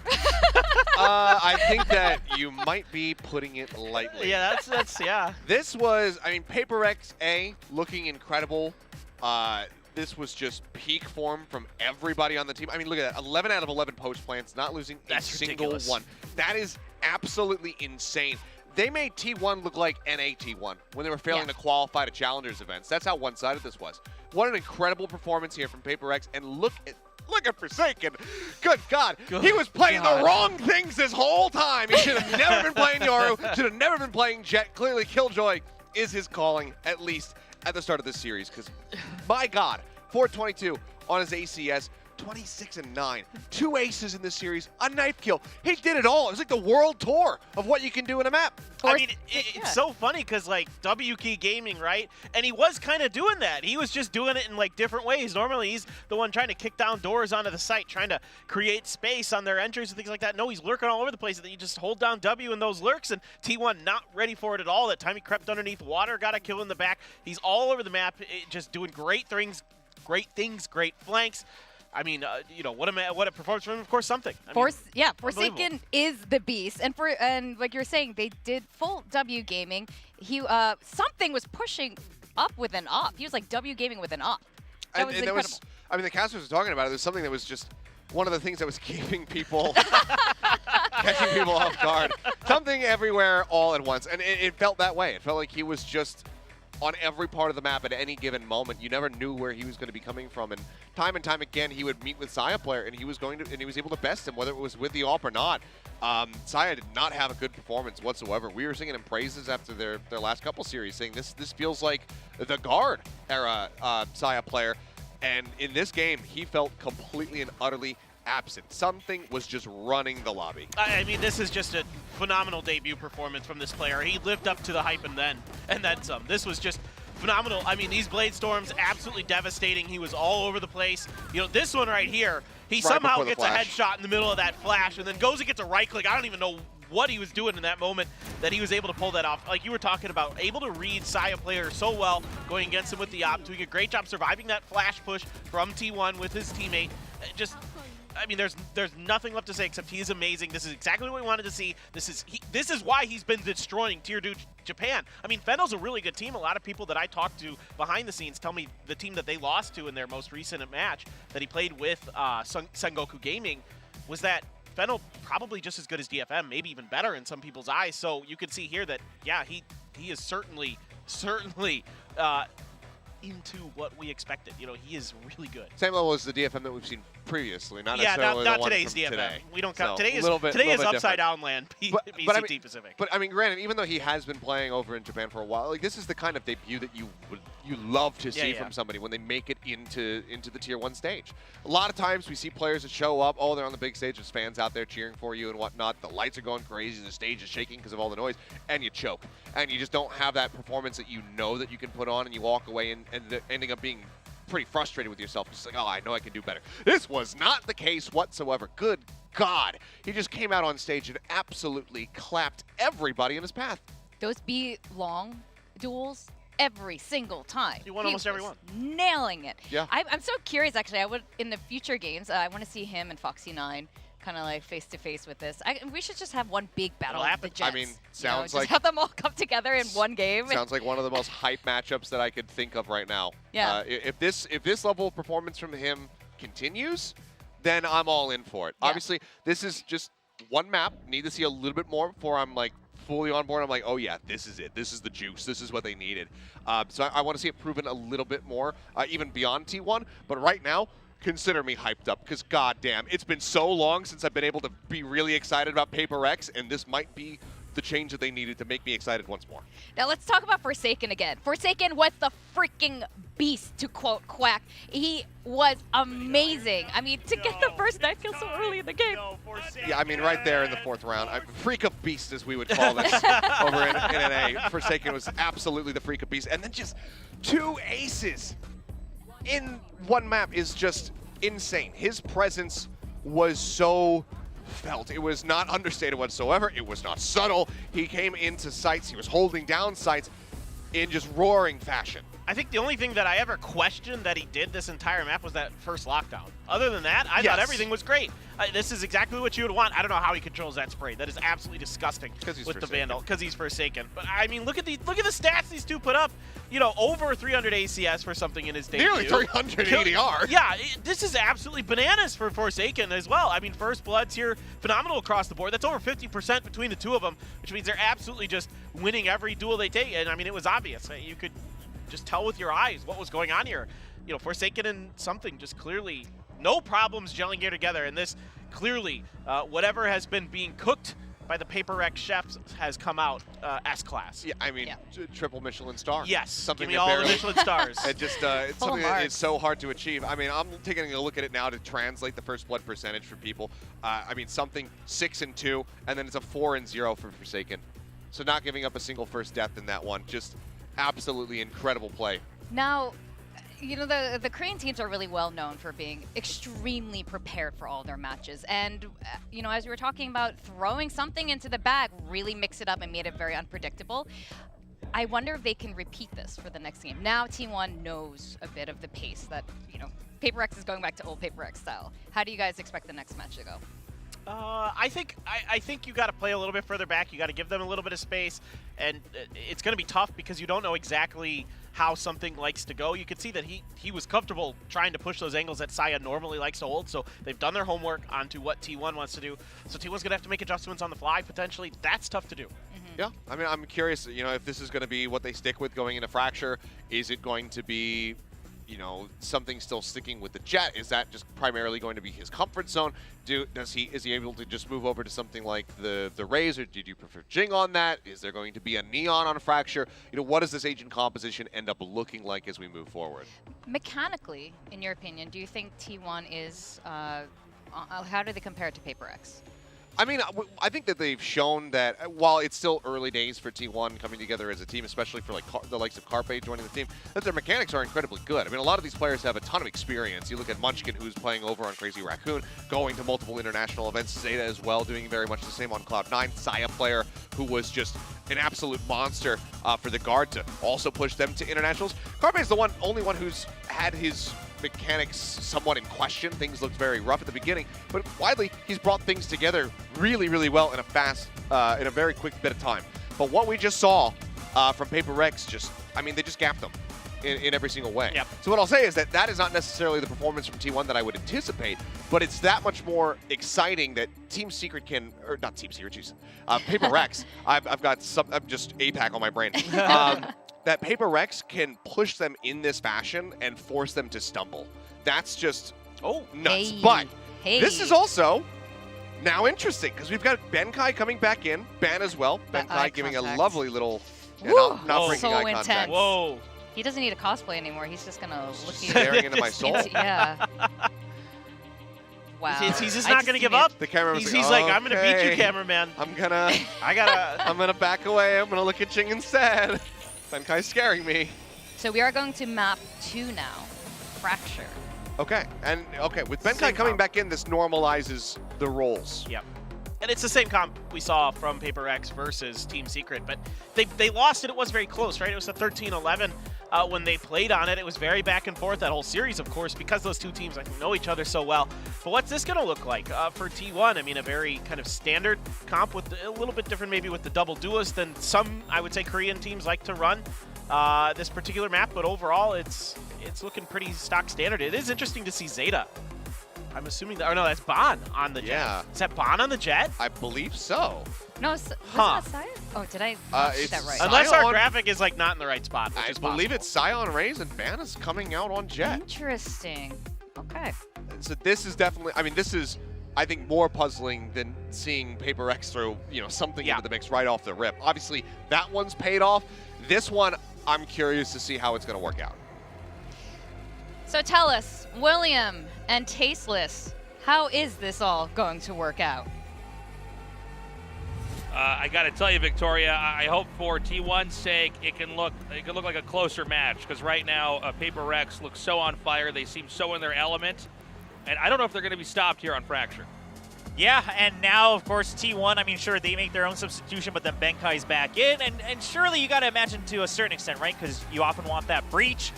This has always been kind of Benkai's go-to whenever they play the breach in their compositions, which now means Devi has to shift over to a Sentinel role. So we'll see. I mean, T1, are they prepared? Did they expect this to be the pick from PRX? And then, of course, the double duelist coming out from T1, right? Ban now on that Jet. Really taking on that duelist mantle once again. Trying to fill a different role and position here for T1 when they need it most. Yeah, well, they need to have a better game, or there is just no returning from this. That was such a one-sided map one. In a best of three, that if we're fortunate enough to go to a game 3 is on a very modern map lineup. We're not having any of our throwback maps from earlier. T1, you know, they did stick to the style that we know of, but it was really PRX basically forcing everything and then succeeding once that said thing was forced. We now go into map 1 here. It does seem like PRX is going to collect over here just outside of A. We did see Saya play a spot that and then run back in. It's going to be PRX with the mad dash coming through. Oh, Forsaken's just trying to get info. Saya now stuck here. Oh, but actually the stun comes out and only gets Forsaken. Beautifully done. Able to sandbag the entry there. They're going to bounce back around, but they're not giving up on A just yet.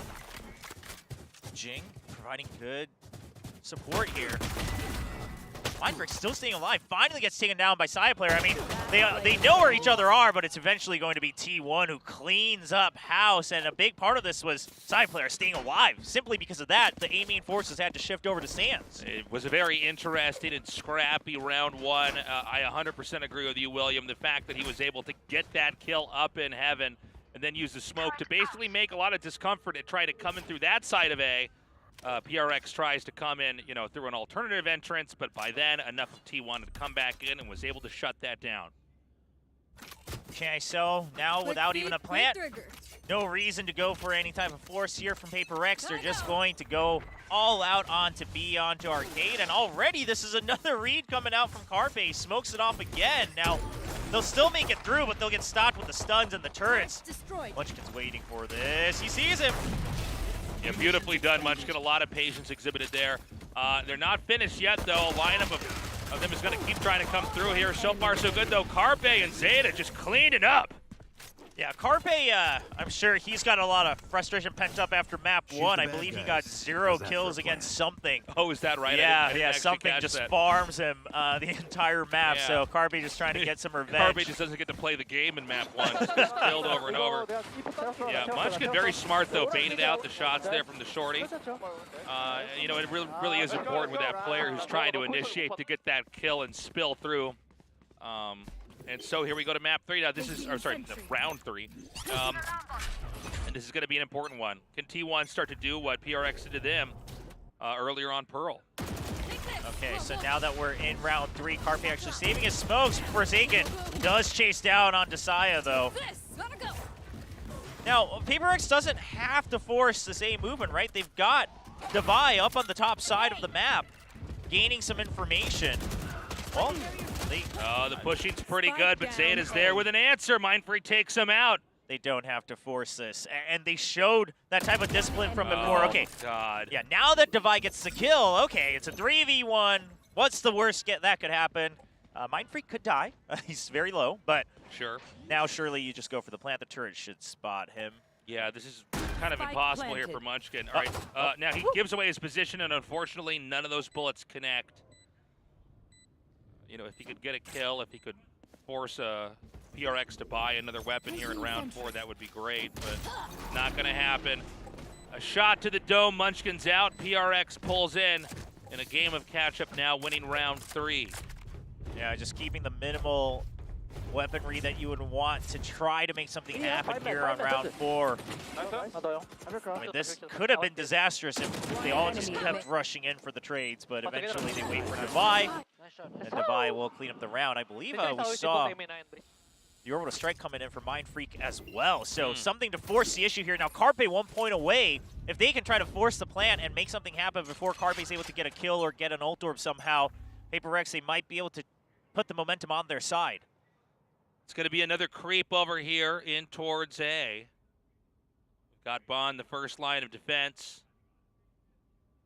Okay, so they changed these positions because they want to be able to escape out of A main because of the speed that PRX has been striking it with. But Bond's not going to get a chance. Bond gets dropped. It's interesting. Is PRX really going to double down and try to come in here?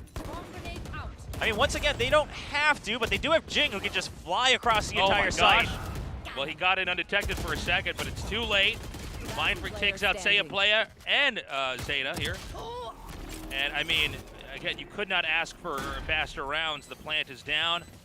The credits come in, and round 5 is going to be a rich one here for PRX.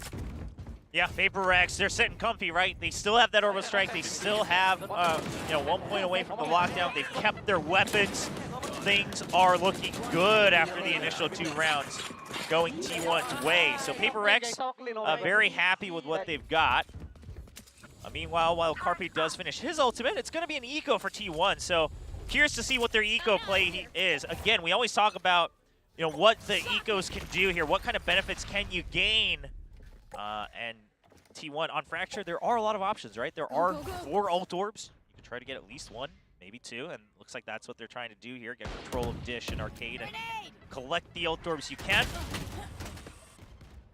Seiya dying. I believe that finishes his showstopper, so the goal should be, on Arcade, we're seeing on the minimap, Zeta picks up an ult orb, so even if he dies, he'll have his Rolling Thunder. So T1's preparing everything for the coming round so that they can get the tempo back. They're not trying to win this round, they're just trying to set up for the future ones. Yeah, we'll see if they get any picks. Maybe a small victory within the round loss itself. I don't know that PRX is going to give it to him, though. Just forces him out. Yeah. Beautifully done. Forsaken gets that kill. Bond is now out of the picture. A big push comes through here. Oh, Divide! Not the best spray control there. And these little victories are beginning to come for T1. But the lurk here from Mind Freak is too good. And the 3rd win in a row is picked up here for PRX. But as you were saying, William, round 6 is really the one that's more important. Yeah, I mean, T1, look at their ultimates, right? They did all of that just to set up this round where they're able to fight back, especially because PRX also has 3 of their own ultimates ready for this next attack. So T1, it's going to come down to how they can trade that utility. Mind Freak starting to get back into form. We've talked about it both on the desk and the cast. Mind Freak has been someone who had such a good performance last year on their run in Masters Copenhagen and then has since fallen somewhat quiet. Yeah, well, right now they are as exciting as ever to watch, I'll tell you that. They have really entered to a great form. We've got a push just here over by Dish. There is Munchkin waiting. This setup is nasty. They've got the operator to spot the first one. Okay, he doesn't need to get the kill, though, because there's the fault line. And there's the push out from Munchkin. Oh, he doesn't know about the 3rd. Yeah, he thought he had a clear there. But again, it's pretty nice to pick up those 2 kills. Bit of a trade out here. The spike is down. Okay, he needs to go back there and get that. He does nab that. And B, well, I don't know that B can be cleared here either. I think no matter what, this is kind of an uphill round for PRX. Yeah, the big thing is the lockdown was used to try to fake out B, but then instantly the fight happens on Satellite, so the lockdown wasted from Divide. T1 already knows that this is a potential strike onto B. They have no reason to fight this because they have the Rolling Thunder and the Orbital Strike to fight back. It's an important moment here. This is a round that really could go either way. Now 2-4 here. Zeta takes Mind Freak out. Ban not able to swap weapons, so he's just going to have to hold these far angles as the rest of the team jumps in. Showstopper ready, and it does whiff, but regardless, Zeta gets the kill. Jing he's just trying to force him off with the defuse. He's just trying to buy time. He's going to let this fly at the very last second. All right, and now Carpe's going to get that defuse. It will finish in time, tying this up 3-3 in what has been a much closer match so far. Yeah, lots of back and forth, and again, part of this is the setting up from both teams, right? Trying to time their utility and their ultimates so that they can keep the tempo. This was a great set play from T1, though. A great setup to just force PaperX into thinking they can run in. As soon as Ban kind of steps off the operator, PaperX was probably thinking, yo, we can just run in. The operator's already fired a shot. He's dropped off the box, and then the fault line comes in. A great trap play from T1. That's going to stop PaperX from running too rampant even in future rounds. So we now go into round 7, and this is going to be with some big buys here, Bond, with the operator. Looking for that first pick. A lot of eyes on to B as they're going to begin to creep in here. Heavy stack at A, but we really just want to watch from Bond's perspective here. Can he get that first kill? Well, there is a crack at the end here. Oh, okay. Well, they didn't through. spot. Yeah, they didn't spot him either, though. Oh, he whiffs it. Forsaken returns the favor from the other side, and B has been cracked wide open. Okay, retake still doable. What that means, they have to keep all 4 players alive. Do they try to strike back before the plant happens?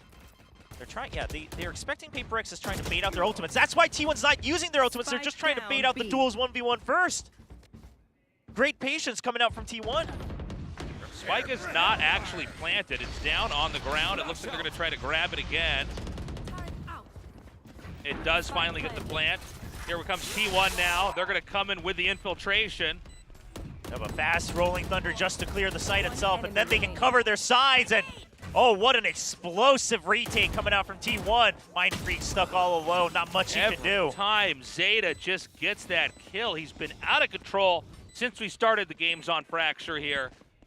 They're going to swap out the defuse, and T1 is now in the lead.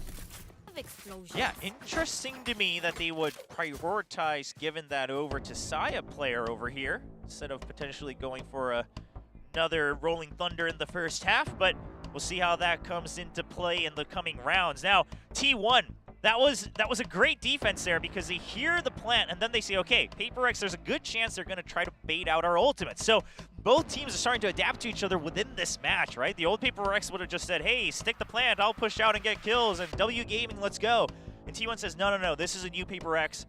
Don't use your ultimates. Just fish to see if it's a fake or not. They actually correctly identify that it is a fake. So now PaperX, ball's in their court. How do they change things up here on their map pick of Fracture? I gotta imagine, you know, for PaperX, I mean, they're playing against the operator very well. That's not the problem. They figured that out. I mean, of course, Ban kind of shaky right now as well. Been a little while since we've seen him with that weapon. But furthermore, PaperX, they've constantly been starting only on one side of the map. You gotta start to kind of pick and prod and, you know, draw out some of this utility earlier in the map so that T1 can't just wait for the retake. Yeah, things are going pretty smoothly here for T1. That being said, it's still very close. And actually, we've already finished that timeout. I'm curious to see if we're going to see anything different here from PRX, if they needed to communicate amongst each other and make sure they're all on the same page with how this is being played out here. It does look like it's going to be an attack sprung onto B. There is one Killjoy here with some utility as Munchkin awaits. Now, he is just waiting in the site. Yeah. He's not up in tower. He's just trying to get one kill so that way his turret and his nano swarms can live for a longer time. Now, PaperX has already changed things up. They're now striking on both sides of B, which they have not done yet in this first half. All right, where they're going to set Forsaken, and he's going to be the initiator. Who's going to win the duel, though? It is going to be Forsaken. He blows away the face of Munchkin. The spike will be planted in corner. I'm out of here. And now they also have the Rolling Thunder to defend against a retake. This is a very decisive round from PaperX, which we have not seen in the previous ones. A good angle for Forsaken, but he can't win the duel. You would have thought Forsaken would have taken that, but really good reactions there from Carpe. Mind Freak doing some work of his own. Zeta out of the picture. They're all stunned up. And all left alone. Yeah, and just too much crossfire to deal with, and another classic, very PaperX-ish victory, where everything suddenly is happening, and it's like in the course of about 11 seconds. Yeah, they've closed it out. And this time, you know, part of it, I think, is they're trying to see, is there any other movement, which agents are on which site? They don't see any of the push out, right? Something like the fault line or, you know, the very early sky smokes coming in from the Brimstone. So they say, okay, if the Killjoy setup is here, let's just push through, because if they're only banking on the nanoswarms, we can actually jump over that in many different ways. This is going to be another important round here for T1. Forsaken already with the first kill, moving in, claiming A very quickly. There are no targets here to actually take, so I think the damage we've seen from this ulti is going to be all we're going to get from it. But again, it's not going to be an easy retake here for T1. And T1, if they lose this round, they're going to be economically in a pretty strained position. And I love this change-up of pacing, right? They go in with the Neon, but they don't all follow suit. Yeah. They actually just set up for Forsaken to do it, and then they actually bait T1 into thinking they might not push A site. Forsaken takes out another. Oh, clean trades Wow. and duels coming in from PRX. Van all alone. It's hard to even play-by-play these rounds. Things are happening so fast. It's wild. The game continues to seesaw back and forth here. PRX now ahead.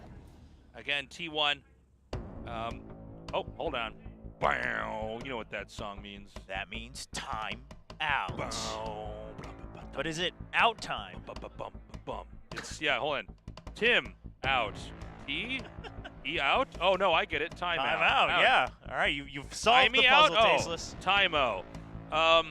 Well, here's the thing. So T1, I think probably what they're discussing now is, okay, PRX just went with these 2 rounds where they wait to see who's on which site, and then they strike with an execute that is designed to take over that agent, right? Earlier it was on B against the Killjoy.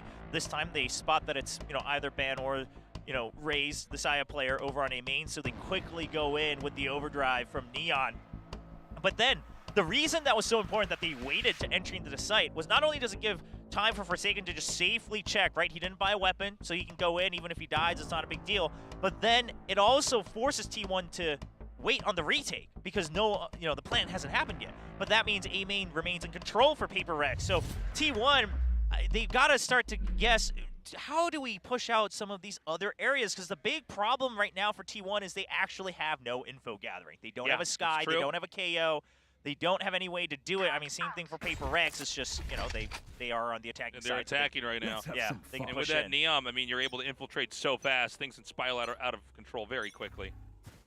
So, I mean, T1, yeah, you look at the comms, you say, okay, PRX probably has the same problems on defense, so let's just try to even this first half out, but it'd be ideal for them if they can, turn this into a 6-6 or even a 7-5. Okay, this time a 4-stack push over here towards Dish. And they are going to get the line set up right there, locking Munchkin and Zeta from seeing what's going on, and Forsaken with the spray just murders them. What a slide in. He jumps over the initial spray and then actually slides beyond both players, gets 2 and refreshes his slide once more. And then the spike is planted again. You only have 2 members left, T1. Retake, I mean, you gotta save here and hope for a 6-6. Oh, Forsaken going to come around here. Bond may be in for a surprise, and he is. And he gets 2. Just wild. I'm out of here. Making it look easy. And to talk about a beautiful attack into the site, completely visually zoning out any usage of the position that we saw that T1 had set up. Yeah, I mean, PRX just has absolute reads on what T1 wants to do right now, right? And Forsaken just very kind of proud of himself, saying, yeah, you know what? It wasn't about the Killjoy. I'm just back. I'm just back with my own aim. Can frag out. I mean, he put up, what was it, 422 ACS. Setting a record for himself over there on the first map. He's on his way to another amazing map 2 here. Well, this is going to be a much more difficult seizing of the A site. It's pretty heavily stacked, and over at the B side of things, T1 is ready to rotate back over if need be. Okay, this was the same setup that T1 did earlier for Antenna. This time Van will try to get a trade, but that means the Vandal is lost now for T1. No one can recover that safely. And they're going to come in. It's a chaotic moment, but Mind Freak clears it out. Carpe returns the favor. Saya Playa in the distance takes Jing out. And this is not going to be an easy spike plant. Everyone is scratched up. Divide very low, so actually the firepower not as big of an issue right now. Carpe's been saving this orbital strike for this moment. He has to use it right now to clear this lockdown. have to use it. Oh, almost actually gets him killed there. Is he going to be able to get the plant? He may just decide not to. Well, I mean, Benkai's stuck. He has to do one or the other. He's trying to bait them in. No, not going to work. Munchkin takes him out.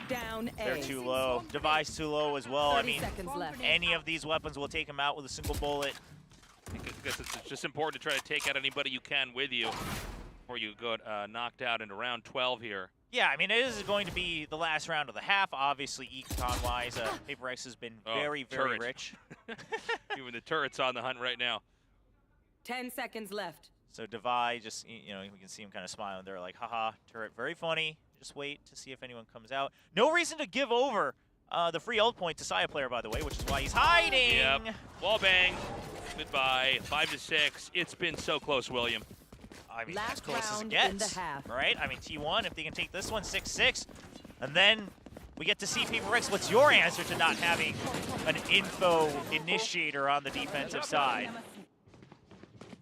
Yeah, excellent round there for T1.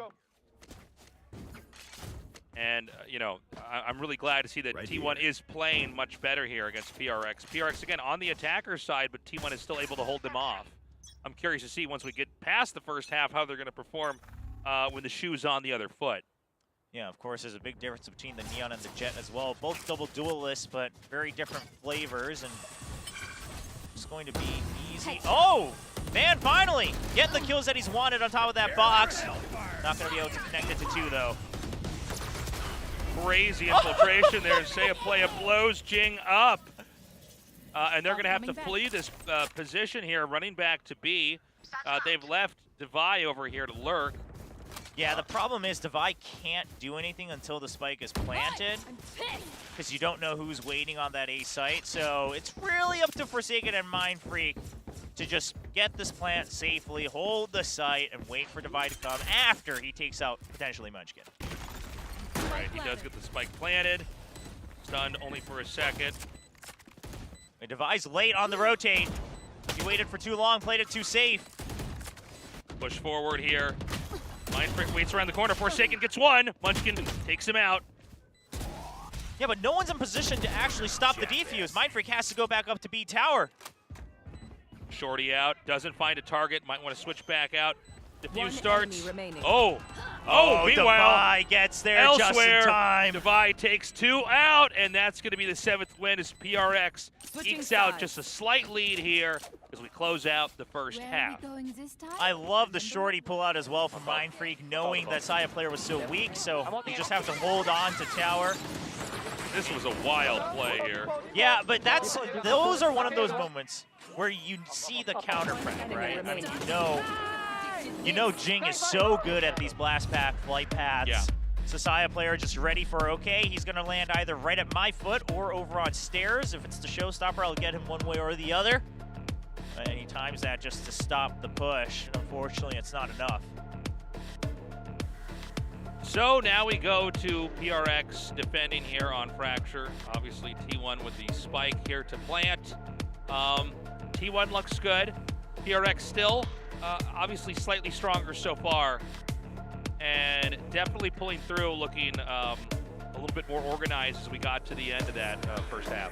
Yeah, I mean, I would say probably if you're T1, the only unfortunate thing is the operator was never really providing as much value from Ban. I mean, that's one of the big benefits of having Jet. You can play the operator in a bit more of a greedier way, or you can try to with the tailwind, but man, not able to connect that to many kills, if not any, I believe, actually. So we'll see how that comes into play once he's on attack. Now, let's, again, remember, both sides working with no info initiator. So this time, it's on Benkai, the IGL of PRX, or, I mean, I presume now that he's back in on map 2, he is back to IGLing, but probably. Yeah, what's the brain power behind PRX to decide how do we overcome that weakness of our composition? T1, they didn't find a good answer for it on the defensive side. PRX, I imagine it is actually W gaming. Just push out more aggressively from one side. I mean, that's the thing, right? But on a map like this, that can be tricky to even know where you need to go, right? It's going to be a very interesting second half here. Again, for those of you just now joining us, it's PRX in a 1-0 lead right now against T1. Right now, PRX 1-1 in the overall group stage here. And T1 has been undefeated. So if PRX wins this, both these teams are going to be 2-1. Yeah. In the big picture for scores for teams, team versus team scores here. Yeah, Obviously in this best of 3, PRX is 1-0 right now. Yeah, it will make things very interesting for the group stage, right? Their overall record as they try to get their ranking positions for the playoffs. Only 6 teams will make it there after a couple weeks of round-robin play. So PRX, again, heavier stacks and then push out, which is traditionally the way you play defense on Fracture. I mean, T1 was trying to play this Fracture defense like they would play Pearl. Kind of bit them in the butt there. PRX this time, they just empty out A site and say, just keep control of Antenna and our spawn, and we'll regroup. Okay, Forsaken a little ahead of his teammates there. Yeah. Smokes down. Fight the shot there. They're going to smoke out the A site. And the spike, a little bit of a hiccup there, but it is going to be planted. Ban actually, he's trying to greed for more area. Oh! Nicely done. Bankai returns the favor. Ban always good for a couple kills here on the pistols. He's had quite a few highlights actually on pistol rounds. Now the flank coming in. Mindfreak gonna push up here. Very tucked away. T1 is ready for this engagement. The smokes are, yeah, just covering their entrance here from main. And then it's Benkai. Benkai actually. Oh! What? Twirls around Carpe's shots. It was like an ice skating move. Like he did a 360 triple axel. Yeah. And then landed and killed him. We've seen RB do it several times on different agents, but that we always say, oh, it's because he plays the Neon so much. It's so, second nature to him. But we saw it this time. Benkai says I can do it too. We get that from his perspective. Surely we see it.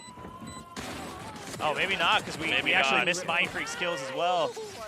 Yeah. What a crazy round. Well, I don't even. Oh my gosh! All right, so it's now 8-5 here, and likely to be a 9-5 unless T1 really can pull off a miracle. So even with the plant, no force here. I mean, it's not a huge disparity on scoreline, so I don't blame them on the side of T1. Zeta, I think, hoping that he can still create a double angle. That's what they were hoping for. Can they recover this gun? It's right in the middle of the site. Devi's trying to not give away this weapon upgrade. Yeah, beautifully done, Devi, with the cover, causing an overextension there from T1. They're not able to farm out the weapons from earlier. The turret, the bane of Munchkin. Well, he's trapped. Nicely done by Jing. T1, this round 3, oh so important. It's going to be the big rifle buy. Oh, they absolutely need this win. Need this. Yeah, I mean, in all sense of momentum, of morale, of econ, game theory, everything, this round has now been more important than ever. Go ahead. PRX much calmer in their comms as well, I've noticed, than some previous matches we've seen from them. Oftentimes they're always kind of joking and yelling and hit them hard, hollering, but today just focusing on, all right, let's regroup, let's get these wins that we need to make sure we have an advantageous position in the playoffs. All right, T1's waiting for the push out because the enemies are on their bonus. No big surprise there. Yeah. A very patient PRX here. Now, again, if T1 gets a little bit too loose with the time here, it's going to be hard to actually get the plant. There's a very heavy stack over here on the beach. Oh, this is their own take on this setup, right? The turret spots into the fault line, but they do get stopped. This is wild. Look at this, like, tug of war over here. Oh, an excellent paint shell to capture that. T1 eventually wins this out. Now, it is important that they don't lose any more weapons, right? They invested a lot into this round. If they drop another rifle, they will have to start on their back foot in round 16 rather than next round. There. He knows that Carpe is just around there. To try to flush him out. Dude, the teamwork is wild. They know exactly where Mindfreak is, though. He's got to reload and try to get some kind of a setup. Can he force this? I mean, he has a molly as well. He has to try for this. He has nothing to lose, right? I mean, you're just trying to do damage against T1. He should know Munchkin is in hell right now. He absolutely knows, and he's just trying to isolate these 1v1s. Nope. Munchkin too good. Beautifully done. Close round. And, you were talking about this earlier, William, but yeah, you don't want to drop that many rifles. It's great to win the round, but you don't have a lot of the assets that let you win that round 3 as you go into round 4. Or I should say, round 4 of the second half. Yeah, and we just saw it on the buy screen there. That means they're going to be starting on their half armors here just to buy up. Good. But yeah, I mean, they'll take what they can get, right, just to climb back in. Half armors, Carpe 1 point away from his. The same with Mindfreak, actually. Both Brimstones vying for an ult orb here, and looks like that's the setup here from PRX, right? Push out from Arcade. Jing's actually just going to full commit to this. Whoa, Jing gets rocked. Zeta escapes on the zip line. And they're going to just try to tuck right into B. The weapon was not out. Bankai with a punish on the ban and extends that over. Oh, and the orbital command as well, or the orbital strike. Oh, I mean, what a good start to the round for Paper. Oh, and Forsaken gets out for free as well. Now they know where he's at. Yeah. Oh, Forsaken's just teasing Oh, it. no. Oh, no. No. It's like the Jaws music is playing right now. Oh my God, 2 knife kills in 1 match. PRX. That was sick. Really giving it to T1, telling them to sit down. I can't believe it. Stayed exactly out of that cone of vision perfectly. Yeah, how does he do it? I and so many other players in the world, I would chicken out right then, be like, no, I don't want to cost the team this, and draw the gun. Wow. Well, PRX, I mean, they're doing all sorts of damage to T1 right now, right? Putting a loss potentially on their record of the round robin stage. Mental damage in both map 1 and 2 with these knife kills. The aces from Forsaken, and now they continue their spree. Yeah, complete shutdown on the entry over there. They're going to force their way in, and it looks like PRX is going to back off for the time being. Actually, no, the ebb and flow is so good. Mindfreak takes out Ban. But you see this round, right? Oh, so good. I mean, yeah, just let's talk about this round as it wraps up, right? Because most likely Munchkin, dies right away. The fact that they use this aggressive Rolling Thunder, it seems very PRX-esque. Like, okay, you're winning this round anyway, why are you using this? But it's used because that way they can clear Arcade, but then the enemies actually have to go through a smoke where they're just going to get caught by Mindfreak. It's all intentionally set up, and this is how this team got to the Grand Finals of Masters Copenhagen. It is so refreshing to see them do this again. Even here, we have the boom bot that forced the position to be given away, and then they just sprayed him down on the other side. And what are we at now? It's 11? 11-6. 11-6, thank you. A much-needed timeout. Right. Uh-oh. A lot. Get those deep beats out. We're taking a timeout. The scary music. The scary music. Yeah. It sounds like big underwater creatures coming to get you when the timeout. I was about to say, you see, you're much more of an actual human than I am, because I was just thinking, like, these are like those save rooms for the big boss in a game. Oh, like that could be, the boss music starts playing, you're this like, This is the kind of music that plays in an arcade where you're fighting the final boss, but you've died and you got to put more quarters in. Yeah, so the save room is there, but you actually don't have any more of those like tokens to save, and T1's like, well, what do we do? We're on our last It's like 25 cents to continue. You're like, Dad! Oh yeah, the give countdown. Me more quarters! Well, T1, I mean, listen, they had a explosive start to VCT Pacific, and quite frankly, a much better start than almost anyone would have expected. I think a lot of people believed in the potential of this roster. We were just surprised at how quickly it came together. But now PRX says, we figured out where our weaknesses are. Maybe Coach Alex was right. Maybe they just weren't being aggressive enough. I mean, it's working out.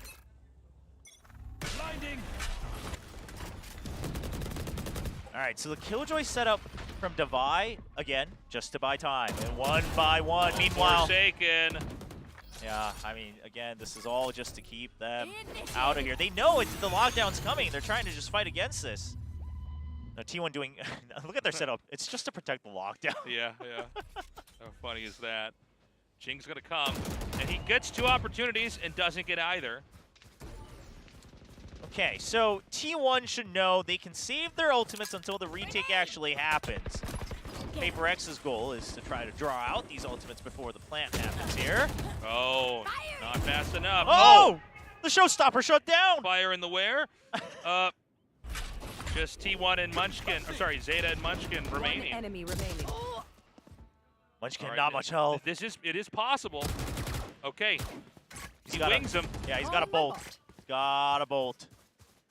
just have to run. It doesn't matter if they know what's happening or not. They have 2 people. So theoretically, Paper X, no reason to greed a kill here. I mean, Benkai will probably just peek to see if it really is a... Benkai, you're going to go out here with 35 health? Really? Well, I mean, it's kind of counterintuitive, but why not? Like, oh, well. Damn, Benkai's so good. That angle. That's the 12th win. Yeah, that angle, an off angle, just ready to pounce onto Munchkin. Match point. Right there. Well, it's now or never. T1 needs to go to overtime, or we know how this story ends. I mean, Paper X, they look different, and it's so hard if you're just kind of watching live matches here and there to identify what is different about Paper X. The speed seems similar, but the meticulousness of their utility and the way they're setting up for each other, you understand a lot more once you're watching the mini-map at like half speed. Just all right. Oh, almost zaps him from the distance here. Forsaken is on the move. The push continues on, clearing the angles. The first line of defense is Munchkin, stuck, and he gets roasted. T1, they don't have any information on Arcade, so they're kind of stuck in Antenna. They were hoping for Munchkin to stay alive, but now, what can they do? They just have to force this. Oh, and the spike's down on the second floor. Oh, we're ending with some fireworks. That's it, 13-6 as PRX Paper X goes 2-0 versus T1. Well, your favorite dinos are back in fashion here in VCT Pacific. Paper Rex with an explosive 2-0.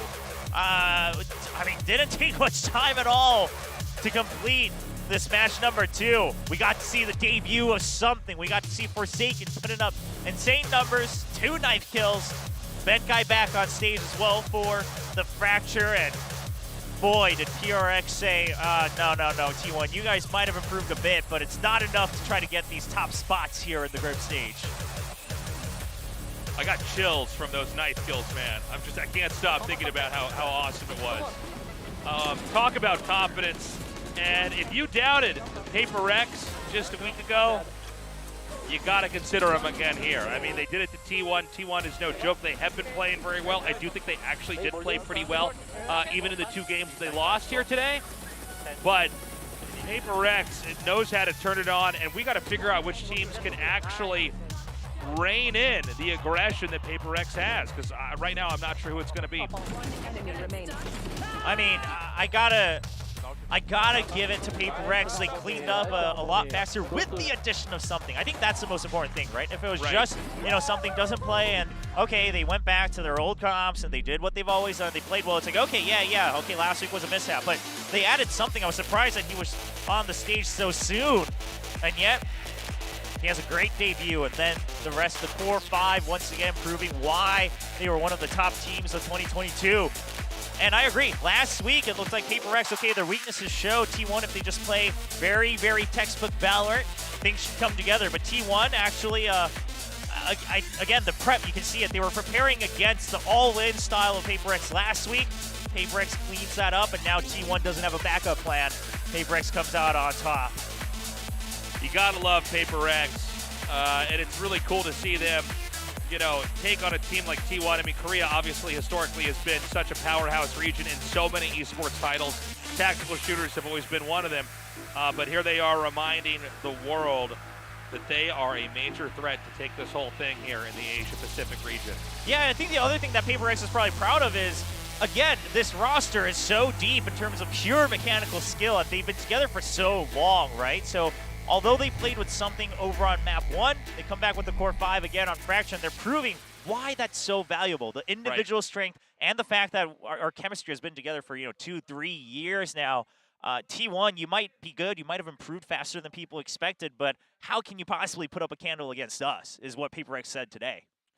And I don't know what the next team they're going to be going up against is, but I'm curious to see if they can continue this pattern moving forward of just controlling the pace of the round. They are creating games on maps that are so much shorter than we're even used to casting here. I mean, some of these rounds are under 20 seconds long. It's crazy how fast it's going. Yeah, and that's something we've always talked about at international tournaments as well is, you can always watch Paper X's VODs and prepare against it, but you don't really know what hit you until you finally face it on stage. And then you're kind of just stunned and awestruck at the speed, right? The just pure power that comes out from the roster of PRX. And now something's there, so teams have another thing to consider when they're prepping. Like, does something play on this map? I mean, seems like he's only playing the Jet so far, but the sample size is one map. And we talked about, the confidence to bring something out. Does this seem too rash? Does this seem like an untested idea that could backfire, especially when they're only 1-1?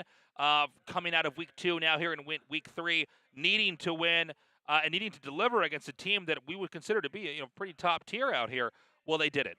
Yeah, I'm really happy for PRX. I think just happy for Valorant fans in general, because this is one of those teams that has had such a unique style and interpretation of how official Valorant matches should be played. They've been able to really follow through with that color. Seemed like they were kind of losing it, but they said, no, we've still got fuel left in the tank, and they're coming back stronger than ever here in VCT Pacific, so it's exciting to see. And let's keep in mind, coming out of week 2, all the Korean teams are killing it, right? They're undefeated. Now we see the first blood drawn on the Koreans. Yeah, T1 takes their first loss, and I mean, the other teams as well. We still have many more matches left for all the teams, obviously a full round robin between all 10 teams here in VCT Pacific. So, I mean, I'm curious to see, does any team get out alive, with 0 losses? Even a team like PRX, they got pushed to a very, very intense overtime last week by Global Esports.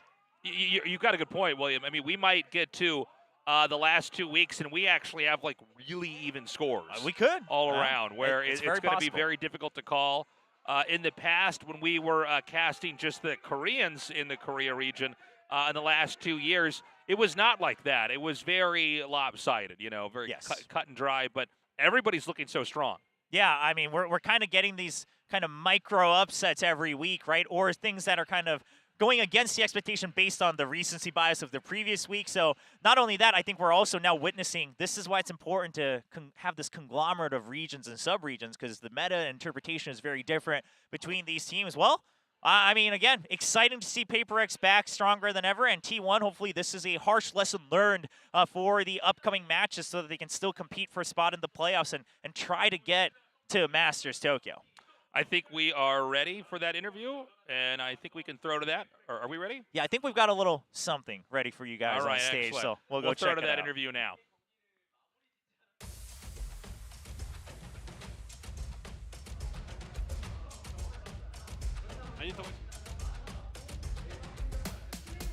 Well, we all witnessed it. He is definitely something. Speaking of something, I'm standing here with man himself. Congratulations, something. Thank you. Well, right off the bat, how do you do what you do? Is it pure talent, hard work, a little bit of both? I should say it's because hard work. I was start to play in FPS games like when I 6, and usually I just play, and that's why it's like hard work, not talented. It's hard work all the way, 100%.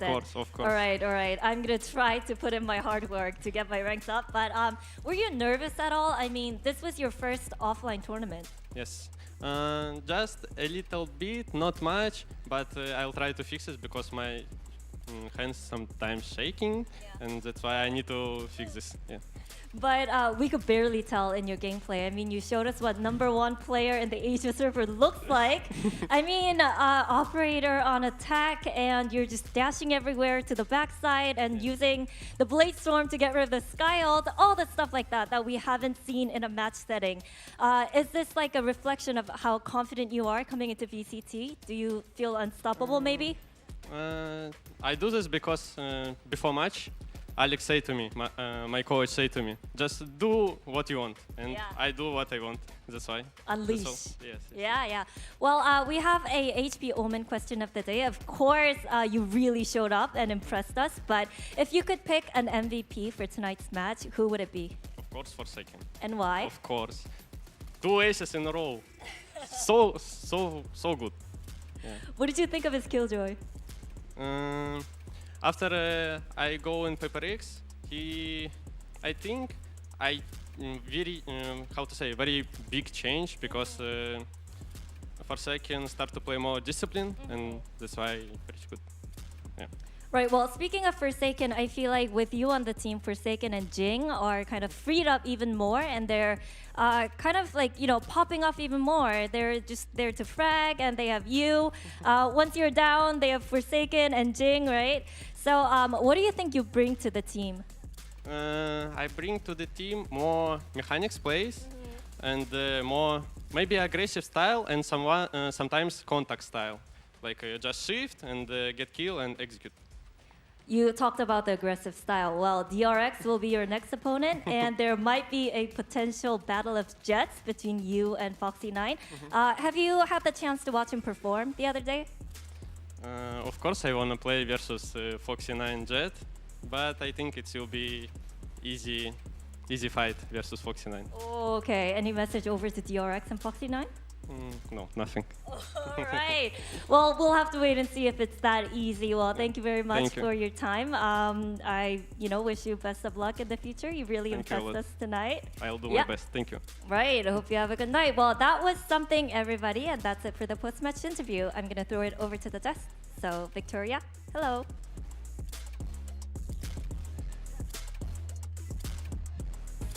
Thank you, Jen. Congratulations to PRX. That's the PRX that we know and love. Good job. Mwah, mwah, mwah. It's so good to see you guys back in action. And in that second game, it was good to see Benkai swap in and that they still won, because we were wondering a bit how much this changed, how much impact something had versus Benkai, and if that would change anything at all.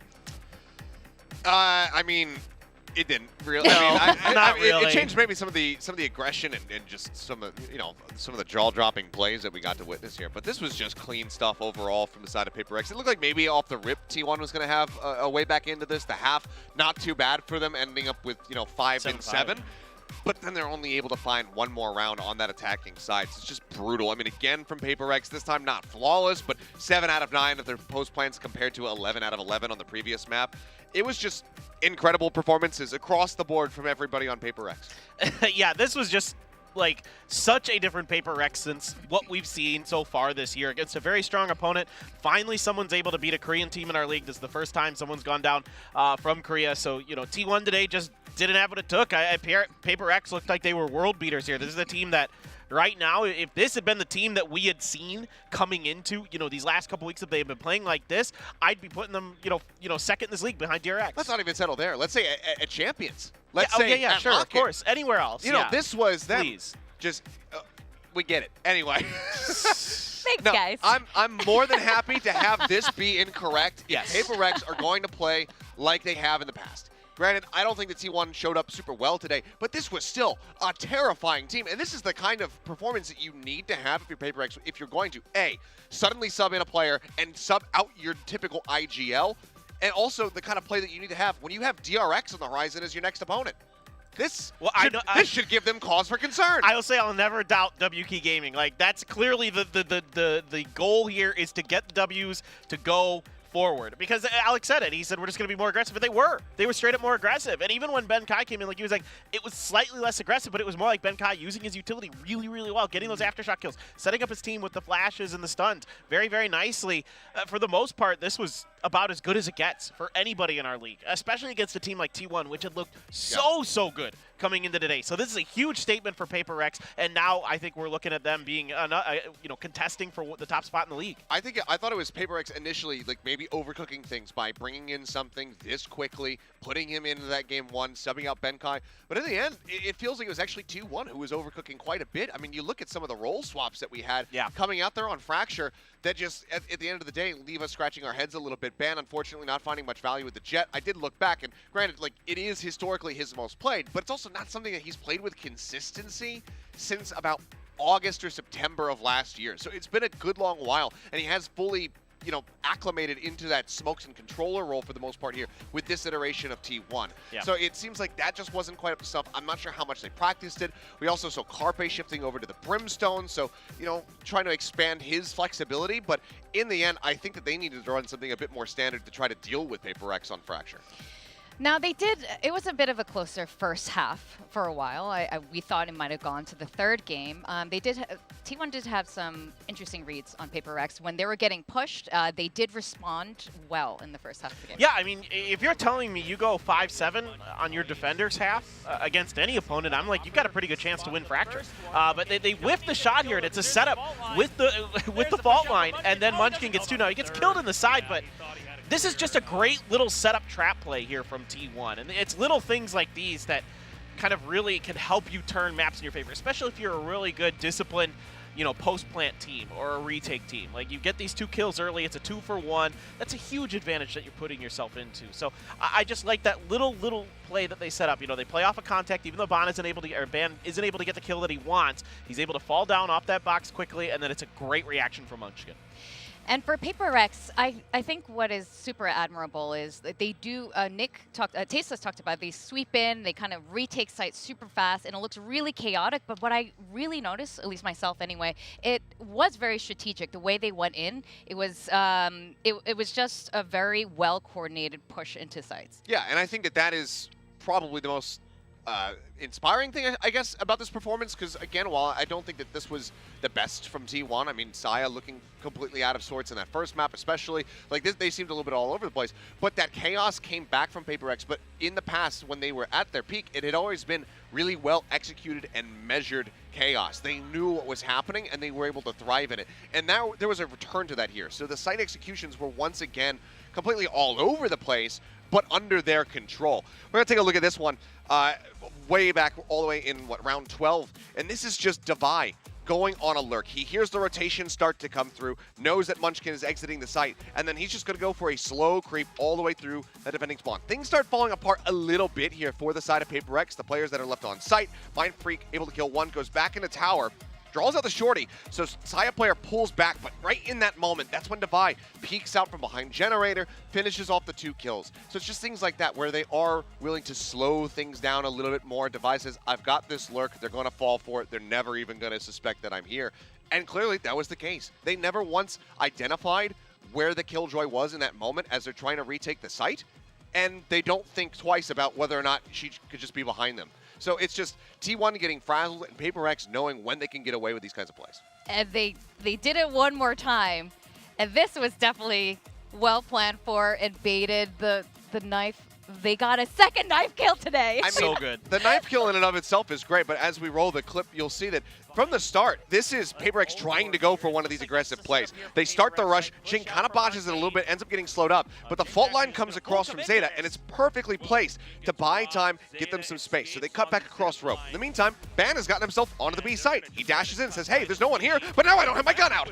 So Benkai takes him down, finds a follow-up kill because they're just coming in one after the other. They drop in the orbital strike, Carp base dead, the spike is stranded, and suddenly Zeta's the last man standing. It's just a great reaction here from PRX. Even though their initial push doesn't really go exactly the way they want, they don't find the pick. They see the guys cutting across the rope. They know what's happening. They're ready. They've got plans in place. They're like, all right, they're pushing. Drop that orbital strike right away. And then, of course, we're into, ranked mode games here as, Devi's calling, let me knife. Hold him there, and then, totally worth it at that point because they were booming him mentally. I mean, you saw 2 different knives. The confidence was through the roof today for PRX. I mean, they were I think Benkai die. They said, okay, Zeta, he's just gonna shoot, but they just cut fire so that they can get that knife because they know that it does way more damage. As you say, that is that mental damage inflicted by getting that knife kill. So they say, screw it, Benkai, give your life for the cause. He says, happily, comrade. Dies, falls on the sword, and then Devi takes it, just drives it right into Zeta's back. It's just gorgeous stuff. Absolutely. And that, again, this is the PRX that we know. It's not just the chaos, it's that they're enjoying it every step of the way. And you could feel it in their gameplay, the absolute confidence. So today, to sum up today was, APAC rising again. We have RRQ and PRX on the win, and it's a great turnaround for them. Last week was not looking so hot. So let's talk about the standings and where we are. Mindfreak did. I mean, we talked to him earlier today. Yeah. And to pull him up again, let's recap on him. Yeah, we'll do standings in a moment, but first we do have to talk about this guy because this was one of the big points of contention. Was that, okay, Intro and Ban widely doing a good job, Intro maybe slightly more so, and I think that after today, that story does continue. He was finding impact where others were not when we were on that Pearl map. But Mindfreak, this was a level up. This was a return to form, not just for him, but the team entirely. But I mean, look at his statistics. A 5.3 KD at the end of this all here today.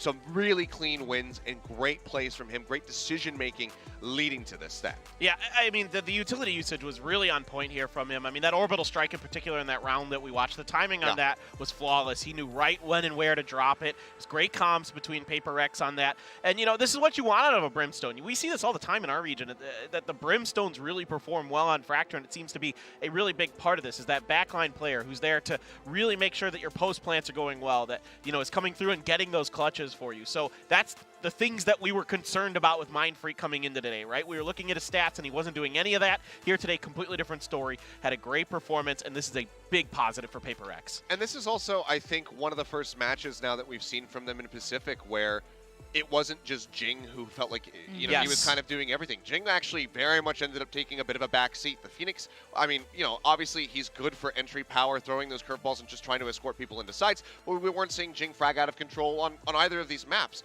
But while he kind of stepped back, everybody else stepped up. And it seems like that's just what they've been lacking. It can't just be the Jing show. He can't be the only one who's struggling to find value. Everybody else here leveled up today, and that is a terrifying prospect. Again, with DRX on the horizon, you heard it from something. He's not worried about it. He thinks it's going to be easy to deal with Foxy9. And I think that DRX have to take some credence in that statement. They have to say, okay, you know what? We can't just screw around with PRX anymore. They look like they're back in form. Let's talk about Forsaken, too. I mean, you were talking about Jing just now. Usually Jing and Forsaken as that double duelist comp usually comes in. But he did something a little bit different today, and I feel like he needs a little, like a little acknowledgement that he just... He was huge. Yeah. By MVP for the day for sure. I mean, Yeah. you know, swapping between different roles. Yeah.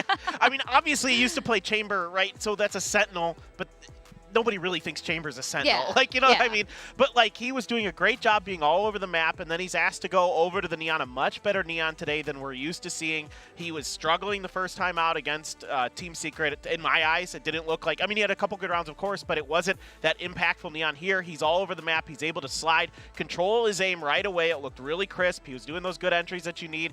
Kind of saw, you know, that classic sort of, you know, fast lane up B. He gets a stunner, a flash to support him. He comes around the corner, boom, headshot instant. This is what you want to see out of him. That confidence that he had all day today was immaculate. He was immaculate. I mean, I'm just thrilled to have him playing like this again because I have been missing it. Yeah, I mean, it's just glorious statistics for a Killjoy to put up. I mean, just damn near flawless play. The ace is coming through. Knife kill earlier on. I mean, it's really difficult to point out anything and say that was bad. That was the incorrect play. Again, maybe that one lockdown that we had on the attack that was the only one where I was on, like... on Pearl where he dropped it in shops, and it was just like, this doesn't really cut off the site at all. But aside from that, everything else was like just flawless. It's like he hit for the cycle in baseball today. You know, it's where you get every type of hit possible. So, Yeah. I mean, he just did everything today. This was just phenomenal play, top to bottom. I don't know what else to say. I'm really curious if he's going to be carrying this Killjoy into next week's games. Now, standings are going to be a little bit different. APAC did really well today. Not just, it wasn't a close game by any means for both teams. It was in either case. Yeah, today was interesting because we thought these would be two really close series, and they weren't. Yeah. Like, they just weren't. And that's interesting for me. Now PRX, you know, slides up there into second place. They're having a great map differential now after just blowing T1 out of the water. And, of course, on the other side of the coin, RRQ just completely flops. Like, they go from worst to half. You know, technically, they'd be in the playoffs here if we had a cutoff right now. Yeah, and next week, PRX have a direct route to try to overtake and get themselves into that first place spot. They take down DRX. That's theirs. It's completely in their control. So I'm really looking forward to seeing how that one's going to go down. And it's also worth noting that with this loss, it's the first Korean team that's now fallen in a series here. So T1 being the first one to kind of get cut down to size. And tomorrow, we're going to have more teams playing. Of course, we have DRX and Talent and GE versus Zeta. Any quick thoughts on these two matches? I need to see better starts and performances from Zeta if I'm going to have confidence in them being a team that can make a run this year. I mean, I'm right there with you. Obviously, kind of like I was talking about with Jing, how he can't be the one guy who's really finding value.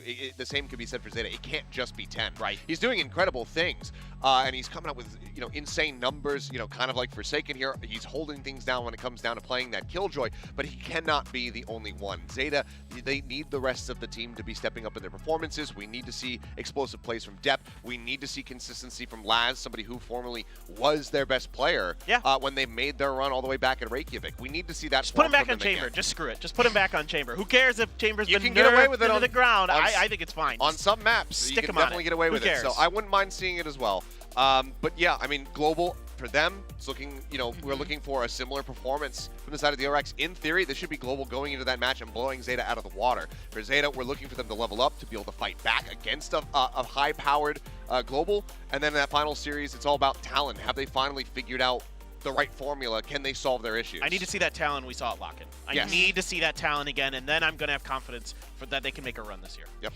I think APAC teams all of this weekend is going to be very interesting. It's almost like they're finding their footing, catching their breath, settling into Korea, and Talon hopefully figures it out. I know GE will be very exciting tomorrow with the addition of their Indian players coming back in. I don't know if they're playing or not, but we're going to wait and see. With that, thank you guys so much for joining me today.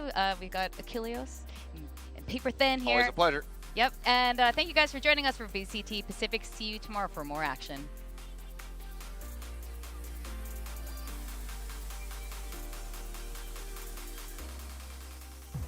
Welcome back to VCT Pacific. We are live at VCT Pacific, the best VCT stage in the whole wide world. Kicking off today, we have RRQ and DFM. I know the teams are getting ready. We are going to open the show real soon and see the most beautiful stage in the whole world.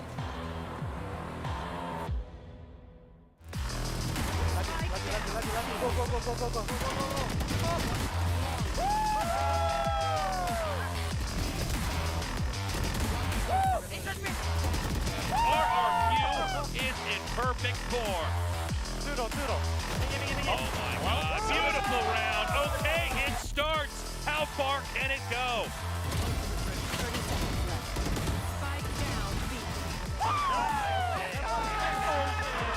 Somehow they're just going to stick it. They're just going to stick it. And he's just spinning around. I can't believe it. Somehow they weren't able to get the spray shot through. My heart almost shot out of my mouth. Crazy. Gross. They will lose this, and it's now down to just Takache. He's picked up, and that is how we wrap this up. RRQ wins 2-0 in this best of 3. Now, I know you guys are the experts at the University of VCT Pacific, but I think this increases the chances of PRX winning. Because if there's anything that PRX does well, it's unpredictability, and they just threw that in. With that, the stage is ready to go. We're ready to open the show, and I'm so excited to see what's going to happen. Let's go check it out. It looks like PRX continues to move in. Something. It's time. No, Forsaken. A knife to the back. Forsaken takes Munchkin out. Yeah, we've seen what happens. Stuns don't guarantee kills. Zeta's going to plant, and that is the second win. T1 sig, hopefully the first of many. Shot spam through here, and he actually connects 2. Almost gets 3. 1-1 now. Forsaken 8 HP. He gets the kill. It's 1-5. The ace from Forsaken. They're not finished yet, though. A lineup of them is going to keep trying to come through here. So far, so good, though. Carpe and Zeta just cleaned it up.